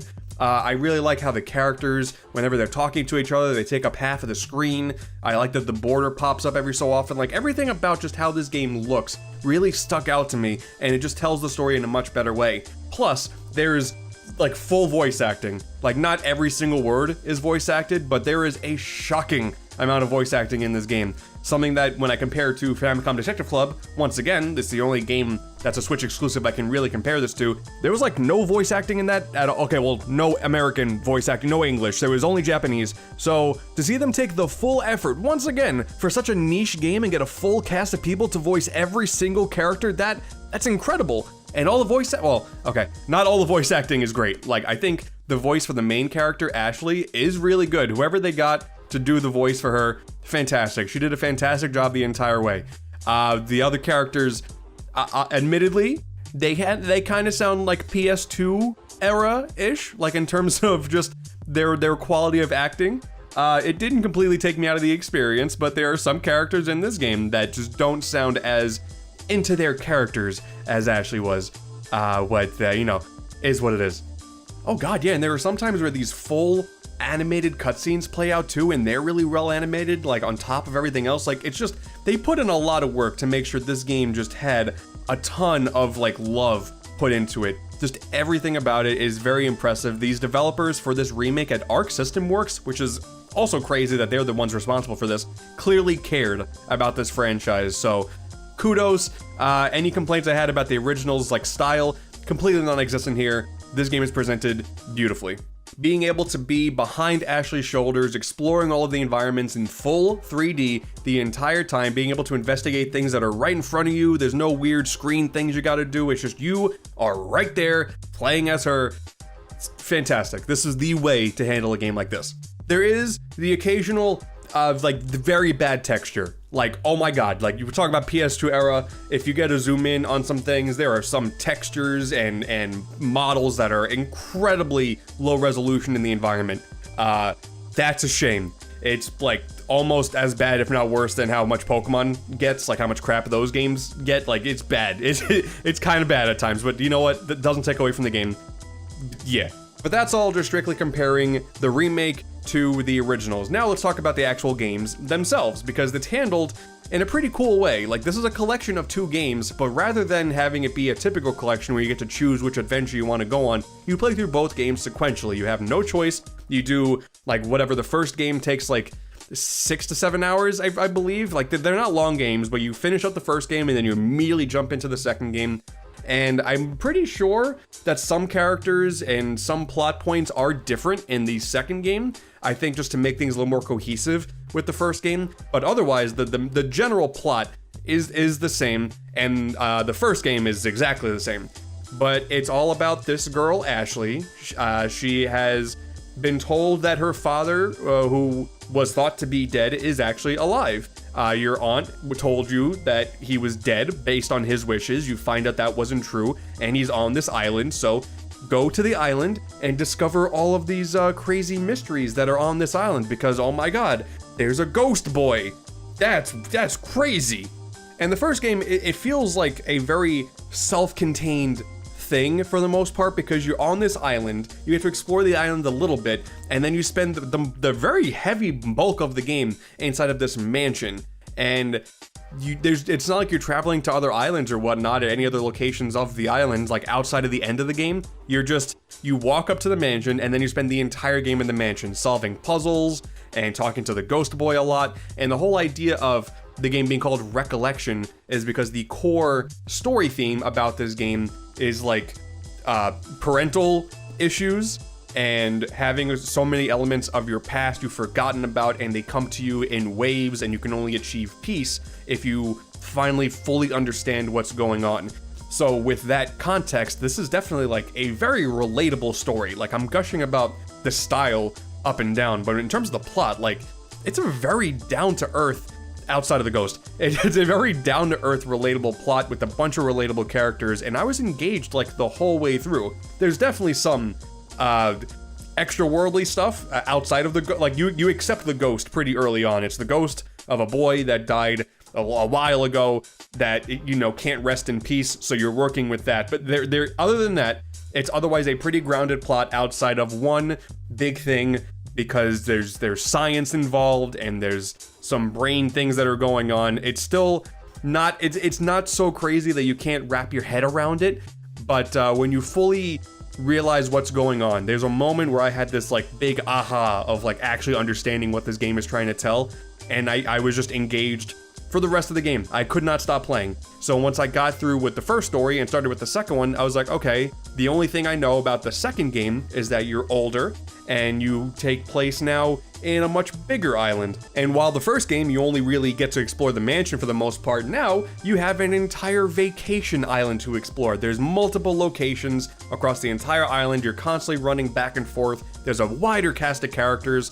And once again, very relatable characters. There's like a group of kids that want to they want to start a band, and that's kind of cool. You get to handle with some of the authorities of the island. Like there's a lot more going on with the plot, but the general idea is the same, just the scale is bigger. You're running around, you have a very linear structure for things, and you're just trying to uncover all the other mysteries about the island and your parents. And now there's another boy in the sequel that you're trying to figure out his story as well. So very similar plot threads through both, and something that I'm assuming is not in the second game. There are a few more direct ties to the first game within the plot of the second game now. I wasn't sure. There are some games, like the Great Ace Attorney Chronicles is one of them, where like you had these two games from back in the day, and when those games ended, I wanted more. There was a bit of closure, but I still wanted more. Here, I felt like we actually got to have a decent amount of closure with Ashley's character in this game at the very end of it. They could do a sequel if they wanted to, but I felt very satisfied and relieved when everything was said and done. I obviously, because it's a story-based game, I don't want to go into too much about everything, but there was no real downtime with anything. The characters are super engaging. It doesn't do any crazy, jumping the shark moments. Like, if you look at other visual novels like Ace Attorney, Zero Escape, Professor Layton, like a lot of those games jump the shark, and they're very entertaining. But it was nice to play a visual novel that didn't do that. So yeah, if you're big into story-based games, this is definitely a very top-tier one in my opinion. And luckily, the gameplay is integrated into the story enough to keep things engaging as well. Doing the puzzles are very fun because there's no real rules to how any of these puzzles will be laid out. Just eventually you get to a point, it does like a swoop where you get to see like an outline of Ashley thinking, and then hey, it's a puzzle thing, and it could be whatever. There's no rhyme or reason to anything, and if anything, gameplay-wise, it would be cool if there were almost like a challenge mode for some of these puzzles, because some of them are actually really engaging, but they're in and they're out super quick, and I wish there was just like a side mode or something that could have extra puzzles. That would be really cool, but otherwise, again, super fun and engaging. But they are pretty easy. That seems to be a common complaint. It's not as gimmick intensive as the original games were, and apparently it's just considered a lot easier. Something that I didn't really care about as much because I was mostly into it for the story, but it seems like some of the people who are really into this franchise do say that things were taken maybe a little bit too easy, and an extra challenge mode, just for the game, the ones that are in the game, would be nice. I do think the pacing of the story is also a little strange, even though it's not bad. It's like for the first game, the first 2 chapters or 3 chapters, there's like a big fetch quest thing going on, and those chapters take a considerable amount of time, all things considered, but then you're kind of just going through the rest of the chapters like super quickly. Like the first few chapters take like an hour or maybe 2 hours each, and then it's almost like every half hour, 45 minutes, you're kind of just getting through some more chapters. So the chapter pacing is a bit strange. It doesn't mean much in the grand scheme of things because, once again, there's no big jump the shark moment. It's just at some point a screen pops up that says end of chapter and now new chapter, and then you continue on. Not really a big deal at the end of the day, but you know, it's there. There were a few times I also did get lost, because sometimes I can't speak for everybody else. My brain will just turn off for some sentences, even though I'm pressing the button to pass through text, and I just forget what we're doing. Luckily, not only is there a backlog where you can just go through all the text that you just missed, that just passed you by, there's also a nifty hint feature where you click in the left stick and it just guides you, it just tells you where to go next. Something that was great because there were definitely a few times I just didn't know where to go. Like, the game does a good job really pointing you in the right direction for most of it. There were a few times in the mansion and on the island that I just didn't really know what to do. Because it is kind of backtracky, because you're still, even if the second game is bigger, these areas are relatively small. There's a lot of like, go to this area, go back to it, and then go now here, and then, oh, you forgot this thing was back here, you may have missed it, and then go there. So yeah, there was that. That was a little annoying, but thankfully the hint system was built in, you know, wasn't a big deal. There's also this new collectible that's in this that I'm pretty positive not in the original. It kept me a little bit more engaged in the exploration aspect of it because there's no real reason to go out of your way to do anything. Once again, something that like challenge mode puzzles would have been nice to beef the game out a little bit. But there are like these origami cranes of QR codes, and they are hidden throughout both games' maps. And you have to figure out where in, like, the map function does tell you exactly where they are, which I guess is nice, because if I was exploring randomly, I would be very annoyed. But being able to find those while I'm still dealing with the story, that was fun. There was a lot of extra backstory that was implemented with those little story beats. And yeah, those are just nice. Like, once again, just very engaging from start to finish. The story is really good. Playing as Ashley and having like full control of her throughout the entire game is really good. And there's just the right amount of thinking about where you need to go next that really just kept this a super consistent experience from start to finish.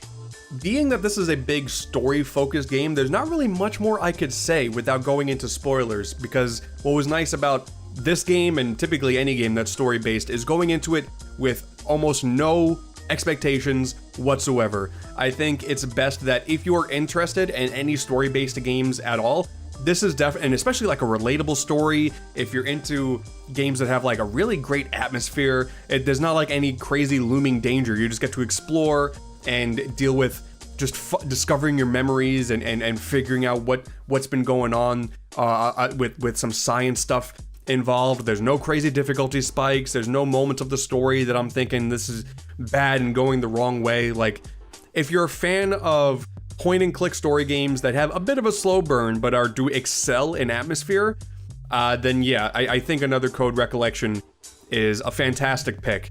I think they shot themselves in the foot because it's a shame that this game is not going to get as well loved, but I think based on the nature of its style, this was the best it was going to be anyway. So I think if you're into this type of game, which is a very niche genre, you're going to be in for a good time. Some issues like the pacing and maybe the ease of difficulty with puzzles might hinder your experience, but I think if you played the originals or if you have not, Another Code Recollection, I think it comes recommended. Probably if you can get it for a cheaper price. Maybe not worth the full price of admission.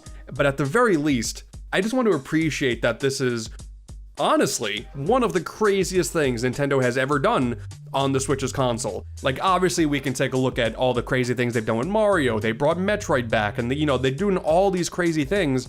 But to remake, well, to have someone else remake the two Another Code games, localize the second one for the first time ever, and completely revamp everything. This is no mere remaster of anything. There are a few Wii games that come to the Switch and it's just the same game in HD. No, they completely built these games from the ground up with new art style, bunch of voice acting. Like, it's crazy ambitious, and I just don't think we should take that for granted. I think getting deep cuts treated with this much respect is something that any hardcore Nintendo fan should give a shot. So I know gaming is very busy right now. There's a lot of great things to play, but if you ever want to experience a super high quality form of one of the deepest cuts of Nintendo history, Another Code Recollection, God, I'm glad I played this. This was a really good game. The reception for that initial list was super positive, and a lot of you added some certified classics to your backlog, and that's pretty awesome. Quite frankly, the fact that as many people knew about Crosscode as you did warmed my cold, bitter heart. That game is that game is incredible. And a follow-up to that previous list, some of you may remember when I talked about Tori 3D and its sequel. Those became pretty famous for being these cute little cheap 3D platformers. If those games caught your eye, you would be happy to see that developer has also since dropped a short Super Nintendo themed vertical platformer called Beanie and a short N64 themed collectathon called Super Kiwi 64. Figured I would mention them here because neither one will really take you more than an hour to complete, but I just love high quality, bite-sized experiences like this, and there are so many on the Switch. No matter how niche a game may seem, the cream will always rise to the top. And yeah, not much has really changed. A year has passed and a lot of games have come out, but I still spend far too much time and money from my life playing those Switch games. There's a lot. I've been playing a lot of Switch games.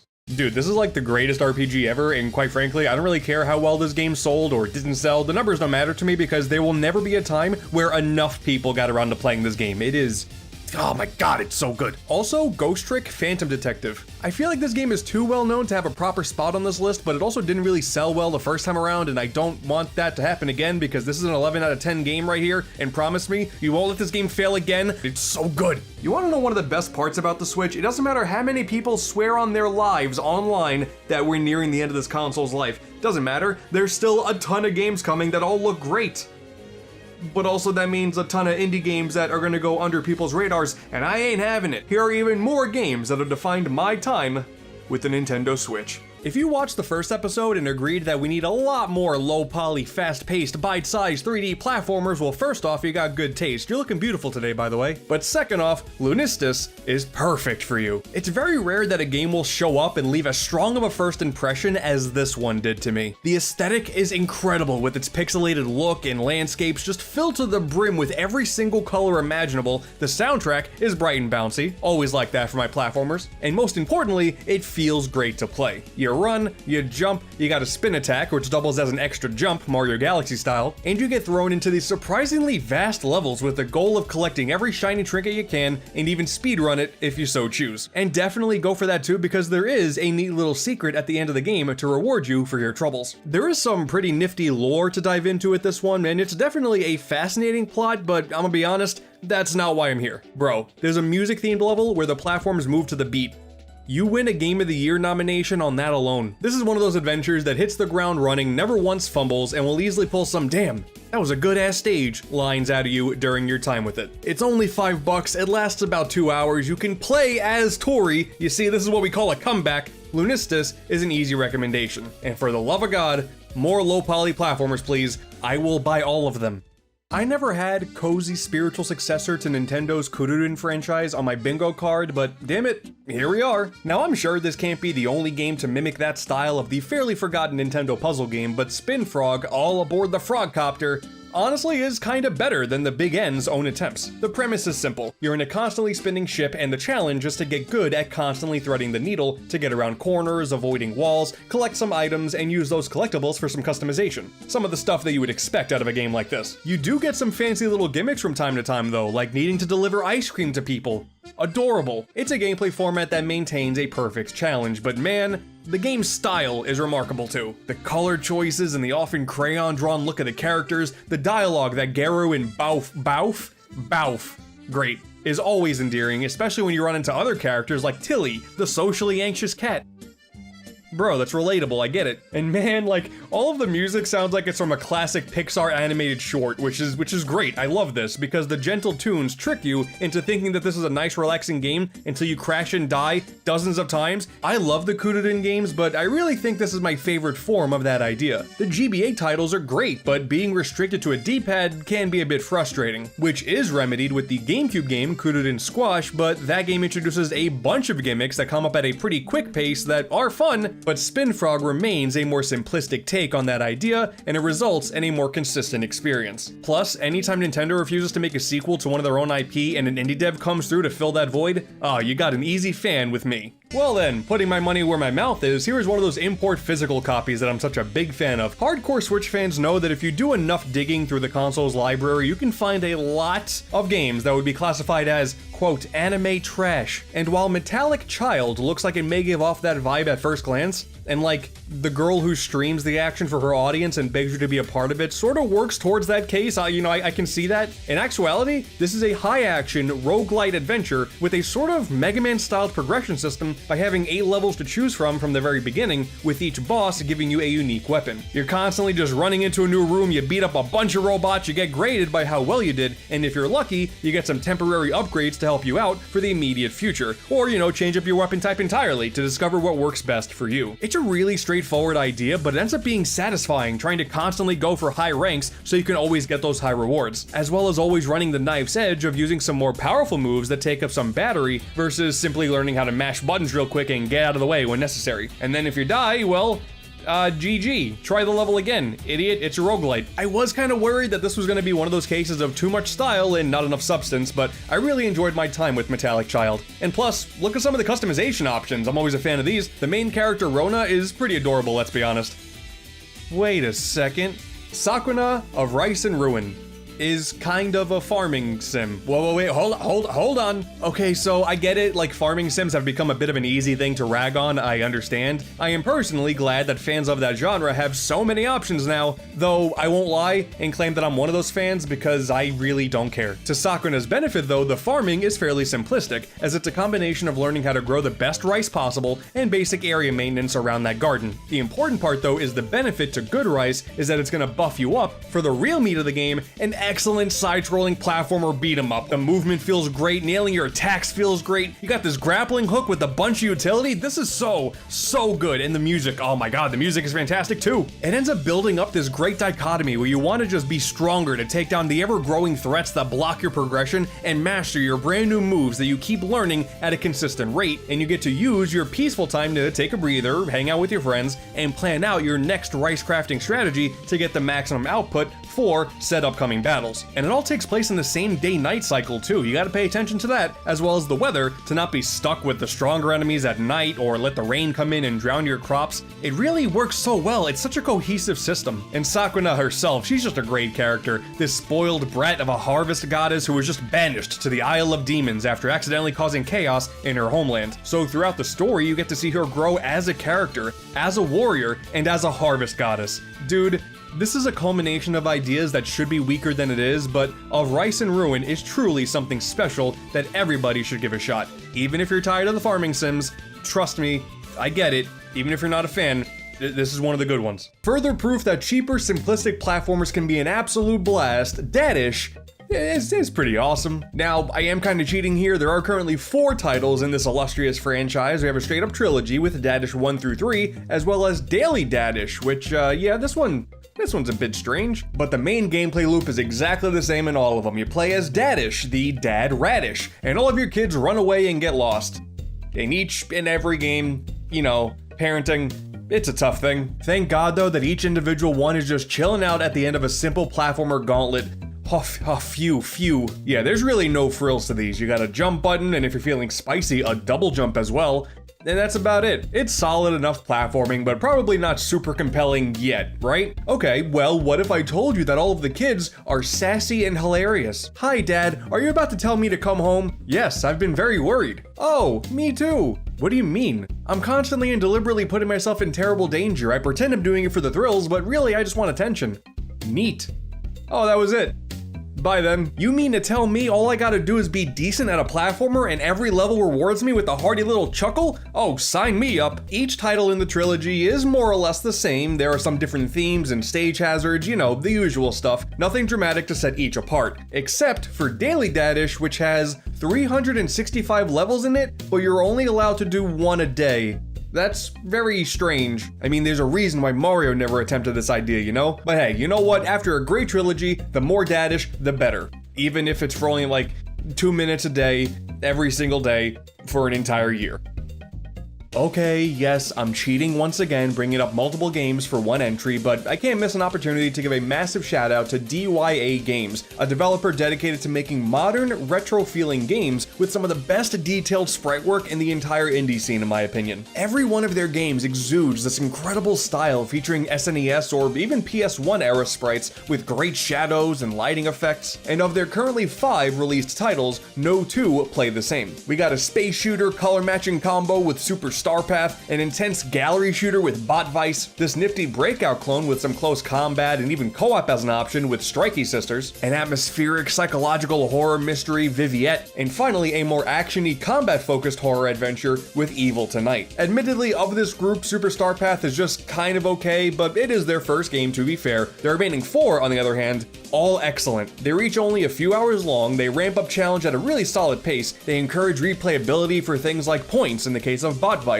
or better endings in the case of Viviette. They got incredibly atmospheric or really catchy soundtracks pending on the game. The Strikey Sister stuff, in my opinion, really good. And it's just cool seeing this under-the-radar developer manage to change things up with every single project while also making sure each of them is a great time in their own little bubble. And the sprite work, my god. It's so good. Retro enthusiasts looking for some new indie games to add to your backlog that are definitely way under the radar, look no further than the works by DYOKnowGaming. Fear not, everybody, I can tell some of you are getting worried. It's been a minute since I talked about another platformer, but here we go. Frogun. Remember earlier when I said we needed more low-poly 3D platformers? Yeah, this was another case of love at first sight, man. This game is N64 and PS1 as f. So get this, right? You play as this little explorer, Renata, on a quest to explore these ruins and find your parents. And naturally, you have a gun that is also a frog. It would be stupid to not have that. With this frog gun, you're able to use its really long tongue to grab enemies and items, throw them at other enemies, and also use it to fast forward your face towards big enemies and solid walls. I do feel like sometimes the camera can be a bit cumbersome trying to figure out just how to properly angle your shot, but quite frankly, that almost fits the aesthetic perfectly. A wonky camera in a PS1 aesthetic game? Yeah, that makes total sense. This is another platformer with very straightforward ideas and an aesthetic that taps into fan service of a bygone era in the best possible way. It's just a fun time, man. Levels have a handful of different challenges to go for, from getting all of these coins to getting the secret shiny item from the end of the secret rooms to simply speedrunning them. Replayability is high, but even if you're just a one and done type of person, the moment-to-moment platforming and light puzzle solving is a blast too. Every so often, after a few proper platforming levels, there's even a race, kinda harkening back to Ape Escape when that same exact thing would happen there too. I mean, I'm probably biased, I did back Frogun on Kickstarter, I was there right from the very beginning, and I knew it was gonna be great. Like I said, love at first sight. And hey, your best bet, play this game as soon as you possibly can, because you're gonna need all the practice you can get when it comes time for the sequel. Frogun is a franchise now, and that's just cool. I'm honestly really surprised that this one isn't just a little more well-known. Little Noah, Scion of Paradise, immediately struck me with its art style because it showed up out of nowhere, and it has the bravely default art style because that artist worked on this. And rather than using it for another RPG, we get a platformer beat-em-up roguelike with monster raising elements? Like, to me, this is the perfect combination to result in a certified hidden gem. Little Noah's history is kind of weird too, because this is technically a sequel to a mobile exclusive exclusive real-time strategy game of all genres, but nothing about this follow-up even acknowledges the previous adventure, so don't worry about it. This game is totally fine on its own. Obviously, this will all still depend on your liking of roguelikes, because regardless of how well the game plays, which it does, the gameplay loop of dying and constantly starting back at your base is just not for everybody. Oh, it kept this game a total joy for me and I wanted to keep playing it over and over again, is the sheer amount of customization, either in the form of the things you can spend your money on to make your next run even better, or the overwhelming amount of monsters, or Lilliputs, that you can obtain on your run, which act as your 5-hit combo and special moves. You start with the same 3 every time, but you'll quickly get more with the ability to mix and match their placement in the combo string, which is really cool. You have a fully customizable moveset, and it just depends on what monsters you run into. But if you do find yourself gravitating towards the same ones every time, you can upgrade them specifically from the base as well. And on top of all of that, the difficulty also feels really balanced, which is very important for a roguelike like Metallic Child as well, because I've played so many roguelikes that are hell-bent on just ruining your life, and hey, that's the fun, idiot, get good at the hard game. But no, not here. It's nice to just have a game where it feels like my learning of the strategies is really rewarding, even if I do die a bunch of times. You may even have a moment where you think the game is really easy because it throws Lilliputs at you constantly, but damn it, I'm telling you man, one wrong move, that's it. GG, idiot. Back to the ship. Shout out to Noah for being the better non-RPG game to use the Bravely Default art style, because damn it, the console also has various day life and like, they got away with that? We just let that happen? Flynn, Son of Crimson. Another game that is probably easy to confuse when sat side by side by its pixel-based contemporaries, but man, every single minute I was on this adventure, it just felt special. Everything is laid out like a very standard quest. You're just a simple town boy who attracts a disease called being the chosen one, where it is quickly up to you to save the land of Rosantica from the evil scourge. Thank God you also happen to know how to use a sword. That's gonna come really in handy. It's a good thing that floating sword was in the room right next to you. All of the lands are very natural, the color palettes are more subdued, the sprite work and the animations are incredibly detailed, the soundtrack is atmospheric and often sounds orchestrated. Rather than being just another pixelated platformer, this game really evoked vibes of the PS1 and early PC gaming era to me. You start off incredibly simple, but eventually gain access to brand new weapons, a rage meter, and even a skill tree. Hell yeah, always love a skill tree. You got a huge stallion companion, except instead of a stallion, it's a huge adorable puppy. That's amazing. Some of the bosses feel really menacing, and combined with the air of mystique the world provides, and that feeling of almost loneliness as you explore the unknown, it's almost magical. Okay, listen, I know I'm sounding incredibly cheesy right now, but more than most games are able to provide nowadays, playing through Finn made me feel like I was going on a grand adventure and filled me with childlike wonder that I had not experienced in a long time. Like, I can't speak for everybody, but that vibe certainly doesn't come around very often, for me at least. Some people have argued that this game is too short at only about 6-ish hours, but man, that's a selling point for me. I got a really solid beginning, middle, and end in a 6-hour journey. That's awesome. I mean, if anything, maybe that ending is a bit rushed, but with that in mind, I still much more appreciate a game that understands what it's doing and doesn't overstay its welcome than just taking far too long just for the sake of it, because hey, this game has a billion hours of replay value. No thanks. Also, for a good chunk of that 6 hours, your dog is sick. Please, I beg of you, play Flynn, Son of Crimson and save the doggy. Save the doggy. He did nothing wrong. He deserves the best. And there we go, even more games to add to your wish list. Even though you probably didn't ask. The Switch has honestly opened my eyes to so many different types of games that I wouldn't have tried before, and you know, this far into the console's life, it still wouldn't feel right if I didn't take some time to share those experiences with you all who would be interested. Also, once again, you should play Live Alive, it's really good. Back in my Kirby's Dream Buffet video, I said this. Next year, we're gonna have a bit of a break, right? That means that, you know, they'll step back and they'll be like, okay, maybe this year we don't make 1 or 2 Kirby games in the same year and shadow drop them on Twitter. That's going to happen. That video released August 28th, 2022. They announced this game 2 weeks later. Dude, like, there's really nothing easier than being a Kirby fan, like, honestly. If you're anti-Kirby, somehow, and you're annoyed with all of the preferential treatment this franchise gets from Nintendo, I understand, I really do. We just gotta sit here and the coolest things ever will happen to us, and Captain Falcon is still dead. It's like this company can't let a single direct go by without announcing something for Kirby. Forgotten Land and Dream Buffet were still both pretty fresh, and bam, doesn't matter. Now the Wii game Return to Dreamland is getting remastered for the Switch very soon. Okay, yeah, sure, why not? Kirby's Return to Dreamland? Quite frankly, I did figure that when this game was going to come to the Switch, I did expect a bit of a trilogy pack with Triple Deluxe and Planet Robobot as well. Would have made for a sick 30th anniversary celebration pack, and I mean, hey, if Miitopia of all games can get remade for the Switch, why can't those? But I think that's just me, as a Kirby fan, accustomed to being a spoiled little brat. I can hear it now. Kirby Triple Deluxe? Deluxe. Easy money right there. Well, I mean, there simply aren't enough Kirby games for me to play. Though, that being said, right before RTDLDX released, Nintendo announced in another Direct that, you know what, Tilt and Tumble and Amazing Mirror for the Game Boy and GBA Switch Online apps respectively, those are coming, and it's a bigger deal than you would initially think. Yeah, these are usually just typical ROM drops and that's it. I mean, Dreamland 1 got released as soon as the app did, but actually, this means we will have an official console port of Tilt and Tumble for the first time with native motion controls. Incredible. I don't know if those GameCube holding speedrunners will make the jump over to the Switch Pro Controller, but damn it, it's a tilt in the right direction. And Amazing Mirror is gonna be on an emulator that has official online play.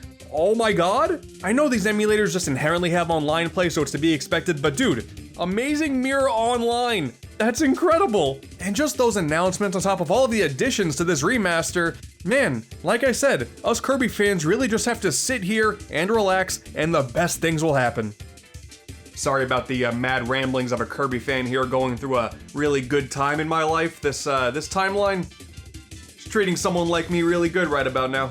But the star of the show for today, Kirby's Return to Dreamland Deluxe. It's an interesting choice. I'm all for more Kirby content, obviously, as well as more Wii games getting ported. Big fan of that as well. It's just been less than a year since Forgotten Land, and I feel really weird that we're already here. Though, I guess, realistically, the timing does make a little bit more sense than you would initially think. Return to Dreamland is now the 4th Kirby game to get the remake treatment, 5th if you count Superstar Stacker as a remake. I don't know why you would, but some people do. And if you look at the timing in between the original's release as well as the remake's release, you can see that we're looking at roughly 4,100 days, which isn't too far off from the duration of time between Adventure and Superstar and their respective remakes. The timing actually makes total sense.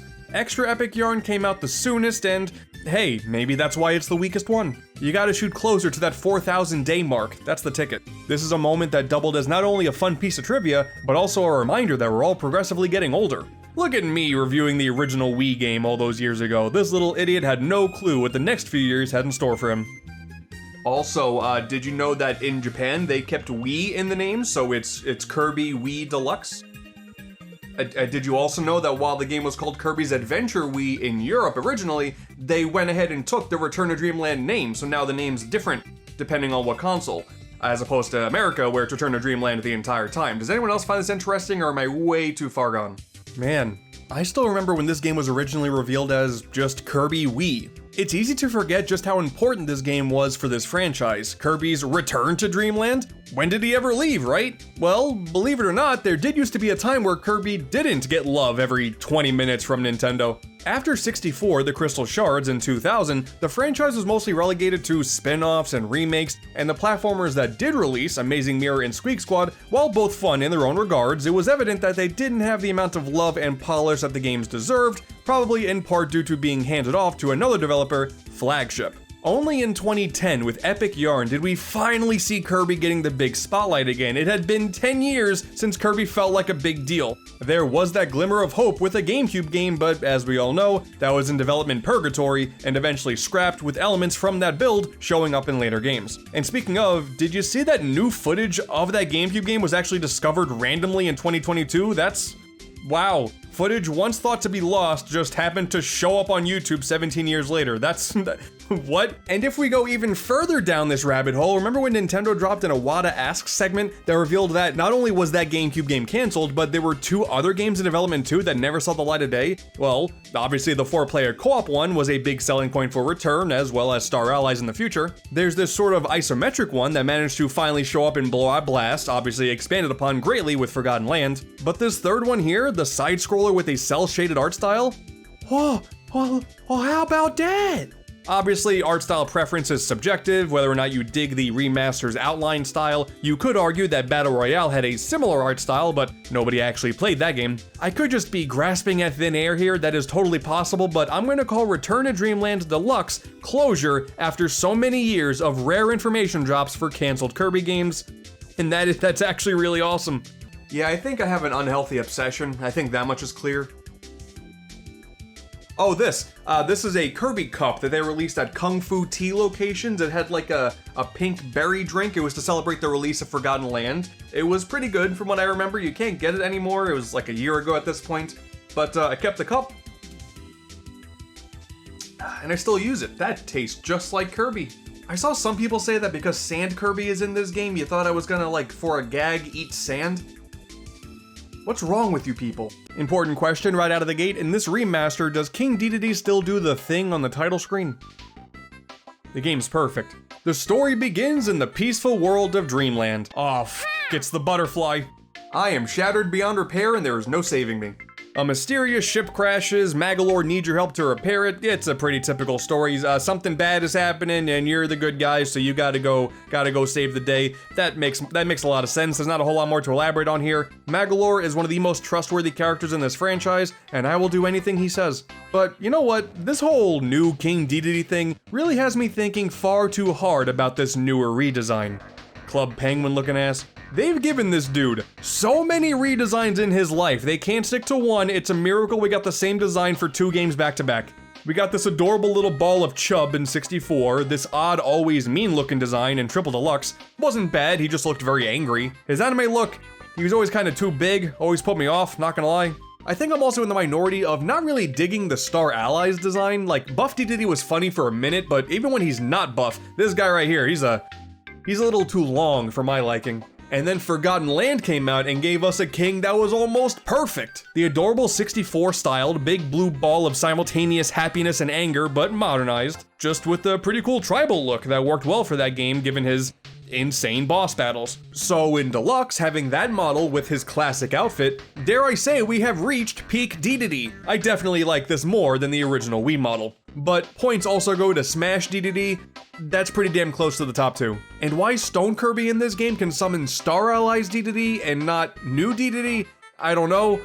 I'm starting to believe in a Dedede multiverse. Also, on the topic of redesigns, shout out to this Twitter user here for pointing out that the enemy Waddle Dees and the friend Waddle Dees in this game use the models from Star Allies and Forgotten Land respectively, based off of pretty slight differences in the face. This is pretty important information. Really doing a great job doing anything but talking about the actual game itself. I apologize about that. While getting a brand new return to form Kirby game was actually super refreshing back in 2011, nothing changes the fact that, yep, this is a Kirby game alright. Return to Dreamland was Nintendo's attempt to take the formula of Kirby games that worked so well in the past, like Adventure and Superstar, and just polish the hell out of it. Something they would continue to improve upon with the 3DS sequels. The basic mechanics all feel nice and tight. All of the copy abilities do the Superstar thing of having multiple attacks that can be pulled off pending your button inputs. Each level has multiple shiny things to collect, so you actually have to pay attention to your surroundings instead of just plowing through the levels. And it's all bundled together with a great presentation for both the visuals and the soundtrack. All really great stuff. And even back on the Wii, I always thought this game looked really nice. All of the colors just pop, the foreground pieces are nicely detailed, and if you ever just stare off into the background, the amount of detail that goes into every single landscape is actually kind of stunning. It's easy to not even consider them because you're always running through them and focusing on what's in front of you instead of what's behind you, but if you ever get a second to chill out and just look at the back, there's a lot going on there. And then we jump on over to Deluxe, and yeah, there's the matter of the most noticeable difference on the surface. We have outlines now. Rather than simply having the game look like it's running through Dolphin on max settings, we actually have a pretty noticeable art style shift. The foreground and background elements have a lot more detail, some areas go for a bit more of a pastel-y color palette, I think it's very pleasing. And yeah, all of the characters have outlines now. Interesting choice, not like the characters ever blended into the background from my experience in the past, but for what it's worth, I do really love how this looks. I prefer when art styles have a bit more extra artistic personality to them, and realistically, Return to Dreamland was always relatively uninspired in terms of its style. Yeah, incredibly detailed, for sure, but grassland, desert, underwater, snow, volcano. Some levels later on are a little bit more memorable, like the mechanical stages, and especially the Sky Tower, but in general, it is pretty standard stuff. Not a problem necessarily, but certainly doesn't stand out compared to some of the environments and themes of the 3DS games. So for me, this new style adds a lot to help Return appear more striking. Granted, I do think the outlines could have still been an option. Like 2 days after the demo released, there was a mod that removed the outlines and it looks fine.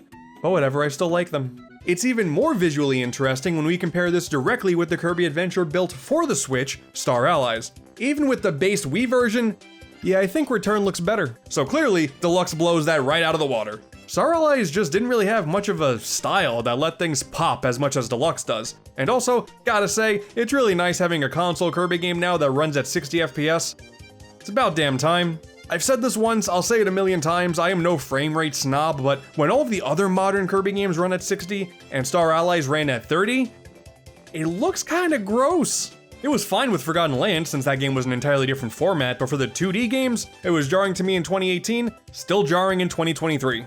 And hell, in recent years, there was even a mod developed just to push Star Allies to 60, and it looks so much better. All I'm saying is yes, Return to Dreamland Deluxe looks really good. It's no Metroid Prime Remastered, because Kirby's better. The soundtrack is just as good as it ever was, that much was a given, though there has been some changes here too, mostly in regards to what songs play where. One of the secret HAL rooms now plays music from Dream Buffet, the mini boss tower in Nutty Noon now plays a remix of the Superstar Boss Battle theme instead of the King Dedede theme. The same stage in Extra Mode plays Stage of the Partners from Kirby Fighters 2, the second phase of the HRD3 fight uses Roar of Dedede from Forgotten Land now, which is an incredible change. Not a ton of differences here, but just plenty of really good fan service.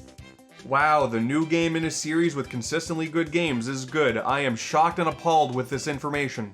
You see, what I was most interested in, what my big dumb baby brain was interested in, was just what was going to be new about this release. You know, when it comes to remakes, remasters, re-releases, whatever you want to call them, Nintendo's track record is all over the place. We could get Bowser's Fury, we could get new funky mode. And for this one, I mean, come on now, what are you gonna have in this Kirby game that's gonna be good for new players, but also people like me who have played this game like a dozen times in the past? I'm not lying, like a dozen times, like I said, unhealthy obsession. First and foremost, you can now taunt with the right stick. Yeah, the Wii game didn't have that, Deluxe is better, 10 out of 10. Okay, but for real now, they added diagonal swimming to this version. This is a game changer, you do not understand how exciting this is. For the first time in one of these Kirby remasters, remakes, whatever you want to call them, we have brand new abilities. First up, we got Mecha. You're a Gundam now, this is sick. You got a laser you can charge up, you can shoot some projectiles of the fire and electric variety. You got a sweet jetpack, and these super powered hands too. This is pretty badass honestly, though a bit unwieldy at times if I'm being honest. Like there's this really cool charge forward backflip laser combo that looks awesome, but I feel like it doesn't do as much damage as it should. It looks like it would be devastating, but it feels like nothing actually happens. The outfit is certainly better than its utility. Maybe I just need to get better at it, I don't know. Make sure to put it in the next game, you cowards. And then we got Sand. Oh my god, this one's incredible. Harnessing the power of pocket sand, you can attack in every direction in a handful of different ways, and it feels like every single grain of sand Kirby pulls out does incredible damage. Dude, like just hold the block button and you're invulnerable forever, and then you can shoot out into the sky doing a surprising amount of damage. Dude, Sand is insane. Both abilities each have a new challenge room in the Star Cutter now, and that's pretty cool. Considering how strict those rooms are to get gold rankings, let alone platinum rankings, these are the perfect ways to learn what these abilities have in store. Yo, even the Sand enemy is cuter than the Mecha one, like, this is not the outcome I expected. Oh, and also I can't forget to mention that Festival from Star Allies is in this game now. Hooray? The only other time new abilities were added to a re-release, it was the Ravel abilities in Extra Epic Yarn, and considering that game didn't have copy abilities in the first place, I thought their inclusion was unnecessary honestly, but here, yeah, they're fine. They don't really fill a void that the original game was lacking, but the more power-ups, the better in my opinion. Need I remind you just how good Sand is again? I got into an argument on Twitter about whether or not Sand is the 69th ability in this franchise, and I'm sorry to report that, no, it's not. Though I get the excitement. Sure, if you count like the anime exclusives, and does anybody count normal as an ability? Sorry, that's weird if you do.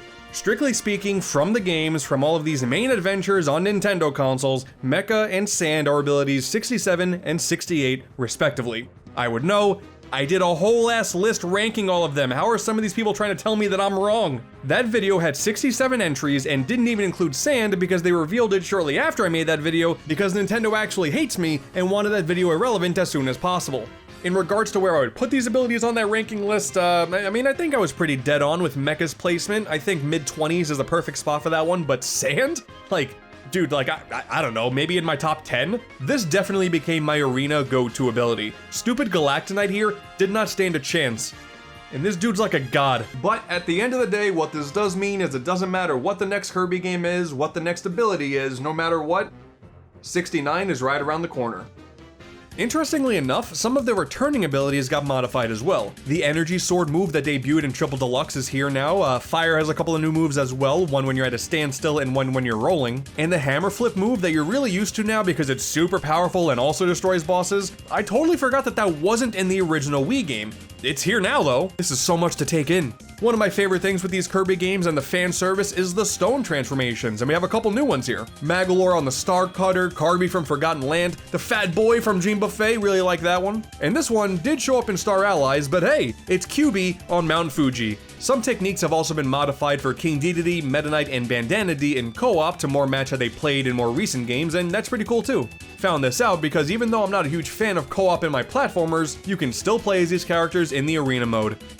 Hell yeah. I know I'm gonna sound selfish, but if there was anything I do wish they added, I do think the challenge stages from Dream Collection would have been a really cool bonus. That content is still trapped on the Wii, so it would have been nice to, you know, not have that be the case. I have to assume there was some hesitation because Smash was an ability for one of them, and Smash isn't in this game, and they had to prioritize Festival instead, you know. I get it. But considering this was likely their only chance for this content to come back, that's kind of upsetting. This would have also been a pretty cool time to bring back the Super Spark and Super Cutter abilities that are cut content. Why not? A re-release is always the perfect time to bring some of that stuff back. Oh yeah, the super abilities. One of the big gimmicks with Return to Dreamland were these areas where you would get a fancy super ability, you start shining something fierce, and with the push of a button, you get essentially a little screen nuke. It's really cool, and Kirby is really cute while doing so. Mechanically, I never really thought these were that great. Once you get past that flashy style, you feel powerful, for sure, but these rooms that you get these abilities in equate to just holding forward and pressing a button when something dare stands in your path. And at the end of the day, they were just a means to getting to these portals that transport you to Purgatory for a little chase segment and a mini boss fight. It gets the job done, but it's not something I'm super excited about. Like, I think Super Suck and Triple Deluxe is way better. Gameplay-wise, it's pretty formulaic. Except for that one time that you become the head of a snowman, that part's perfect. But hey, back on topic with differences with this deluxe version, each of the abilities now have a lot better animation when you first get them. It used to be when you would get the ability, Kirby would do a nice little, hey, look, I got it, and then you'd get into the gameplay. But here, oh, the camera's swooping, Kirby's a lot more emotional about this whole ordeal. This is great. I love this. It's so nice.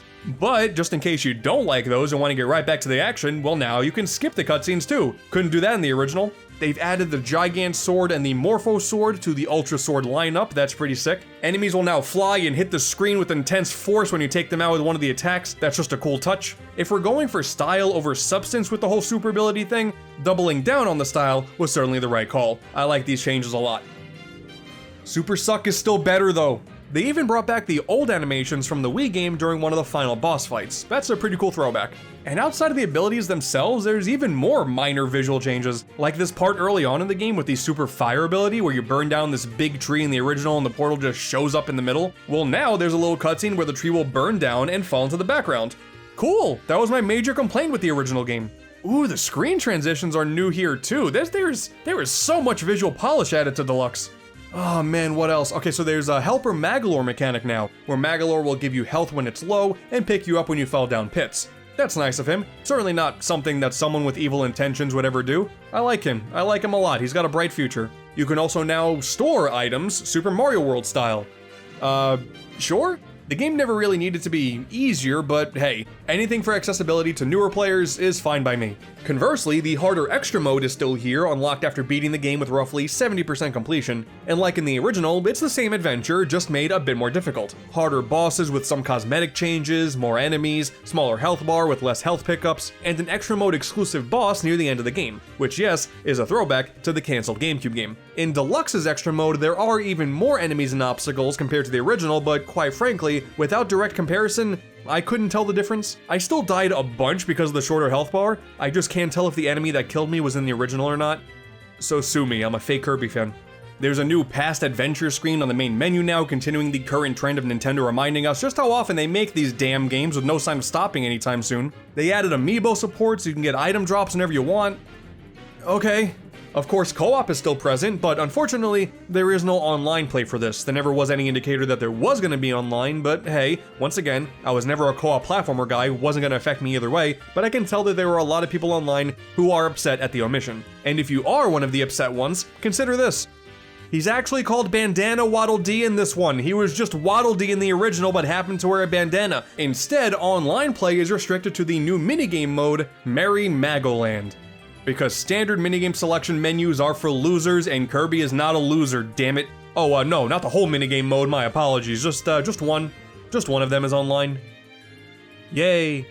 Oh man, this Magolor dude is great. He is the best. He's taken me out of pitfalls, he's giving me items, and he made an entire ass theme park. Dude, this guy, come on now. He can do nothing wrong. We got a whopping 10 sub-games in this one, the most of any game in the franchise, holy cow. For new games, we have Magolor's Tome Trackers, where a specific book cover gets shown, and it's a race to get to it in the pile first. Plus, you're all wearing school caps. It's adorable. And Booming Blasters, where we give everybody a gun and have a good old round of deathmatch. I'm glad Kirby continues to practice his Second Amendment rights. As for the other 8 sub-games, they're all returning from older Kirby games. Yes! We have Egg Catcher from Adventure, Samurai Kirby from Superstar, Checkerboard Chase from 64, Bomb Rally from Nightmare in Dreamland, Crackety Hack from Amazing Mirror, Smash Ride from Squeak Squad, Kirby on the Draw from Superstar Ultra, and Ninja Dojo returning from the original Return to Dreamland. This is so damn cool. The music when you're on the difficulty selection screens are remixes of each game's respective menus. The victory screens are all identical from their source games too, like the Kirby 64 award screen is exactly the same, yes! Listen, I've never been someone who's hard to please, okay? Anything remade from this franchise I think is the coolest thing. Seeing Egg Catcher show up after so long in HD, the music is remade, both Kirby and Dedede have the baby chicks popping out of their mouths. This is peak Kirby right here. It's just a shame we don't see the chicks popping out of Meta Knight's masks or Waddle Dee's mouth. I mean, the anime shows that he can eat, so they could have put that in the game. And then the online mode in question is a separate entity entirely, Samurai Kirby 100, where you and 99 other Kirbys around the world see who can press the A button the fastest. You could, quite frankly, tell me these are all CPU players, and I couldn't tell you the difference. I don't know why this is online. I feel a stronger connection to Manager Magolor telling me stats. I was about to say that this was an incredibly dumb inclusion, but then I managed to get first, so now I would be upset if this wasn't here. In all of these editions, we did lose Scope Shot though.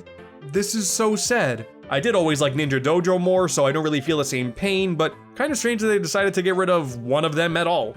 Adding salt to the wound, the second Hal room now plays the Scope Shot title theme. Why? Why did Hal go for the throat on this one? Oh yeah, before I forget, they also added a third Hal room to the game that wasn't in the original. Dude, this company loves the Kirby franchise so much, it's wild. This is true love right here. Alongside all of the sub-games, Merry Magoland comes with 100 missions, and I mean, that's pretty refreshing. Usually the sub-games are just there for a fun little distraction and nothing more, but now there is a whopping 100 achievements to go for. Many of them are very basic. You beat all the difficulties, for example, do particularly well in some harder difficulties like catching 20 eggs in Egg Catcher level 3, and play each of the games with a specific mask, which, yes, there are unlockable masks in this game as well. This adds a lot of gameplay time to the 100% goal right here, because once you finish all 100 of these achievements, and you think you're done, stupid Magolor throws another 20 at you that are super tough. Tome Trackers level 3, winning this mode with 18 points, made me want to commit crimes. Completing all of these back to back took me about 3.5 hours, though admittedly, I did definitely surprise myself with some of these. Like one of these is to get at least 20th place in Samurai Kirby 100, and I hit first place on my second attempt, so yeah, you know what, I am gonna brag actually, I feel really good about that one. Merry Magoland, the happiest place on Earth, would return and spend too much money there again. Look at it just sitting there in the background at the start of Nutty Noon now. I love it. It's like it's a real place. Oh yeah, can't really gloss over the mask thing. It's kind of a cute addition. For extra fan service, you can unlock the faces of a bunch of characters throughout the series by collecting these Merry Magoland tickets. It's pretty cute. I mean, definitely something to make co-op a little bit more interesting, but some of them also make noises. So getting to run through these levels as Kirby making masked Dedede sounds is pretty cool. That's kind of fun. Fun fact, if you wear the Kind mask, you have a more powerful bubble attack underwater. The attention to detail in this game is nuts. There's a couple of deep cuts on the selection too, Drossia and Zero masks? Okay, that's cool. Getting to see newer renditions of Nago, Peach, and Choo Choo, that's nice, I like that a lot. Can't believe Dark Nebula is here. Old friend. I'm really crying in the club right now. And dude, pick and mine, are you serious? The Rick and Kind counterparts from Dreamland 3 that you saw on one screen each and that's it? I love this. Sadly, Koo didn't have a counterpart in that game, so grayscale Koo instead. Suck it up, sport, you'll be fine. The only issue with this screen is that Yellow Kirby is just called Yellow Kirby now, and after Dream Buffet had the audacity to bring Kirby back into the spotlight, this will not stand. All right, the moment that many of you have been waiting for, spoiler time. What? Spoilers? Isn't this a 10-plus-year-old game? What could there possibly be to spoil in this current year? Well, listen here, idiot, you big Dumbo. You see the back of the box here? Magolor Epilogue, Brave and Extra Quest after the ending. There's new stuff. And I got thoughts. Hey, you know how Magolor betrays you at the end of the story and you banish him into the Shadow Realm? Yo, that's crazy. This is why Kirby fans everywhere have trust issues and thought Elflin was gonna stab you in the eyes in Forgotten Land. Well, Magolor Epilogue is here to let us know just what Magolor was up to after said banishment. With his outfit in tatters, Magolor wakes up in another dimension, similar to the chase levels from the main campaign. On your brief travel here, you run into a fruit fragment. You get told to collect more. Go. Gameplay-wise, Magolor does play quite differently than Kirby, sort of similar to how he played in the Star Allies guest star mode, but with a twist. Throughout the stages, you collect these magic spheres, and with them, you can upgrade all of your attributes, like all of them. The speed of your horizontal and vertical shots, the effectiveness of your shield, how much longer your specials will stick around, stuff like that. And while upgrading moves in like any game is inherently satisfying, you get the benefit of being able to grow longer chains during the gameplay. You see, you're not just collecting magic spheres by walking into them, you get them from defeating enemies, and get even more if you keep attacking them in a fast manner. And doing something like upgrading your trickery attribute benefits you because sometimes that will lengthen how long your chain could last without any activity. Me? Get up to my sneaky dirty tricks again? I would never.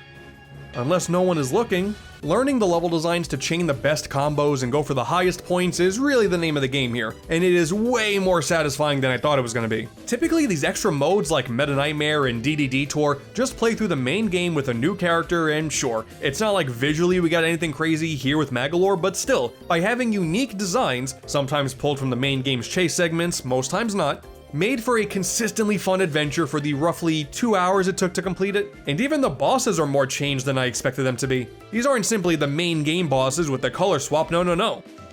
They also have new names. And based on said names, you can tell that these battles now have element properties too. It's pretty cool stuff. Or shocking stuff. Really just depends on the fight. And if you do your due diligence and pause the gameplay while you're in the battle, you can get a little bit of extra lore. This is the good stuff here. And when doing so, you can tell that all of these guys are working for a bigger bad guy. But wait a second. I thought Magolor was the bad guy. Who's badder than this guy? Well, once all of the fruit pieces are together, making a gem apple, yes, very important detail, Magolor then battles another Grand Doomer. Pretty cool. I mean, it's got some different attacks like the other bosses, nothing too special here, goes down pretty easily, and then this portal opens up. Dude, like, come on, man, like, what do you mean?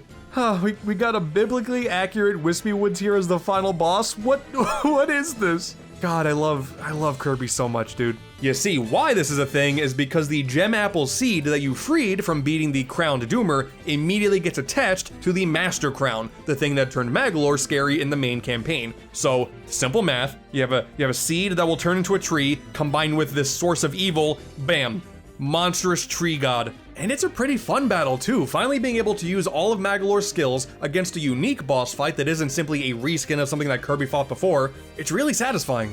This one move that he does when he comes like crashing down on you and then will continue to go into the ground and then stare at you, this is a tree jump scare. But even still, bang bang boom, you take him out no problem, and once you're done, Magolor finds a conveniently placed sword. Well, isn't that nice? He then uses his powers to make it gigantic in size, has one final anime clash of power, and then slashes it in half, defeating it. As this franchise continues to dethrone another god. You know, typical Kirby things. But you may be asking, what's to become of Magolor after all of this? Well, thankfully, a new portal to the outside world opens up, and after wiping away a single tear, oh my god, poor baby, he jumps in for hopefully a brighter future. And if you pay attention to the credits images, you can see Magolor pops up in a new yet kind of familiar land alongside the Gem Appleseed. He sets up a shop in this brand new village to do some business, and just like that, Team Kirby Clash Deluxe and Super Kirby Clash have been injected into the canon. It took a few years, but now we know why. He was finally nice all of a sudden and dressed in green. Looks good on him too. I approve the new digs. See, man, what did I tell you? Nicest guy you ever met. You played Super Kirby Clash, right? He's like super nice in that game. It was just the crown that was messing him up. He's a great dude. In that game, if I remember correctly, he was like giving you really good things, right? That was helping you on your quest, but they also kind of required actual money. They were microtransactions. He's responsible for microtransactions. This guy's evil. Magolor Epilogue is awesome. It's a little annoying that it's locked behind playing the whole main game to get the new stuff, but considering the plot is based off of the endgame plot twist, I guess it makes sense. Leave it to Hal to add story closure to a spin-off in what is seemingly just a run-of-the-mill remaster. I think when directly compared to another remake, Superstar Ultra, that game provided more new stuff than Return to Dreamland Deluxe did, but Magolor Epilogue raises the bar for those post-adventure, alternate playable character modes. Can't wait for the next Kirby remake where you can play as the Dream Fork all of a sudden, because we have to know why it popped up in front of Kirby that one time. I have so many questions after Dream Buffet, man, I need them answered. Worth quickly mentioning the arena here as well. I mean, yeah, it does act the same way it always did, typical boss rush, but True Arena got some notable changes. Not only does it add the Magolor Epilogue fights, so you can now battle biblically accurate Wispy Woods with Kirby, but the Magolor Soul fight, not only does he move faster and hit harder than he used to, not only does he still utilize the same super ability attacks that he did before, but also he conjures up sand tornadoes and shoots from the mecha cannons. This is a scary fight. And if you haven't done this battle yet, you can thank me later for this information, because getting 21 fights in and dying to attacks that you didn't see coming, I would be furious and snap my tiny Switch cartridge in half. No thank you. Now you can tackle this with a steady mind. You're likely still going to be stressed out, but at least it'll be a little bit more steady. But with that all in mind, that wraps up the entire Kirby RTDL DX package. It's a good game. Are you surprised? This video is longer than my Forgotten Land one. I don't know why I'm like this. Kirby's Return to Dreamland Deluxe is an excellent remaster. They took a great game and made it a lot better. That's all it needed to be. It's a new Kirby release, of course it's good.